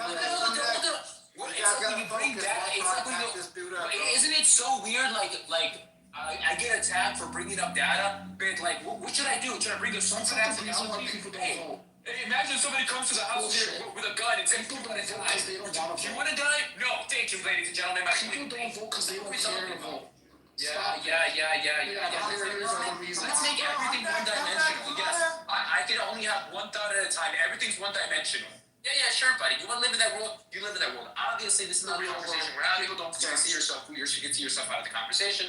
Anyway, like I was saying, voter ID is an unnecessary step. And why do I unnecessary? There is no data to show that. You're going to make an argument about a hypothetical, right? And then when we compare it to other like reasonable changes that other countries have made, you're going to just have just a lack of evidence, right? Then you're going to try and tell me how it's not a big fucking. And so when we bring up like a bunch of data showing how minute things do make a change, how we shouldn't disenfranchise people, or how we should like actually encourage to vote, not like discourage people to vote. And if your side is so great and so amazing for the American people, you stand the most to benefit out of all of this. So why the fuck is it that you're adding extra steps that's just gonna like stop people from voting? Like statistically, like what's up with that? You're gonna be like, it's $250, right? And that's all you have, right? Just trying to beg the question, make some hypothetical about like, do you want a house with no doors? Fucking type shit. And then try to tell me how like, oh yeah, like a homeowner, like you have to get a license to drive a car. Oh no, like it's a right to drive the car. This is just stupid. This is cringe. This is acceptable here because like there's obviously people who are motivated reasons. But if you make this analogous to any other conversation where you say, I only have hypotheticals and I just have bad analogies, well, get the fuck out of here. Well, let me just show you like how little people just don't understand like multi-threaded like dialogue. So I addressed two different types of people here. One was Louis, he had a different argument. One was Bima, she kind of had more of an even keel. What this dumbass did was he mixed up the responses on who they were to. What a fucking idiot, bro. No, say the word. Say the word. Hey, wait. Dummy. Dummy, yeah. So there was two things that people were talking about. One, Incan, cost on how this would affect people. Red Room, a pillar of the critical thinking community. Shut the fuck up. Come on. The cost represents the barrier to come on, Louis. Just I can just show him like how dumb he was, right? So there's one side where they say, hey, this could be like unfortunate. There could be a cost that's attached to this, and we should have a right. The cost shouldn't exist. So then we said, all right, cool. Let's just focus on like the things that we're already paying for, and we'll just add another requirement to that, like a driver's license. If somebody were to say, hey, you have to prove citizenship for a driver's license, then the driver's license would actually like fulfill like the actual requirement without there being an extra cost. So that's one problem. We'll put that on the side. Then there is another thing here that Incan isn't like really understanding. When people say, there's no fraud, there's no fraud, there's no fraud. Cool. Response to that. Does there have to be a burglary or a robbery like in your area, or do you have to be victimized before you finally do something? Or do you do things preventative? It's the bad analogy again. Do people take cancer treatments just in case they might get cancer? Do people go to chemo with no cancer diagnosis just in case they might have cancer? All you gotta do is shut the fuck up. My bad. But all I'm saying is, bro, I'm not even. Bro, what is going on? I feel like you're proposing that analogy like there's no real answer to it, and there is. I'm only, just real quick, I'm only pointing out how this dumbass mixed things up, and for some reason went on this 3-minute tirade about absolutely fucking nothing. And I said, hey, bro, let me stop you before you waste all of our fucking time. But he wanted to do it anyways. So I'm pointing out that there's two different threads here, and his dumbass couldn't see that. Mr. Critical Thinker, trying to take a shot at Red Rum. Red Rum, the anti-Semite. But whatever, we can get past that. I'm saying that this dumbass I'm saying that this dumbass isn't tracking the conversation, okay? The analogy, are like good boys, okay? The analogy that was provided for why you would do things preventatively is to the argument of there's no fraud. And then the argument to, hey, we could just add a requirement to state ID is for the line of thread of what you were talking about as far as an impediment of cost. So these things don't belong mixed together. But this dumbass right here with 3 foot tall couldn't tell the difference. And that's the only point that I'm making, right? I'm listening to voter ID and you're like, look. He doesn't know what's going on. He's not going to say, I know the case. Look. look. You're just a No, broken you record. don't. You're just a broken We record. hold on, we It's offer- just a script. hold on. It's We just a offer- script off I history. feel like you bro. guys you're saying that yes, it does stand to Wait, disenfranchise Americans. No, I'm but, like, offering a solution to both of the worries on both of these sides here. Like as far as like the first one, the cost, we could just graft it into things that we already paid for, licenses. We said it was 20, 30, 45 bucks for a driver's license, whatever you are, 45 where I'm at, right? And then for the second one, we can clearly say, hey, oh yeah, this is a good one right here.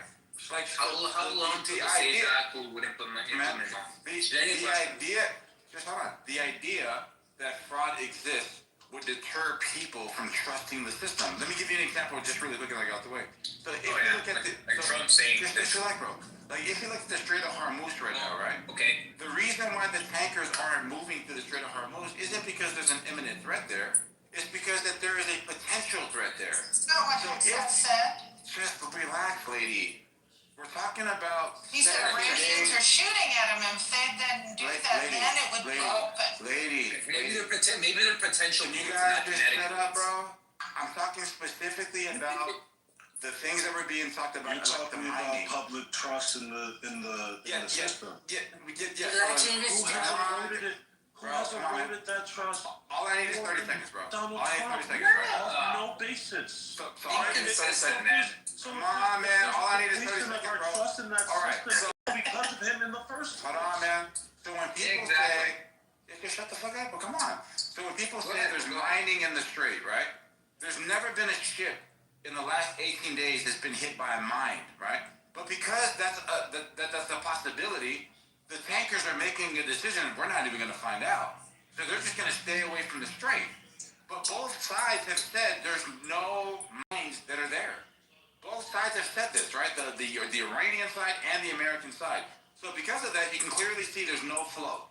And what I'm saying is, if there is an idea that fraud happens to exist, you would put up certain parameters so that people could trust that when their vote is cast, their vote would count. Even if it doesn't even, even if it's not there, it's going to get people to go out there, oh shit, my voice counts, let's run it. But this guy Yinkin isn't providing any reason why these two options that we're giving you isn't good. No, there's a shitload of reasons why. So you're just saying that we're gonna have to like citizenship will be a requirement for a license then? Yes, that's an ineffective solution. What about why? Because there's so many workers who in the United States who contribute to our economy that. Oh, the undocumented people. No. Non-citizens. Like non-citizens. Residents. Like people who are on asylum who work, right? People who here have then we would just put a certain moniker folks who on have the legal side of the ID. documentation. Like folks who have legal documentation who work in let's say they're working with the Department of Transportation. Yeah, just give them a blue ID. Right? Yeah, give them a blue ID. And Americans would have a greenish ID. Yeah, sounds good. Pretty clear.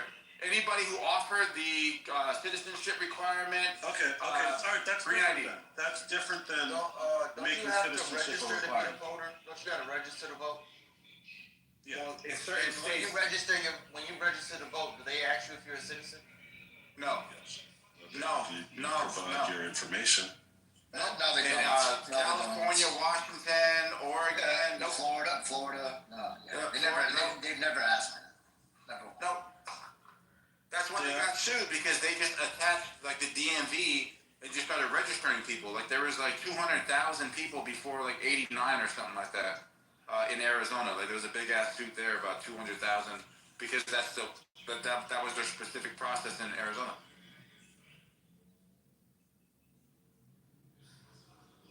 A lot of people like to think America is super organized, but the chaos is there for a purpose. If it was organized, you wouldn't be able to exploit it. You haven't proven that it's being exploited at this rate that's considerable. Bro, the fact that there's one, it means one vote doesn't count. Wait, do you think that even with these measures that you're thinking of, that one won't get through? No, the fact that there is one.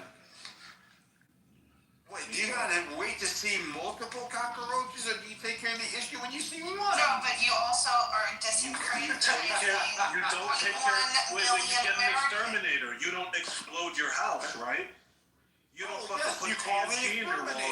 And both of those get rid of the cockroaches, right? Wait, but it's cheaper if it's one. What?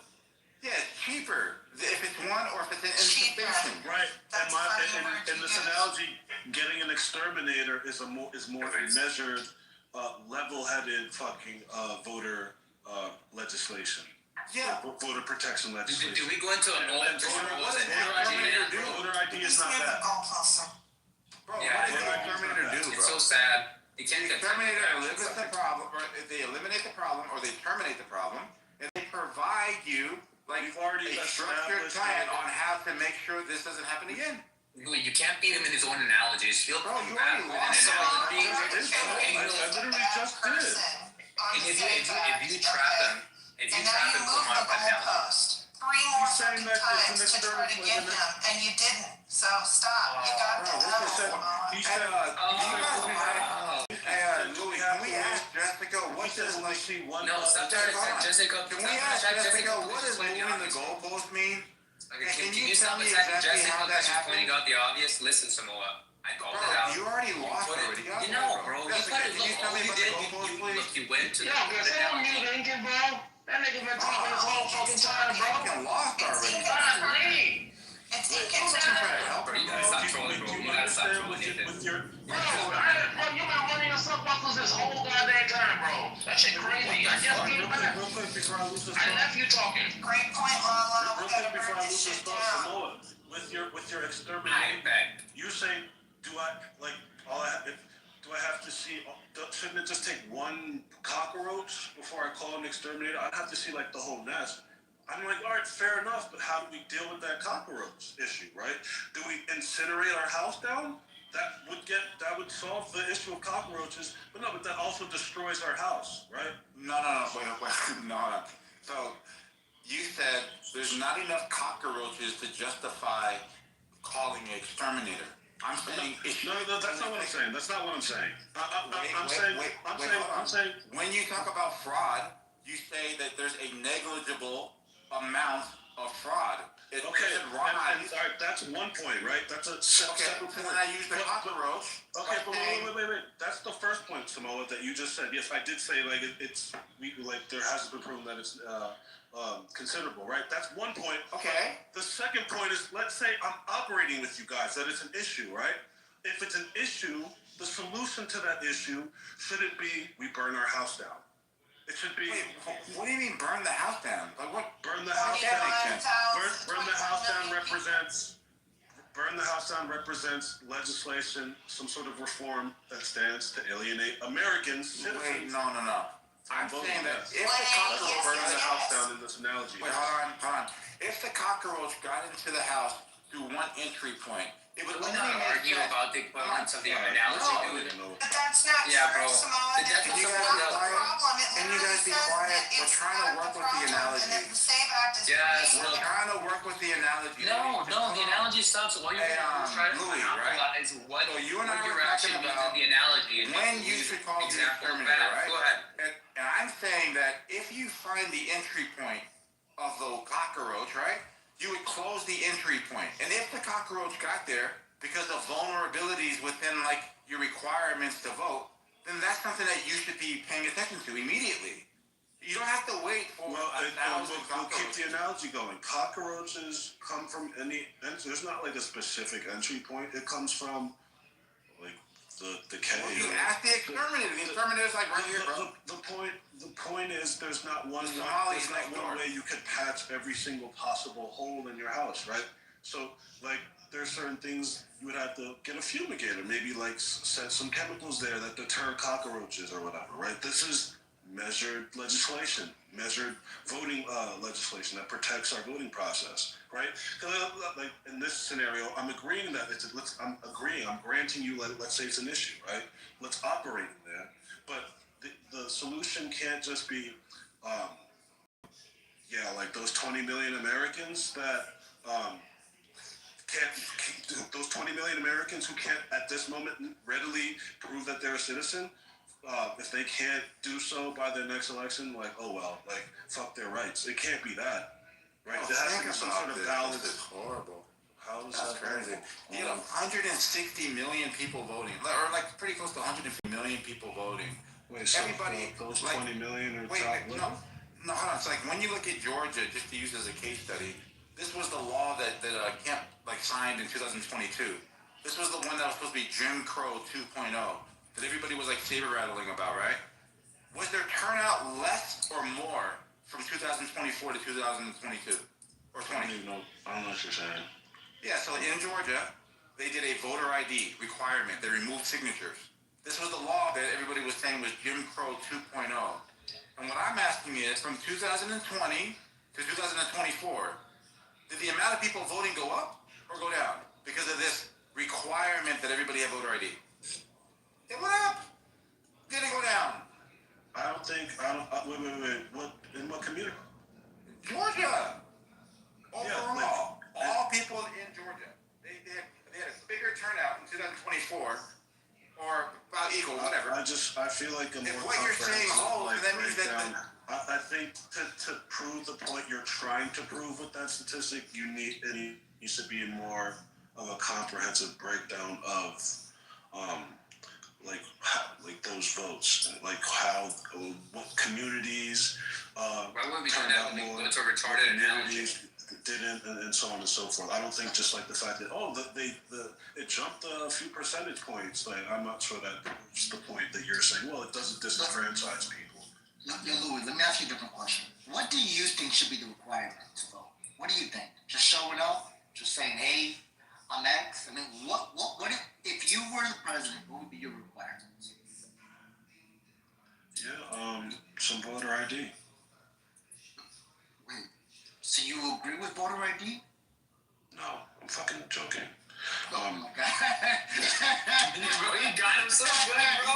He got him so good. All right. What would be your minimum requirements to vote? Citizenship verification, the least amount of Louis, what would be you're the president of the United States, what would be your minimum requirement to vote for the election? Shit. It's a hypothetical world. You can do whatever. You can say nothing. You can say my minimum requirement? Yes. And the world that you live in, what would you require people to prove their citizenship? Like you said, it's the amendment. That's how would I require them to prove their citizenship? You ready?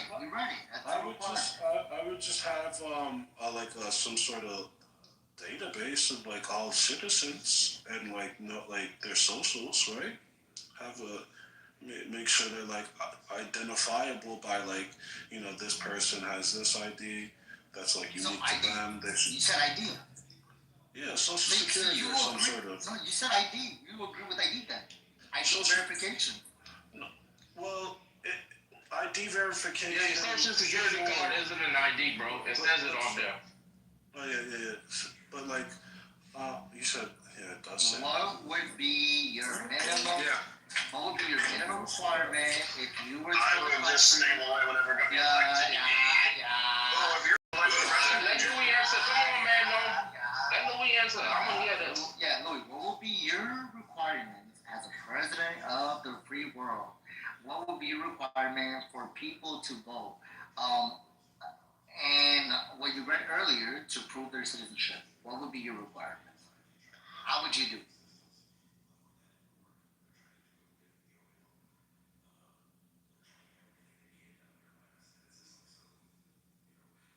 Yeah, I think that's a done for me. All right. There you go. That's how you checkmate him. Hey, what's your answer to the problem? He doesn't have an answer to the problem. Wait, can you guys not hear me? No. No, nigga, we heard you die. We heard you die. Hello? No, we didn't hear you, Louis. These guys want to fucking play with you like that. I like that troll though. Did you hear me?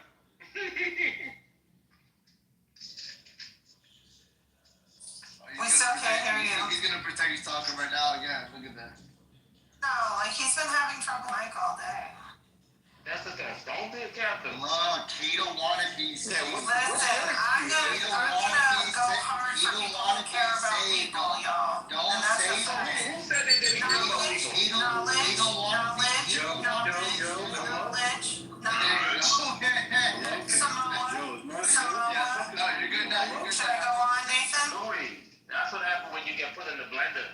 reduce the absurdity. I'm just saying, Jessica, you don't want to be saved. Don't save him. Nathan, how are you? It's been so long. Oh, I'm good. Who's that? That's good. It's Lala. Oh, Lala from way back then? Nathan still talking, No, bro. I got off the phone. He's still I'm talking. saying what up to Nathan, but not knowledge. You know what? All right. No, that's good. It's cool. Hi, everybody. I don't remember it. I remember Nathan. Hi, everybody. I used to always shout on Lala. Lala. Last time we spoke was like right before the election. Yeah, it was. It was pretty cool. Yeah.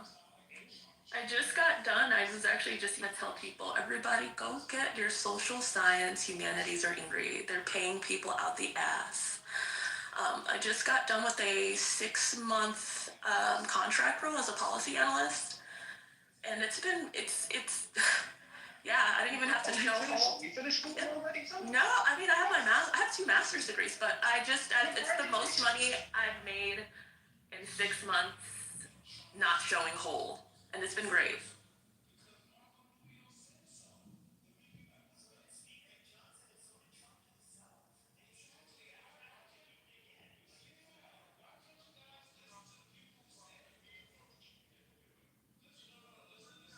Y'all notice how Louis still quiet? He's gonna be like, wait, y'all don't hear me? Y'all don't hear me?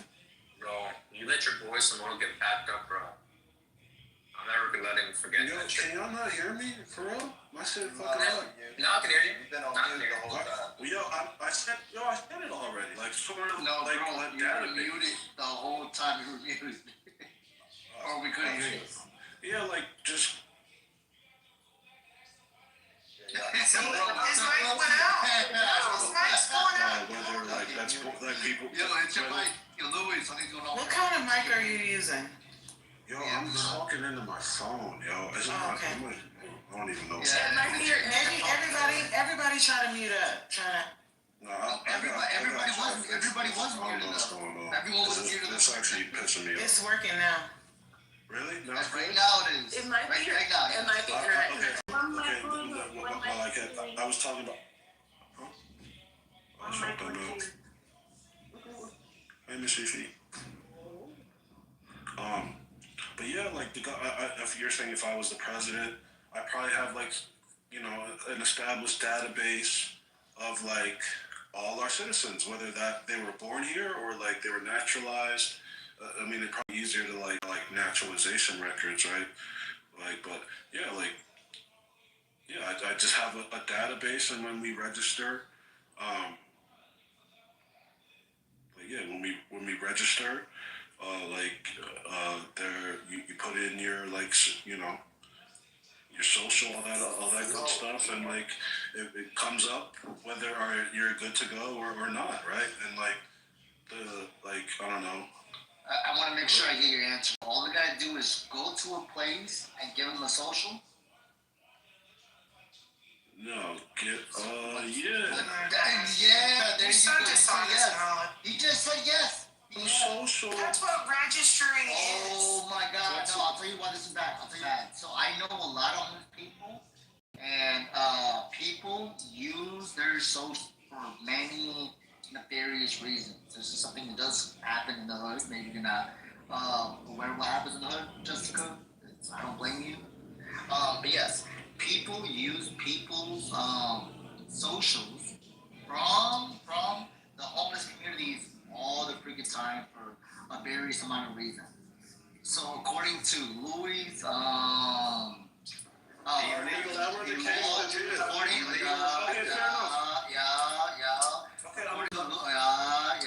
according to Louis' worldview, all I have to do is go to a place and say, "This is my social." And so I don't think you know how many socials are unused yearly. It's a large amount of socials that are unused yearly. A lot of them are homeless people, a lot of them are deceased people. But yes, if his argument is all I gotta do is go up and say, "Hey, this is my social," that's a terrible way to verify. That's a terrible way to verify. That's a terrible way to verify. Right. So that's a terrible way to verify. I thought it was my hypothetical. That's a terrible way to verify. That's a terrible way to verify.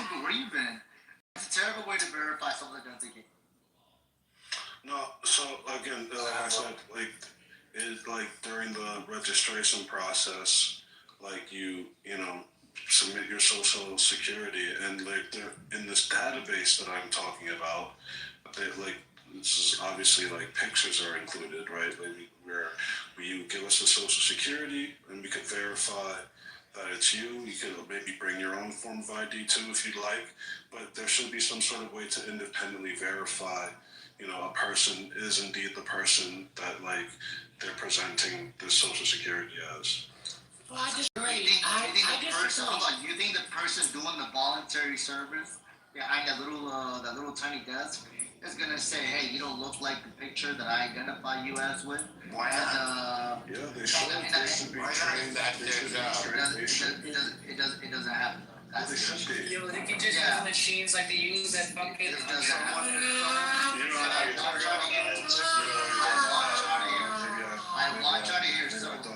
My turn to come. In Omni's worldview, all you gotta do is show up and say, "Hey, this is my social." No, I believe. That's it. I believe. Nothing else. Don't show my identity to Israel. No ID. No passport. No identification. Just say, "Hey, this is my social." That's it. You have to be able to show connection to Israel in order to vote. Facts. You have to create some sort of database that has like you know people who are voted, and like this is like that it excludes folks who've like been incarcerated. Like if you've been incarcerated or you have a felony that disqualifies you, you'll like it says so in this database. Like it has every like updated picture of you or like the most recent picture. So like it's not so it's independent of any information that you have to provide. That's What? Wait, are you telling me? Just draw them in me like that. Can I ask you a question? Wait. So, Can I ask you a as question? long Hey, as I Yo. provide a social security that is clean, that doesn't background history, because that's the only way that they're able to identify. I don't know if you know this, but if they ask you for your social security, they're not gonna know what you look like unless you have some sort of criminal history. Unless there's so all you're saying, Yo, are you misunderstanding on purpose? Why are you doing that? That's why you had to give. You're not even saying what I'm saying. Can I ask a question pertaining to the topic? So all you're saying is something like, if you have a criminal history, and then it should pull up in the freaking database of your social security, I think that should be a good measurement. No, that's not how it works. The reason why we ask for your identification, You're right. You win, bro. The reason why we ask for your ID with your signature, and maybe ask a question like, "Is this your current address?" Is to make sure that you are a voter, the voter that is registered. But you're saying no, you can't ask someone for ID. That's racist. Some people can't afford ID. That's a I didn't say any of that, but you know, thanks for playing, bro. Can I ask a All question? Nathan and knowledge do, bro. You can't Look afford at the ID. TPR Government. I'm just gonna ask the question. Those who support voter ID, do you support like IDs being accessible and free to everybody? Yes. Yeah, I do. Yes. Everybody does. You say And Lala, I already conceded. I said, yo, if it were the case, and mind you, like I said, Social Security, because that's a free document. I pay for a Social Security card. It's free to get one. It's free to replace it. So, I already. They're just being Trump tards and want to pass the SAVE Act, Lala. That's the Congress. That's the we all said They want to run that Trump dick right up their ass. every the SAVE Act benefits liberals and Democrats more, right? Every Trump tard, every Trump tard. I'm gonna keep it in mind. Interrupt you because I want you to keep repeating that. No, you favorite Trump. Oh fuck, I cut out, didn't I? Where did I cut out? We didn't hear anything you said. Like, if you were Alright, talking, I'll just start over. Lala, I agree with that, and I already conceded that if it were the case that the process by which you're verifying your citizenship is a free identification card, I'll have at it. That's great. I already said that, but it is the case that like these are documents like an ID, a passport. Like there are costs to these documents that present a barrier to entry. I never said anything about racist. Wait, does it say that require a real ID? Disenfranchising poor people. That's what I said. To have that, take that how you will, like the demographics. No, I mean, I agree with the thing is, and I don't know if people know that. I was just gonna say that, like, the SAVE Act, if we're really looking at how things and who has these documents or more likely are to have these documents, it is Democrats and liberals. So I don't, like, that's what I posted in the chat. I said, I think at this point, we don't really realize the other side is obsessed with passing legislation that benefits the other side, which is, I find very ironic. Right, and my point was that the SAVE Act masquerades as this piece of like protective legislation, but it's not. Like, and I think there are better ideas and better ways to like ensure that like our voting process is secure, that doesn't like disenfranchise Americans. 20 million people stand. Keep cutting out though. Hey, Louis. Do you see knowledges in Nathan's PTR? Now, you know the argument that I made, and like what I was pointing out to, bro, they be doing this shit all the time, bro. Those two PTRs are a microcosm of how they argue, bro. It's very obvious what we're saying. Because that's exactly how they argue. The funny thing what Eakin just did is he asked someone named Omni Tether. And if you look at Omni Tether's PTR, that is definitionally racist. So he's asking something. How is that racist? How is that racist? Can you tell me how that's racist? How is this racist? Explain to me how this is racist. That has the face of a president with a freaking stereotypical Jewish look on him. He's asking. Where's the racism? Wait. So only non-racist people? Hold on. He's asking someone who has every racial stereotype. Do you see what these racist people are doing? Yeah, I never said with these racist people. Yeah, what you guys are doing. You see how he like tries to immediately try to change it up? My PTR is based in hilarious. Your guys is you guys really need to check yourself, especially you, Nathan. Like, what are you doing? Like, minstrel charactering Will Smith? I'm telling you, bro. The great Willard Smith, and his name is Willard for the record. I'm just telling you, bro. That's how they argue, man. I don't know why. Where they usually look. The reason why it's kind of falling flat on its face, the cheerleading squad is gone. Now it's just like Nathan's not there. Just not working out. Honestly, to be fair, Mike should have kind of contributed a bit more. All right, that's on Mike. Yeah, I was at work though. I did a little bit. I know. That's why like knowledge is like losing steam. And we got him saying every Trump card like 50 times. I'm a Trump tard. Hey. Does the SAVE Act require like a real ID? No, it's a real ID. A real ID is not sufficient. I don't know if anyone can even hear me, but no, it's not sufficient.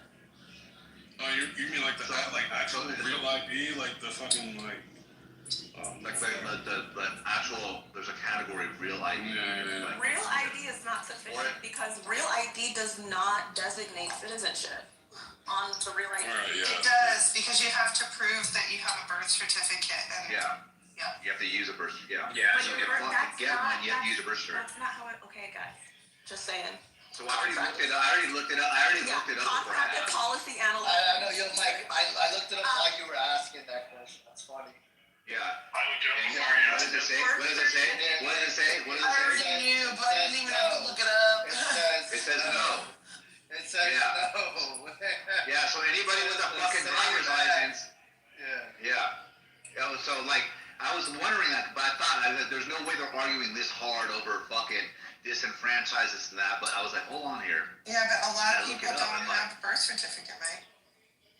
You don't need one. You need a fucking ID. Not for a real ID. That's what it says. You need to read it, knowledge, please. Read it, knowledge. Read it for these dummies. Read it for the dummies. I have a real ID. Read it for the dummies. And my divorce certificate. And my new marriage certificate. Just to prove that I'm a fucking person. It says bottom line.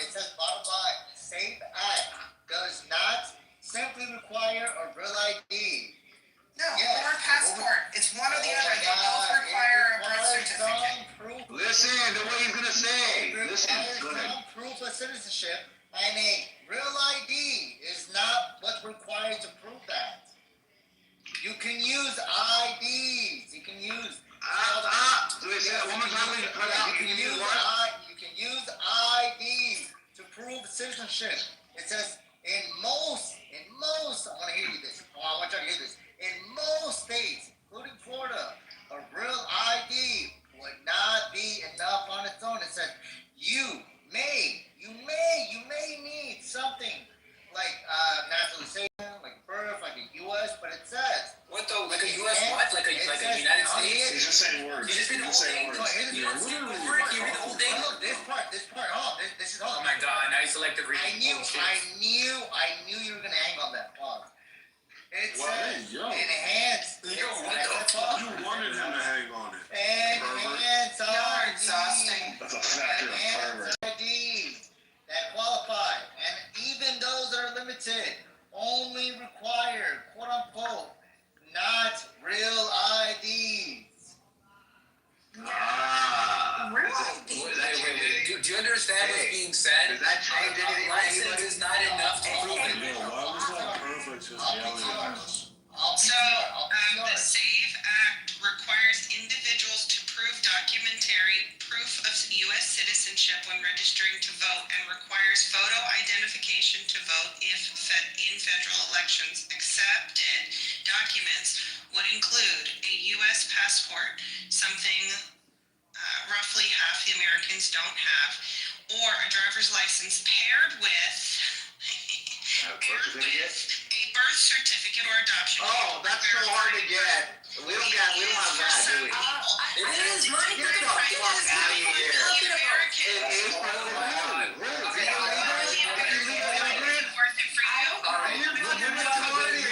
Everybody fucking has access to their stuff.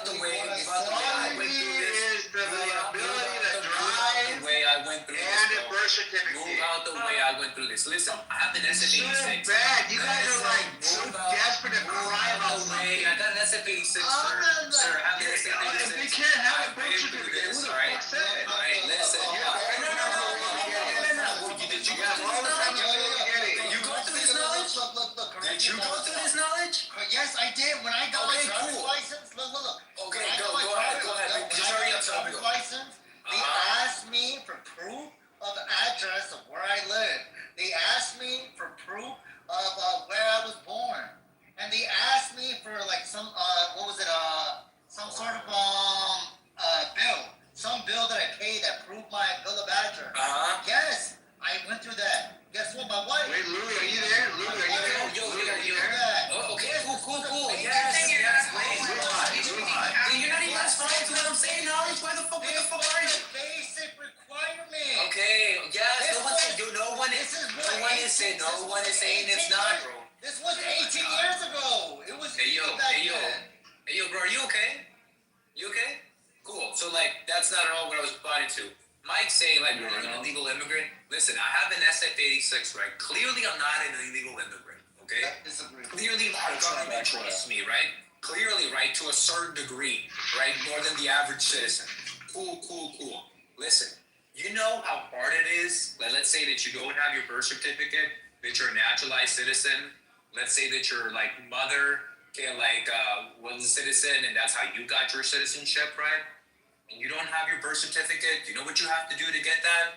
You have to go to the embassy. You have to go request that. You have to go through a process. Look up the process of getting your birth certificate if you lose it. You're going to have to fill like an NHS. That's for the United States, by the way. I've already done it. It's not that hard at all. Yeah. I'm giving you examples of how long people have to wait to do it. And how much it costs, right? I'm giving you an example. Hey, you're saying, no, it's easy. There's no problem to it. I'm giving you the issues that I ran into, right? As a non-illegal immigrant, right? So your response is going to be like, did you do it? Did you do it? Yo, it's crazy. Did you get it done, Deacon? Yes. Did you get it done? How long it took me to get it done? How long? You know why I got it done? How long? It took me it took me almost like a fucking, almost a year to get that shit done, bro. It's not easy getting a birth certificate from embassies, dude. Oh my And God. By the way. By the way. We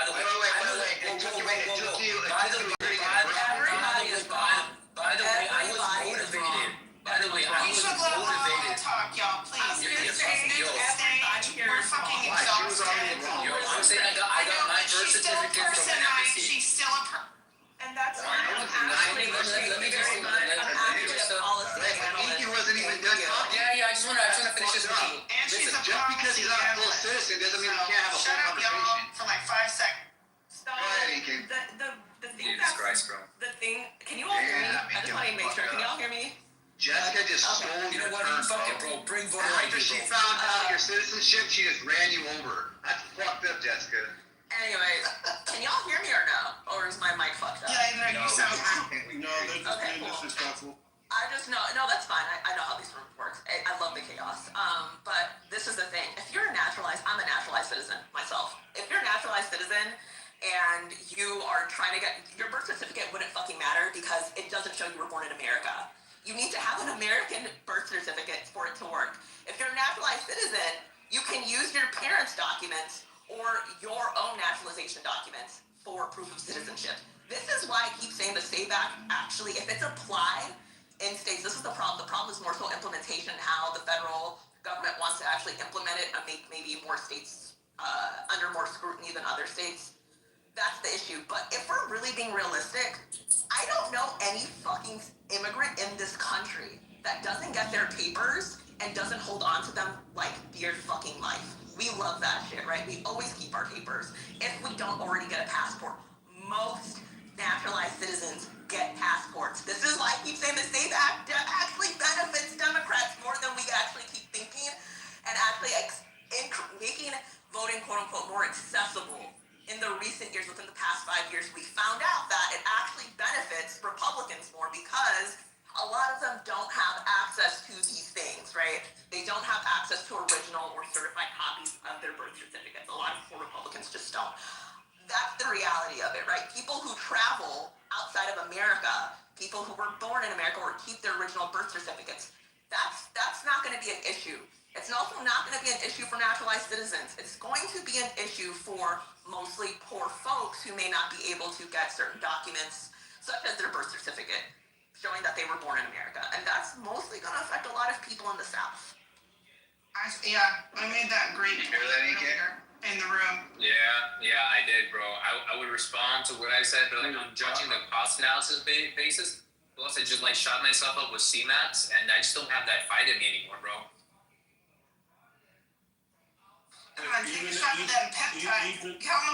Even if disenfranchisement stands to benefit Democrats, I'm against it.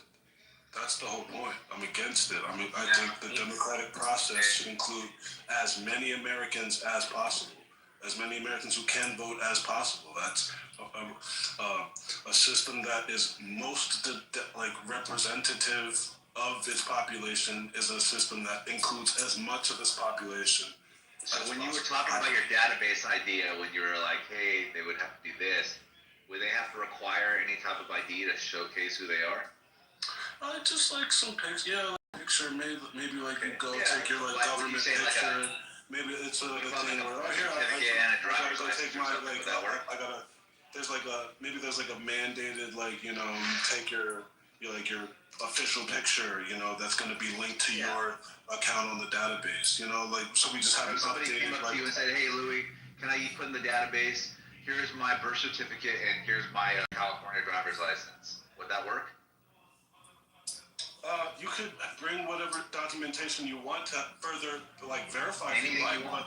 but the idea behind my thing would be all that it would be independent of anything you have to give to me. I would know, you just give me your social security, I can see that it's you, and I verify, okay, this is the person, this is indeed the person. How do you see it's you? Your signature. We already went over that. So I guess your signature, your presence, verify your face, to the face. When you register, then you get it in. They're gonna look at your face and then they're gonna look at the face they have, right? Yeah. Hey, yo, Louis, can I try to steel man your position? And I do want to ask one question. Just like any other place, right? That's how like we typically verify. Usually what they do is they look at an ID and then they look at your face, right? Yes. And like when you grow, and then like as you grow, you change, right? Am I not explaining that?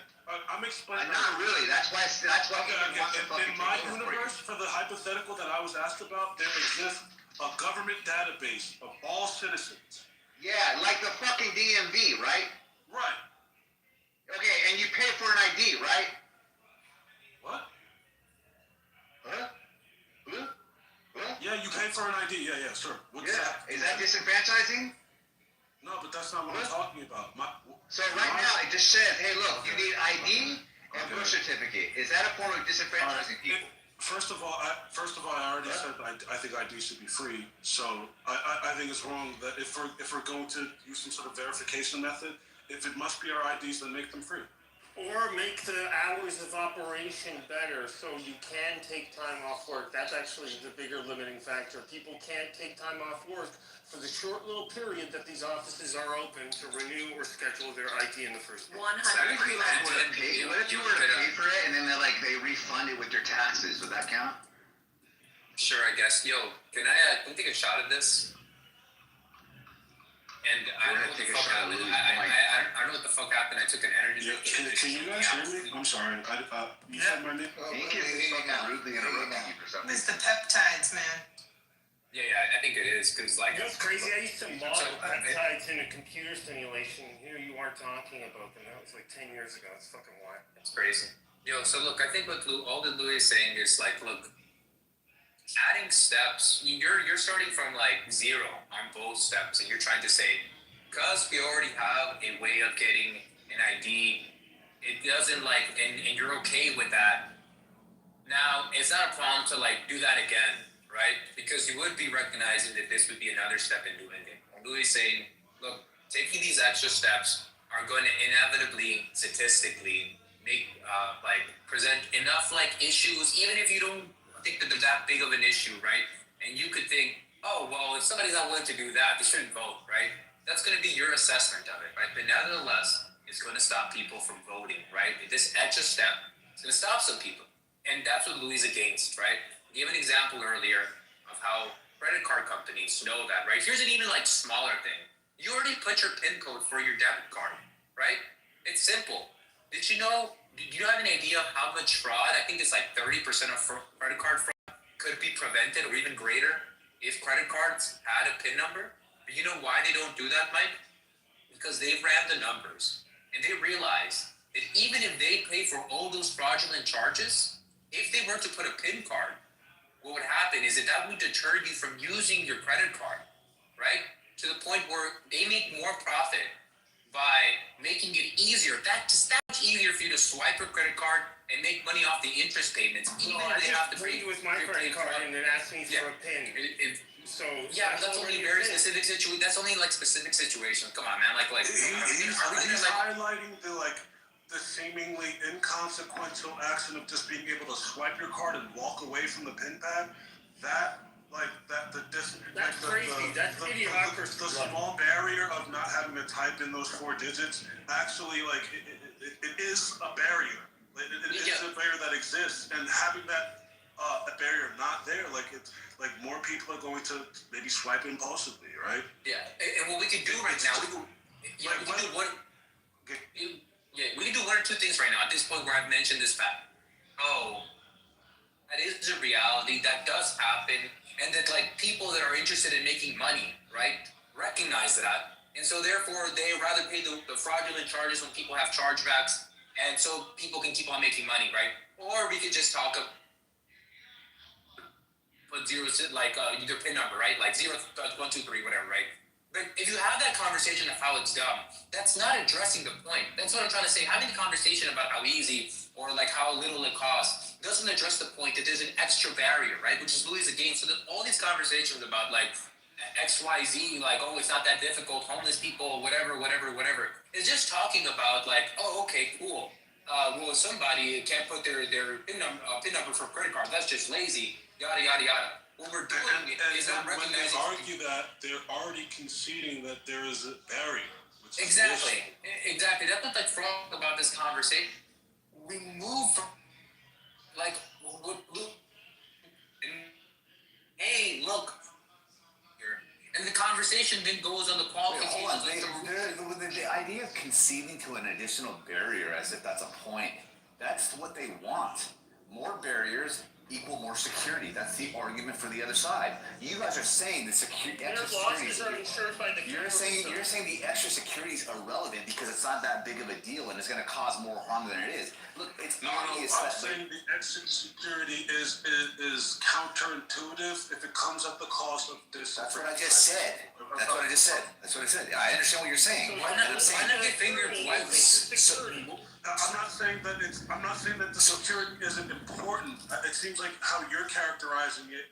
You're making like I'm saying, oh, security is it's not that important. And here I'm not is saying voting. it is, but if we must implement legislation for security, I'm for that. But let it be legislation that's like that makes sense, that doesn't alienate a large demographic of people from voting. How did you determine it was large? How did you determine that? Because it's simple. Well, it's around 20 million people right now. If you were to ask them to. Your mic just cut out, Louie. Yeah, I can figure out what he said. Yeah, they're just tapping all the blue states. Your mic cut out right in the middle after you said 20 million. Oh, really? Fuck. No, I thought when you said 20 million right now would be disadvantaged. They wouldn't be able to. I understand what you wait. No, let me be clear. 20 million Americans right now, Americans, right? If you were to ask them to provide proof of citizenship, they couldn't do it. They'd have to go out and get that. I just want to point out that Lala also left because she never got a chance, or maybe we're just beating this dead horse to death. You know, Samoa Knowledge got cooked on the SAVE Act. You're fucking bad people. Don't vote for it. Please figure out the seasoning epidemic. Move the fuck on to the next topic. Yeah, figure out the seasoning epidemic. I used to think this voting thing was inconsequential, but like this meaning, think of it this way: if money is speech, being disincentivized from swiping your card is equivalent to being disincentivized to having a voice in the election. So that's bad. We should not do that. You see how the room's quiet? The room is trying to figure out what Io said. I just want to point that out, bro. Yeah, Get the fuck out of here. You're trying to figure out what Io said. That's why y'all are quiet. Shut the fuck out of here. Get the fuck out of here. Yes, but what I don't understand is if there's people that want to vote, there's ways that they have to like figure things out so they can vote. And in Georgia, we'll use this as an example. They called this Jim Crow 2.0. They said that this legislation, 2022, after the 2020 robbery, is going to lead to a suppressing of minority votes.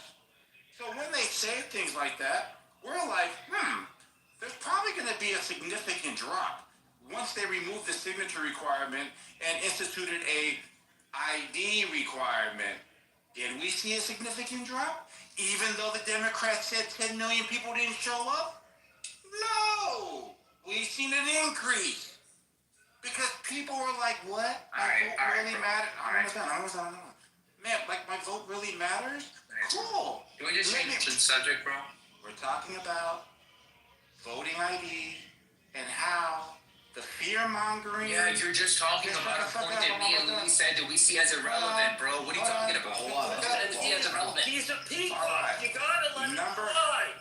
Number one requirement from now on. Incan must steelman the argument that he is addressing. From now on, okay? Let me ask you guys this. Let me ask you guys this. Do you guys think that the SAVE Act is going to pass? Do you guys think it's going to pass? No, I don't think so. Let me land my point. I think it's going to pass. Well, yeah, I think it's going to pass too. So what do you guys attribute to Jim Crow 2.0 when the Democrats said it was going to suppress minority votes across the board in Georgia? What's your guys' response to that? We did something about it. There was a specific woman that went down there and like went door to door to fucking door to help people to keep registered and get more votes. What do you mean, Samoa? So it wasn't a Why do barrier? you just bring up this random shit? It was a barrier. What are you talking about? Wait, hold on. God. Wait, hold on. So it went from 10 million people didn't show up to, oh, a lot of people showed up because we were able to, I guess, dominate the apparent barrier. Which one is it? Was the barrier? That's like saying, hold on, man. Hold on. Was the requirement the 10 million people not showing up? Or were you guys just so good at what you guys do? You guys had record-breaking turnout. Well, the question is It it can't be the same both. 10 million, though? That's the question. Yeah, Everything then turned out election fine. Everything just 2020. came out. She's only about 40% What the of fuck, the man? population Stacey vote. Abrams. No, we're talking You like how about. I made an analogy that actually Hold makes on, man. sense, Samoa? We're You see how talking we're about the Georgia, analogy because it's like Just I be could quiet, ruin brother. it. Like, you're Right, not do that. executive Start attractor. copy. I mean, your ancestors should have taught you better. Went through your hair. Bro, your ancestors didn't teach you how to put sticks and stones together. Please, I know. Listen, I think I understand what you're about to say, so thank you for the clarification. Thank you. All right. So, we understand that the minority groups that were targeted as being suppressed in 2022 when Kemp signed this into law were not. Because overwhelmingly represented in Georgia by over 200,000 more votes than they had in 2020 when they had absentee voting for everybody. So you can clearly see that what you guys called an actual barrier wasn't an actual barrier. Right? It was a refortifying, right? Where people started to trust the actual system and they turned out in droves, right? That's actually what happened. So all the fear mongering, come on. You guys got to stop acting like we're ignorant people and we're like insufficient and we don't just that you're acquire bad. resources. No, you're just saying that we're not intelligent. No, you're saying that we're not smart enough to get an ID. Wait, can I say We're something? not Can I say smart something? enough. Can I say That's something? 21 million people that you're just putting out on the streets. Why did I get an And idea? that's fucking wrong, Samoa. That's I what don't care like which that's way you what the vote. white liberal Slice. says basically. Like Oh, basically bro, we're just that making the non-white no, it's a Lincoln is common not thing. white. I know. I'm not I'm telling him what the common narrative is. I know what he is. The common narrative is that the white liberal says, hey, like the non-whites basically don't even know how to get that. They don't have access to the internet. Right? There's like a bunch of shit. There's a It's statistical, Mike. It's I not know like why you're talking right now, but It's it doesn't mean statistical. I'm not talking to you. Look, I'm not talking to you. You might feel like I am, but I'm not, right? I'm trying to explain to him something. So you want to go ahead and get it out so I can finish my explanation? Go ahead. Shout out to my granny. She got hit by a She said it is statistical. Kaboo. Yeah, so here's what I want to know. Here's what I want to know. Look, if this does pass, please put your prediction in the chat as to what you think will happen. I'm going to take a picture of it, and then let's just see who gets close to what. I think that this You need is more love, friends. More love. Listen, let's just take narratives that you'll speak about a lot, right? Let's just take narratives that you'll speak about your outlook of the world, and let's see what would happen. No predictions being made. Yeah. Look. I think that the narrative that you hold about Gen Z, many people hold about Gen Z. Well, I don't know what that means, dude. Yeah. Okay, the narrative that they're too lazy to get off their ass and do basic shit, right? Like, I don't know, maybe they're too lazy to get off their ass. I don't know what you mean by Gen Z. And go get like a voter ID, right? Like, do you think that like based on that assessment of Gen Z, are they more likely or less likely? Why are you using that? What do you mean by Gen Z? What are you talking about? Yes, like people who were born after fucking 1997 to like I don't even know what the cutoff date. Right? Like, do you think in the future of America, do you think that He can't track, Psych. He can't track, bro. No, look, listen. But do you understand that as you go on? I was not talking about the person day. Do you understand that, right? You're not talking about the present day? There you go. Look Yeah. at that. That's what I'm trying to tell you. I was not talking about the person's 97 to 2012. Look, he doesn't Yeah, even no, care. I'm asking you a question, Psych. I'm saying, look. No, you went to Gen Z. Yo, can we please have the guy who never figured out sticks and stones go together, like, at least, like, have a comment? Bro, what do you mean tracking? You'll never track. You'll run an island. You can go in circles and find each other, bro. Shut the fuck up. Listen, Psych. This is why you go in circles, by the way. Yo, Psych, listen, this is what I'm saying, right? If your assessment, right, or like maybe a critique you have of like generations now are that they're lazy, right? And they do basic things for themselves. Okay. Do you think that is they're more likely to go out and take these extra steps, or they're less likely to take these extra steps? Yeah, tell him you're not talking about process. Like, go ahead. Yo, can you just Tell him. I will. Hey, bro, listen, I'm not gonna lie to you, bro. Today's my first day on C-Max, and I just don't have that fight, bro. Like, I don't want to do this. I just want to have the conversation with like, Mike. All right, just focus. Look, so first, Bro, you sound pretty frustrated. I'll answer your question, but then I'm gonna have a follow-up. Okay? So Yeah, bet. I imagine if somebody's already lazy, giving them more work is probably not gonna be. They're not gonna complete more work. Is that fair? Yeah, I think that's fair. Okay, perfect. Now, what I was saying was this. I was saying the common narrative, like the mean narrative on the right, is that the white liberal claims that the non-whites are too fucking either incapable, right, to figure out how to use the internet or to get an ID. So I wasn't saying that, I wasn't referring to anyone's age or how lazy they were. I was explaining to you. God. Yeah, so do you hear that part? You know, I'm mentally tuning out some up. No, yeah. Now he has another excuse why he. Did you hear me say that the first time? Yeah, I did. Okay. Like, I get that, but like, look. Have you ever heard that mean type response? No. Look, okay. I've witnessed that attitude in other things, right? Yeah. So I don't think it's far off that that's a possibility. I haven't encountered it, right? I haven't encountered it. Maybe like I have more centrist friends, perhaps. I don't know, but I'm not doubting that if you go to YouTube, you never heard of like the right saying that listen, bro, I'm not being dead ass of all. Like, I'm like my mental battery right now is like pretty low right now. Bro, damn. If you go to YouTube, go ahead, Miss Fifi, go ahead. I know you want to say something. Go ahead. Yeah, thank you. I appreciate it. I mean, I just wanted to take a break for a second. I think you guys, I don't even know what to talk about, but I did see something very, very touching. The families of one of the closest to life during the parent war, they were at the airport. I think that's what we call it, the airport landing. Miss Fifi, can you like clear up your audio just a little bit, please? Okay, you got it. Yeah, it just sounds a little muffled. Yeah, that's that stupid Bluetooth. I'm sorry. That's way better. Yeah, there you go. Yeah, I didn't have my wires in. Long story short, I just seen the families of a officer who was killed during the war. They were all covering. The family came up as they didn't even get a chance to take it off of the what you call it, the vehicle.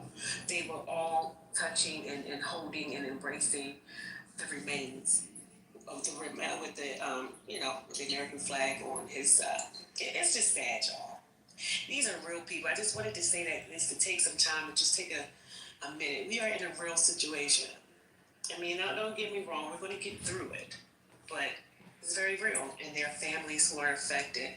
And again, it was about maybe 7 or 8 family members who just clung to the casket over top of. I know someone probably got a picture of that because it was just so. That was a picture moment. Okay, that's all I want to say. Thank you. Thanks, Miss Fifi. And I think it's a great sacrifice that American soldiers sign up for. Yeah, but it is a tragic situation.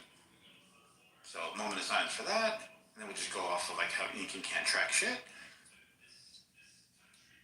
You know, it's crazy, bro.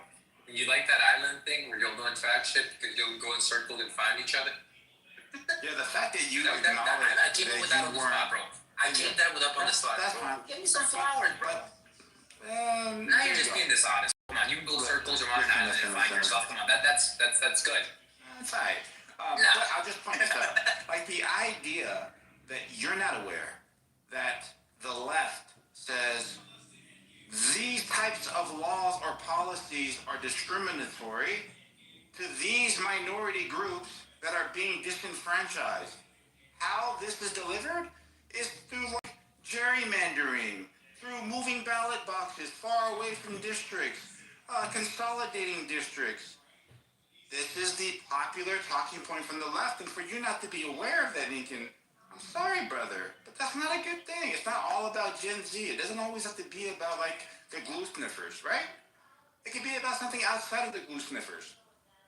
But wait, isn't the glue sniffers, like, let's say in 40 years, aren't they going to be, like, a much bigger percentage? And isn't, like, the critique about after the glue sniffers that there's, like, super glue sniffers, right? And so shouldn't you be worried that policy that you push today, its ramifications in the future, right? This doesn't have a cutoff period, right? It's not like you're advocating for like, look, this is going to be good for us because we could actually do shit, but like, we got to cut it off for the first, right? That's all I'm pointing out to, right? It's like, look, if you want to stay consistent with your narrative about people and generations, you have to take that into account in voting, right? Because obviously, like, it's not like Gen Z or like Gen Alpha is like less American citizens. And your criticism is like, they can't do shit, like, you're putting extra steps, right? So those people are probably not going to do quote unquote shit. You niggas right? may wear dresses. Yo, oh my God. Yo, line, listen, line. Look, from the jump today, line, can we just be chill? Like, I ain't got no beef against you. Like, can we just like take it down from like a 10? I'm usually at a 20. But can we just take it down to like a But look at how 7, Lincoln's 6? brain works, right? Our process is there isn't anything after the glue sniffers because we're going to eradicate all of this disgusting behavior. What you're doing is you're saying there's no way that we can stop the sodomy. We just need to get more lubricant. What are you talking That's about? your position, bro. I'm not talking about Gen Z being gay. What are you on? Who's saying that being gay?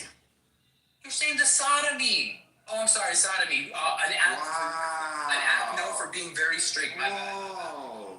This is crazy. Only gay people get sodomized? Wow. You see where his brain went? Bro, you said sodomy, bro. Holy shit, bro. We're having a conversation. You bring up sodomy. What the fuck? Listen. I'm just pointing out how there's a critique to have about the following generation, right? No, nobody's talking about generations, bro. Psych was No. clear. Listen. Psych was addressing the white liberal Jessica. By saying, Yes. what it really is that you guys have this idea that anybody who is non-white are insufficient or inefficient, right? Have you been to the South, brother? Have you been to the South? Gosh, bro. We're just talking about narratives that are out there, okay? When you listen to Chuck Schumer, when you listen to Jeffries, when you listen Can I add to this? like, Have you ever heard all like these people? have you ever heard like Incan, like the meme saying that the left says that asking voter ID is racist? You ever heard that? No, I haven't seen that meme. But like I said, I've seen memes. So of, there's white liberals being like, yo, you can't do this to black people. Yeah, so there are people out there that claim that asking for ID is a form of racism. Okay, I'm sure. Yeah, I don't know say that, bro. I know you might not agree with that. I'm saying regardless, I'm sure that doesn't qualify for people in the South as far as like the hillbillies. I don't think they're talking about them, right? So all I'm saying is that like this ID thing has gone through like so many filters, where now it looks like it's approaching some type of finish line. Either it's not going to happen or it is. And within that time frame, you've heard a lot of things. A few of them being, one is like ask for ID is racist. The other one is that like minority groups, they don't have access to the internet or they're not going to be able to get the whatever. And it's like, we're like, who the fuck? What?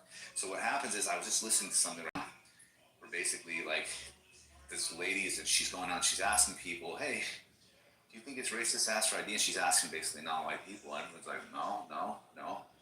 So, I don't know. And then she asked a follow-up question.